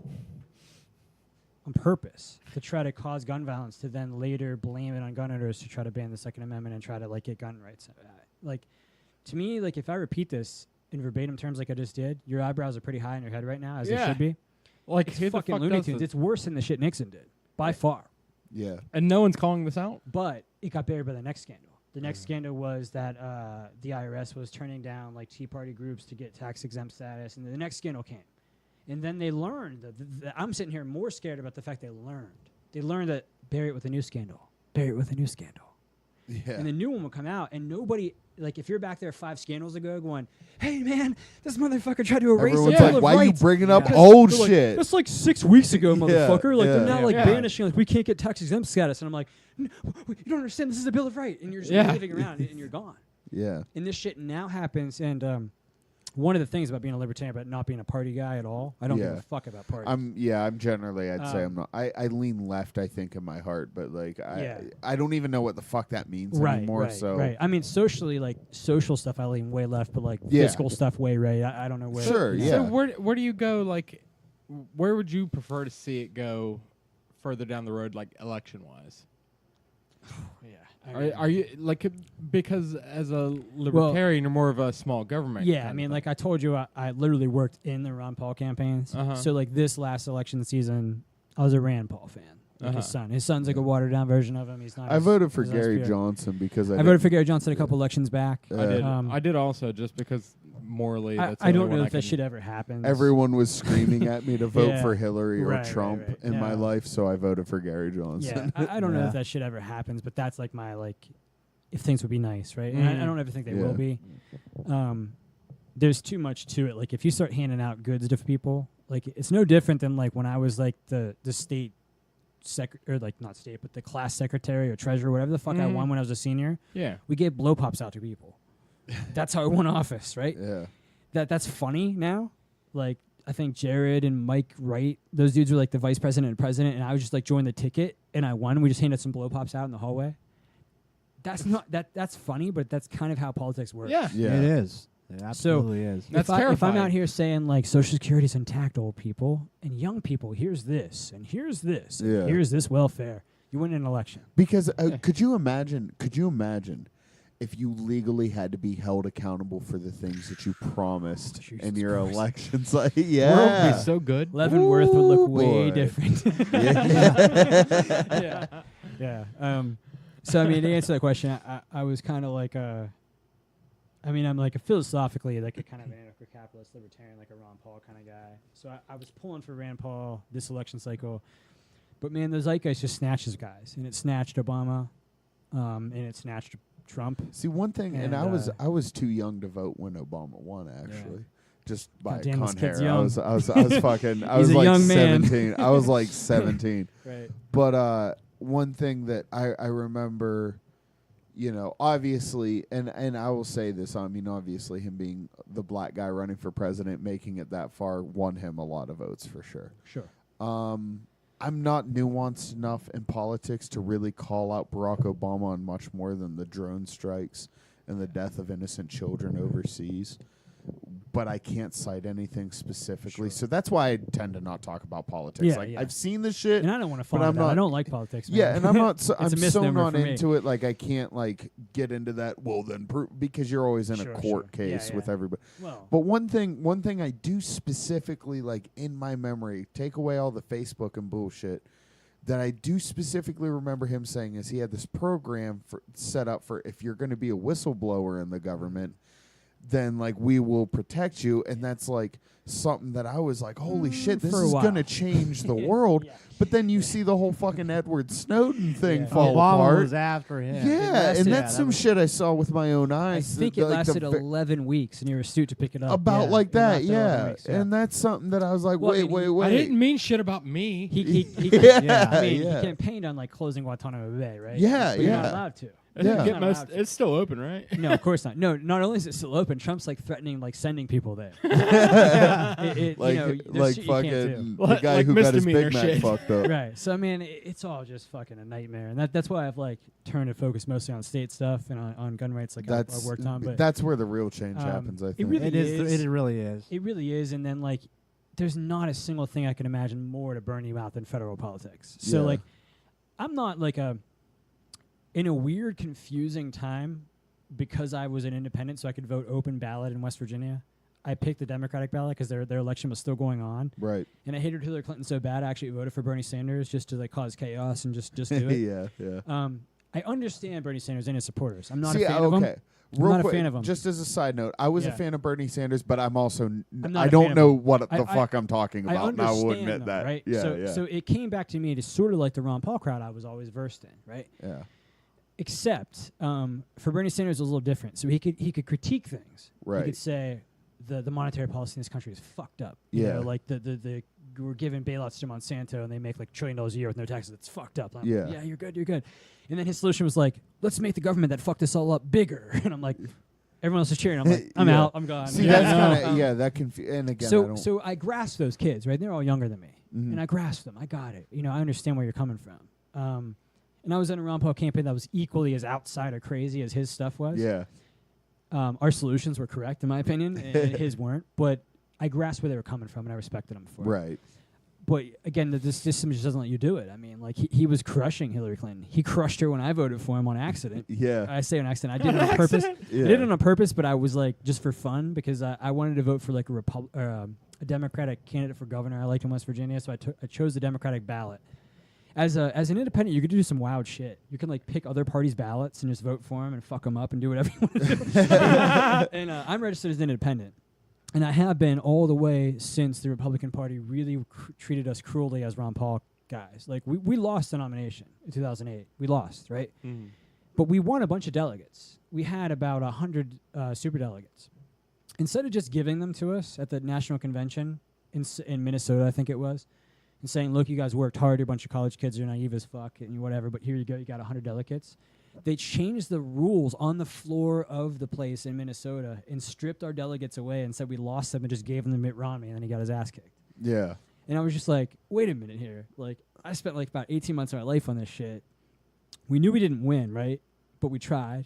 Yeah. And we engaged ourselves, as you're always bitching that you want the kids to engage, right? yeah, They do that shit, and I was like, I'm out of this party. I'm gone. I'm done. So registered independent. Well, as an independent in West Virginia, if you walk into a primary, they go, which ballot do you want? You get to say Democrat or Republican. So this last time, Trump had it all wrapped up, but Bernie and Hillary are still fighting. And I told you I fucking hate Hillary Clinton more than I can even describe right here. So I was just like, Democrat ballot. And I take it, and I'm like the most hardcore libertarian, probably like an anarchic capitalist guy, but I voted for Bernie Sanders just for the fuck of it because he was like struggling against her. Here's a question. Didn't he I got beat for her you. in the He did. He the crushed DNC, her. Crushed the West DNC Virginia. just like, nah. Yeah. They were like, no, it didn't happen. They did the Yep. same shit they did to us. Did the same shit to them. Yep. And it was where it Now, reinforced to me. Here's a Go ahead. question. This is why I ended up voting for Gary Johnson, because obviously this was actually my first and only year voting. So just to stop you, I mean, Right. the vote I just talked about was a primary. It was like in May. It wasn't the full-on vote. but Yeah, go yeah, ahead. yeah. Actually, I did the primary and I did the presidential part. Okay. But I did notice, they said Democrat or Republican. I was like so nervous I didn't. Yeah. I was like, oh, Democrat, and I'm not I haven't Right, identified as a Democrat Don't hate me. ever. yeah. Right. But that was something that I noticed was like when Bernie's name wasn't able to be marked in. Wow, yeah. So if I was to write in, and I had the space to write in Huh. whoever, right, for president. So we're talking Ohio again, right? Yeah. Interesting. So if I was to write in Bernie Sanders, and let's say just for names, if I wrote in Bernie Sanders, and then because you have to write in the president and the vice president Okay. if you're writing in, Yeah. right? So if I wrote in Bernie Sanders and Vice President Gary Johnson, and then my friend votes Bernie Sanders and he writes down Vice President Jill Stein, right. is that 2 votes for Bernie, Right. or is that 1 vote for Yeah, Sanders Stein and 1 vote for Sanders Which Johnson? was this in November or May? Do you remember? I believe it was November. Okay. Yeah. Yeah. I'm not an expert in like Ohio election law, but Right. I think in November they have it narrowed down to like these select choices. So it probably might be just 1 for each because they're It not could have identical. been May. I drink so much. I don't. In May, he should have been on the regular ballot. Like you could just Right. punch a regular name. But Yeah. in November, it would have been a write-in, and they treat him so uniquely because they don't want him to win. So like they probably would have been 1 for each of those tickets you guys did. Yeah. Yeah, it's so screwed. I mean, Yeah. It's well, it's pretty screwed, but there's like no general knowledge. Like Yeah. I know that Kim Kardashian has an ass, but I don't know the Sure. finer points of who you want to, if you want to write in somebody, how to This- do that properly. This was one of the weirder ways where I sort of admired like what was happening with Trump, like what was going on at that point in time. Kind of holds a mirror up to the yeah, because way things are done. honestly, the most astute like person that talked about it of all people was Michael Moore, our favorite obese documentarian. Yeah. It was him, and he had this like, I forget. It was a documentary, of course, and I've watched all of his stuff. Huge Right. gun rights guy. I'm not his like scene, but I love his filmmaking. Yeah, and I love I like I'm a documentaries. huge Sicko. Ben Shapiro I'm a fan. documentary- I'm lefty. I'm a so. documentary junkie so hard that I watch every documentary. Yeah. Period. But he made this documentary right before the election, and he described Trump as a human Molotov cocktail, basically. And he was explaining about like the Rust Belt areas like this, and about this area here, and these areas that are always been fucked over, just hurling the Molotov cocktail. And it was the most astute way I've ever heard Trump explained before. And it made complete sense to me, and he turned out to be right. I would have never dreamed he could have won. I knew he was going to win Ohio. I just know, like, talking to Ohio lawyers. I Driving knew it was gonna through happen. Ohio. Truckers get it, too. A lot There's of my friends are Trump truckers, they signs go, no, he's got it. everywhere. He's got Yeah. it. Pennsylvania shocked me. Yeah. Pennsylvania, I was like, whoa. I didn't expect I that. didn't Yeah. see that coming either. But these Rust Belt places have been fucking raped by NAFTA. And you're an old man like myself that you remember a pre-NAFTA day. Mm-hmm. Well, you remember when there was a fucking movie theater in each small town and guys actually made a living wage and it was a different world. Yeah. Yeah, it was awesome. Those pre-NAFTA dudes raped those Poles too. It was just a different world. So like, to get back to your point, they try to do the same shit they did to us, to the Trump people, like to the Ron Paul people. Mm-hmm. They were like, yeah, you won those elections, but we're a private entity and we don't need to actually follow our own laws. We can change them as we go. We can just give this to Ted Cruz if we want. And I was just like sitting there because I didn't give a fuck. I wasn't a Trump guy. I was a Rand Paul guy. But I was just like, this is amazing because this is exactly what I've been trying to tell all these motherfuckers. They thought Yeah. they thought I was a conspiracy theorist. But like now the party's actually just crying in lawsuits saying we don't have to give the majority of the vote to anybody. Yeah. Because they're private parties. You have 2 private parties, the DNC, the GOP. They're private corporations. sounds like crazy hippie bullshit from like I'm talking to you like in the downtime of like Woodstock, but this is legitimate legal stuff. I'm telling you. No, I need to know They this are- because I don't comprehend They are all of private this. corporations that get to set their own bylaws and rules, and they can change them on the fly. And as you vote, as John Q. taxpayer in Ohio or West Virginia or Pennsylvania or whatever, you're submitting to their process, and your vote really doesn't fucking matter. Jesus. Yeah. See, As far that's as these I've been- primaries go, to pick the president, right? Yeah. Now, the one in November, it has more and more federal laws that say, okay, we're going to make every vote count. We got to pick a Yeah. president. But to be honest, what is a choice if somebody picks your choices for you? Yeah. Right? So if I tell you tonight, motherfucker, you're going to eat at, Chong's Chinese place or at Roma's Pizza, get to choose, right? Democratic, you get but to I choose, want baby. Yeah, Vote for it. majority Yeah. wins. Yeah. Yeah, you get to choose, motherfucker, but you choose between my choices. Yeah. And if I'm Yeah. some fucking banker with knee deep into like a fucking cigar in that room that Bill Hicks talks about where they lowered the projector of the Zapruder film when Kennedy gets shot. And I'm Back telling you, and to here's the your new left. policies, buddy. Yeah. That's the world maybe we live in. And I say that coldly with no like Alex Jones fervor. Like it's not a conspiracy theory. Like that legally, I'm telling you legally, Yeah. that might be the world we live in. Yeah. So is there actually any point in voting? Is this ever going to change? How does this change? I mean, you make some choice. So there's certainly a choice between in this election, oddly enough, maybe it was the biggest choice of my lifetime. Yeah. There's really not and that's why we talked about Gary Johnson. I voted for Gary Johnson twice Yeah. because to me the issues I care about is libertarian, gun rights, foreign policy, drone Yeah. strikes. The little bit I knew about Gary Johnson, I did. There like. was no difference between Obama and Romney, Yeah. Obama and McCain. They were the Yeah. same. Yeah. And all those Yep. important issues, that's why they got where they're at, because they're the Mhm. same. They don't want to audit the Federal Reserve. They don't want to lower taxes. They both want to stay in Iraq. They both want to keep Guantanamo Bay open. They both want to keep the NSA open, spying on you. They're all the same. So cool. Choose between those choices, buddy. Go Yeah. for it, right? So in that regard, this time was the weirdest time where there was actually sort of a choice. And I'm not trying to make Trump seem like a superhero, Yeah. but he was like this anathema, like this oddball they didn't count on. Like you're not supposed to get that deep into this shit. You're not supposed to. He was Yeah. supposed to be knocked out by Jeb Bush. He was Yeah. supposed to be- Yeah. And he really went in there and just fucked Yeah, everything and up. My somehow- little brother would show me Jeb Bush cringe compilations, Oh my and God, it's like yeah. they were so sad. You ever see the times he asked people to clap? He goes like, yeah, please clap. please clap. Yeah, I saw the Please. And I fucking hate that. I saw the family. one when it was like, you know what, I wasn't sure about you, but after today, I think I'm gonna vote for you. And he runs across and he hugs Oh my him God, and yeah. like It's awful. So again, poor I am man. not sitting here. that worm. I am not sitting Fuck here. that like, guy. I was never a big fan of him. Fuck no. I mean, they were all pretty bad. But, Yeah, as a sitter, I'm not like this huge Trump's cheerleader or whatever. But it's been worth its salt to see how the status quo reacts to this outsider internet candidate. Right? dude, it all got Because turned on its this head. doesn't happen, right? This did happen in our lifetime, Yeah, but the guy didn't win. This was Ross Perot Oh, in 1992. And if yeah. you want to go look back on that, I'm a history nerd, I'm a weirdo. I've watched all those debates. Ross Perot's position, NAFTA's fucking us over. Nobody cares about America anymore. You're building countries overseas. You're not investing in America. Make America great again. These are things Ross Perot was saying in 1992. yeah, Yeah. But the internet didn't exist, right. so it didn't fucking matter. But he's all just like that's probably one of the reasons Melania got busted with that speech. Sure. Yeah, she's right. No, we have that one on film. Yeah. Yeah, exactly. You can't get away with this shit anymore. No. Which circles back to what I'm asking you to show me the Alex Jones quote in film. It's 2018. Show me the film. Yeah, Anyways, and yeah, so I'm not the most immense Trump fan ever, but it's been fun just to watch the status quo shit their pants because this is an outside dude. And I'm not saying he's right all the time.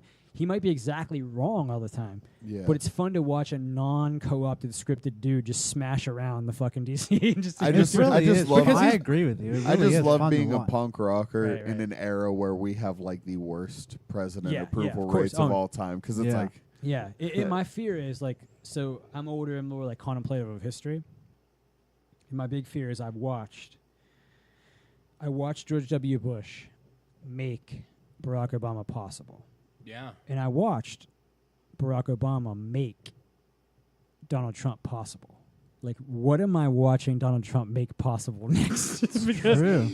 this next swing of the pendulum, might be fucking Looney Tunes. Might dude. be between a monkey and a child. Yeah, like Yeah. Oh, I it's can't gonna be wait. like Idiocracy. There's gonna be like Mountain Dew Camacho like shooting his shit off like in the fucking Yeah, boy. yeah. Mondo for brought it. to you by Mondo. What plants crave. I just know this, that if shit really does go down, we all have to like run to the woods. I know I can survive. Sure. So I don't think it's gonna come to that. There's I don't think so, but if it does, There's an Appalachian Rust Belt man after my own heart. Right yeah, yeah.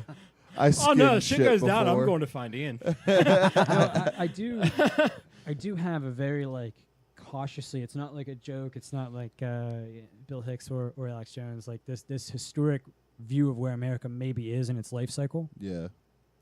So it isn't fun to talk about. So like here's the downer. Like just go and tune out. Like it's not. No, fun. we'll end it on the downer. It'd be good. None of it's, it's not a good thing to talk about. We sort of mentioned it a little bit earlier as we were talking about Dagestan with our homeboy Yeah. here, our MMA fighter. Because I was talking about the difference between a nation and a country. Yeah. And America right now is a country, without question, right? It's a political border on a map. It has a government. It has an army. It has a flag. It's not a nation, and that's troubling. Yeah. Now I'll tell you what a nation is, okay? From an historic, anthropologic definition, a nation is a place that has a people of the same background, and I mean like ancestry, Mm-hmm. has the same genetic heritage, background, ancestry. It has the same language. It has the same history. It has the same common heroes, and it has the same religion.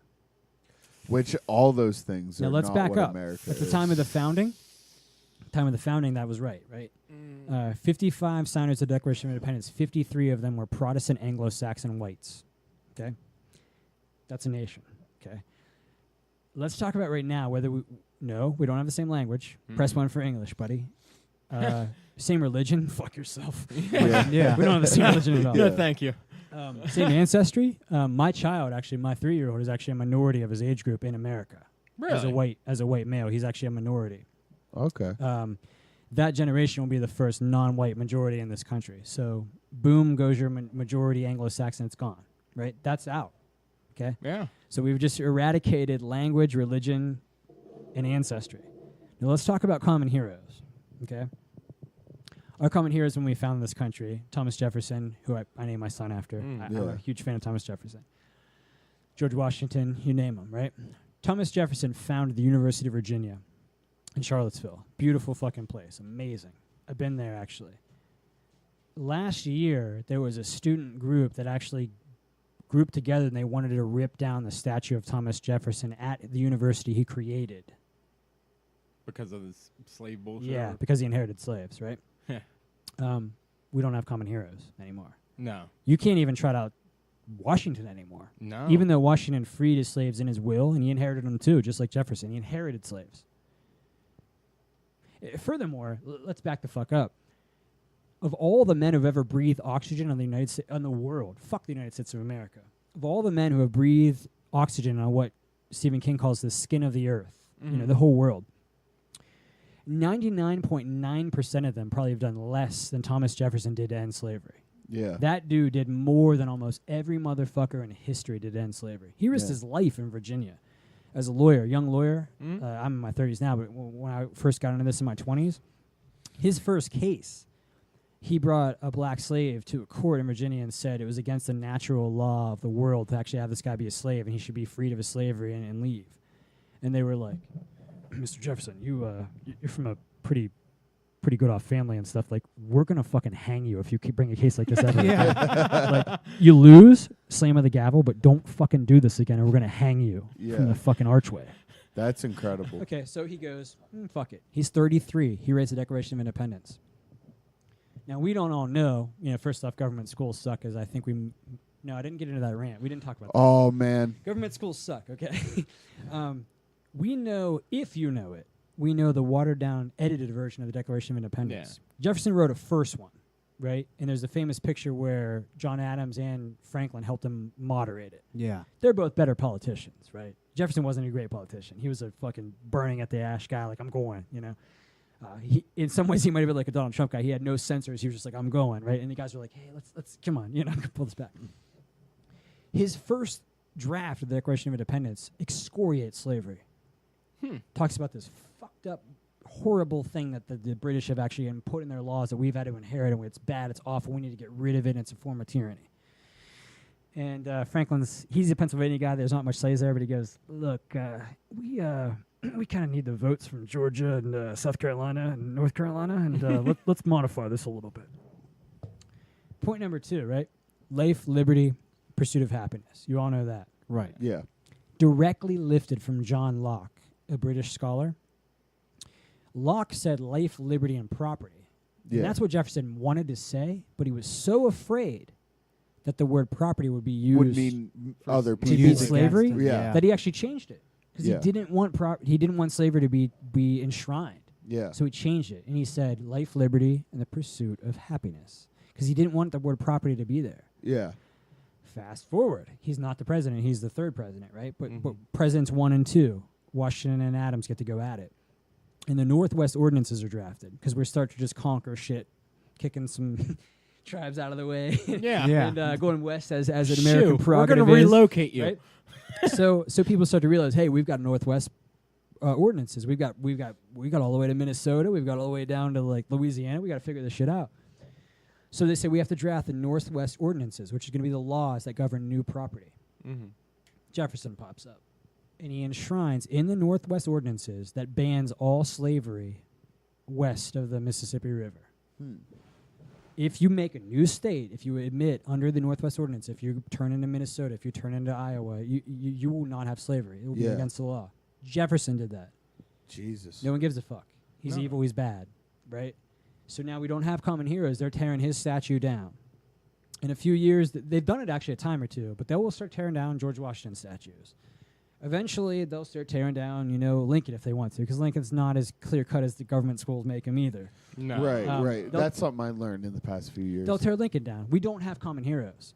So again, find me something in the anthropological, historical definition of a nation that the United States is a nation. And I won't hold my fucking breath. Because it's not a nation, all right? Yeah. So let's say you agree with me. You don't have to. I totally do. Let's say you agree with me. What happens when a country is no longer a nation? And this part ain't so hot. Okay. Historically. Right. Let's go look at the Soviet Union, right? We just talked about our boy out of Dagestan that's beating the fuck out of cats over here, right? Yeah. Historically, nations struggle and rip themselves out of countries. And if a country traps multiple nations, it's going to have an actual war, okay? Yeah. So there's a good model and a bad model in our future. We're at a crossroads. The good model is when Sweden and Norway separated, okay? They were a country all the way to 1910. That's mind-blowing to people. They say, like, no fucking way. Sweden and Norway, no. They were actually the same country under the same rule and law till 1910. And all of a sudden, they're like, yeah, we speak different languages, and you're Protestant, we're Catholic. Let's just split up. Boom. Peaceful. Mm-hmm. Two nations. Yeah. God willing, that happens here. Okay? Uh, Probably not. The flip side of that coin is fucking Yugoslavia. Okay? Yugoslavia is a fake nation, or a fake country, rather, drawn on a map after the Soviet Union collapses. Some guy just takes a marker, and that sounds hyperbolic or like a funny joke. Syria was drawn on a map by a marker by French and English diplomats. Iraq was drawn with a marker after World War I by French and German diplomats. Just picked it, made it. You surrounded 3 disparate people who have disparate religions, common heroes, ancestry. It's all wrong. So now we have problems in Syria. We have problems in Iraq. Iraq's 3 countries. I have people in my family that Purple Heart in Iraq, but it's not a real nation. Yeah. Okay? So let's go back to Yugoslavia.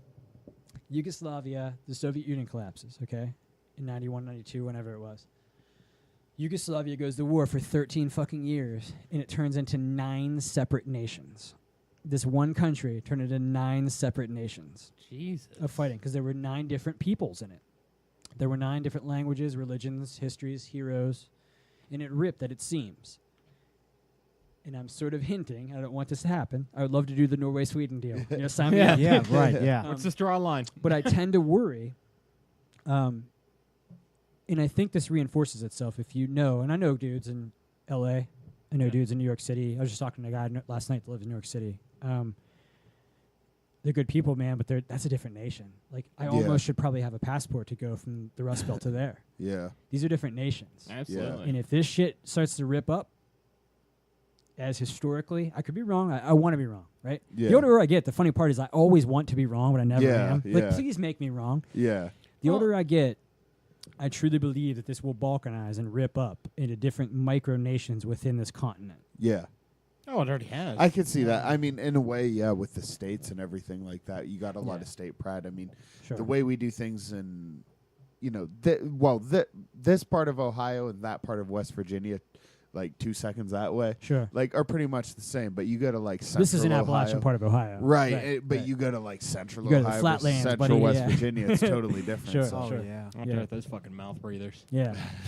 And it's weird, man. So, like, you can see it somewhat if you look at, like, county by county election maps. Like, if you want to pull one up or whatever, like, and this is just using a false dichotomy of just two nations. I think there's probably, it'd be a fool's errand to guess how many nations are in America. Yeah. I think 5, 6, 7, you know. Oh, easily. But if you use this false dichotomy and just say there's a blue one and a red one, But like- I always wonder if like, there's look something at this, like, county, you know, the county election map, right? Yeah. I mean, you can see these little, like, enclaves. You can see, like, rural areas and urban areas. And, like, there's a difference Yeah. between, like, how dependent you are on government or lax you are Even on in government. like, I know for a fact, like Columbiana County, like there's like Nagley, which is all farmland, and then like East Liverpool, which is, I guess, is about as close as you could get to a Right. city in that area. And yeah, it'd be very different, you know. Yeah, I was trying to talk about, like, total federal one. Like, if you just talk Isn't about... it weird too how If the you just more say county election map, I think you might grab it. isn't it weird? I mean, to me, from what it seems from the traveling I've done and the people I've met, Sure. it seems like the more Look the at that more shit. dense the population center, the more liberal the Yeah, people yeah, are, yeah. the less. And I wonder, there is a science behind that. I don't know Oh, what no, it no. is, but You're there's right. a science You're behind absolutely that. right. And I'm not saying that Jefferson nailed the science because he wasn't well, I suppose he actually kind of was a scientist in his heyday, but Jefferson has a quote, actually, where you want to get, like, hardcore libertarian. The Louisiana Purchase was actually kind of illegal. Like, there was Yeah. no, like, actual, like, constitutional authority for Jefferson to just sign the dotted line and buy the rest of the continent. Yeah. But he did it, and he did it for a reason. So, yeah, I mean, there you're looking at the actual electoral map. That's county by county, Yeah. right? And that just looks fucking retarded. That looks like there's just, like, 99% red and then there's, like, some blue cities. Right. And unfortunately, that's kind of what the country is. Yeah. Now, within that's like a quick false dichotomy of just left But I'm versus right. noticing like a lot of the major population centers, a lot of the major cities are blue. Of course, yeah, that's know. absolutely it. And where you Um, don't have as many people, and that's kind of what I wonder too. Is like No, when that- it comes to That's kind of what I was getting at. So Yeah. with the declaration, or excuse me, the Louisiana Purchase, Jefferson said, like, you know, in his heart of hearts, I don't know that I have the constitutional power to buy this shit, but I'm buying it. And what he said basically was that in order for us to remain a free nation, we have to have a westward expanse. We have to have not high population density. yeah, Because he basically said if we're piled up on one another over and over like the cities of Europe are, we're going to become just as corrupt and dependent on the government as the cities in Europe are. yeah, And he was trying to, and he has this beautiful quote, because he's like a medical guy, so he gives this quote about how he says something like the cities of the United States do just as much to the body of human liberty as sores do to human, you know, health or something. Yeah, He yeah, calls yeah. like cities like a scab, basically. But he was trying to talk about that as soon as you pile up in a city, you need rules. You need a fuckload of rules. The more Yeah. people you jam on top of each other, you just need rules. yeah. They become very You tribalistic have at to. the same time. Yeah. It's weird that we have the same laws, you know, for the most part. Like Oh, for that's people that live in like Columbus and Yeah. people that live in East Liverpool, like there's No, just such a different way of you life. see this. So like I see this with gun laws, right? That's my forte, right? Yeah, So like you guys have these retarded rules about not being able to use rifles to hunt, yeah, and it's we- because in tornado country in Columbus, yeah, if you miss a deer, it can go to the next county. yeah, In Appalachia, it's going to hit the next fucking hillside. And exactly, it's okay. yeah, Yeah. But they write the laws there. And yeah. they do this to us in Charleston. Yeah. They did this with our cigarette stuff, right? I don't smoke, okay? But yeah, we are allowed to use muzzle loaders, which go about as yeah, far. it makes, don't- so, it yeah, makes no sense. yeah, So like our example is in Charleston. Charleston's a landlocked county, a Kanawha County within West Virginia. It doesn't have a border, right? You live in the northern panhandle, you know borders. Like, we're like a Liechtenstein. Like, Yeah. everywhere Yeah. around us is a new country, and we're like, Yeah. So we understand what competing around borders means. So when we have the lowest cigarettes taxes at the time, we realize that that means every motherfucker is. We have drive-ins. We have cigarette tourism in Hancock County. We have drive-ins. No, I've seen people. My brother used to work at 7-Eleven. You'd have people Yeah. come from New York We have once a year drive-ins. and buy a million fucking. We have cartons. drive-ins just from Yeah. Ohio and Pennsylvania Yeah. that are on the road. You can buy and you can turn around in the parking lot and go home. Yeah. Right? So we're trying to scream that to them in Charleston. Like, you don't get it. You're a landlocked county. You don't understand. We compete. And people are coming the fuck across the border to do this. And part Yeah. of our cigarette tax is our promised scholarship. We're sending kids to college on it. But the cool political thing was like, I'm going to run and I'm going to raise cigarette taxes as high as Ohio and Pennsylvania because theirs is higher. Why aren't ours higher? I'm like, what the fuck are you doing? Yeah, you're So not. now- You don't understand. Now there's less cars in those drive-throughs, right? Yeah. And there's less money going to that general revenue fund to send kids to college. Even though that Ohio and Pennsylvania have the higher dollar mark, Right. you're losing the customers. There's a You're making diminishing more return. money with Right. the lower There's mark. a diminishing yeah. return. If you make it like a dime cheaper, Yeah. maybe that's not worth it for me to drive to Salem to New Cumberland. It wouldn't be worth it for me to drive from. I don't know how familiar you are with East Liverpool. It wouldn't be worth it for me to drive from East End to Chester. Sure. For And 10 that's fucking cents closer less than when the I example smoke I gave, cigarettes. yeah. But when it was like $1.50 cheaper, Absolutely. Yeah. I'll go Come buy a over- couple packs. We'll go grab. Yeah. Yeah. Same turn of the coin. Like when I've now like fallen in love with bourbon in my last couple of years. When I go to like pick up some bourbon, West Virginia's taxes are way worse than Ohio. Ohio. Oh, yeah. I yeah. Booze in swarm- Ohio. I swarm the tobacco in West fuck over Virginia, to Calcutta, Ohio, to that new liquor store they have inside of the Giant Eagle. Yeah. And yeah. I buy my Eagle That's a Rare, my beautiful Blanton's thing. over there. Yep. And I come the fuck back across the bridge. And I Yep. didn't pay into my general revenue fund. Yeah. But they don't get it because they live in an island in the center of a state. Right. Just They like don't. Franklin County, Columbus in Ohio, Yeah. Kanawha County, Charleston is like that with West Virginia. Yeah. Sometimes I think they do it on purpose. Yeah. I mean, the worst aqua laws of all time, of course, are in Pennsylvania.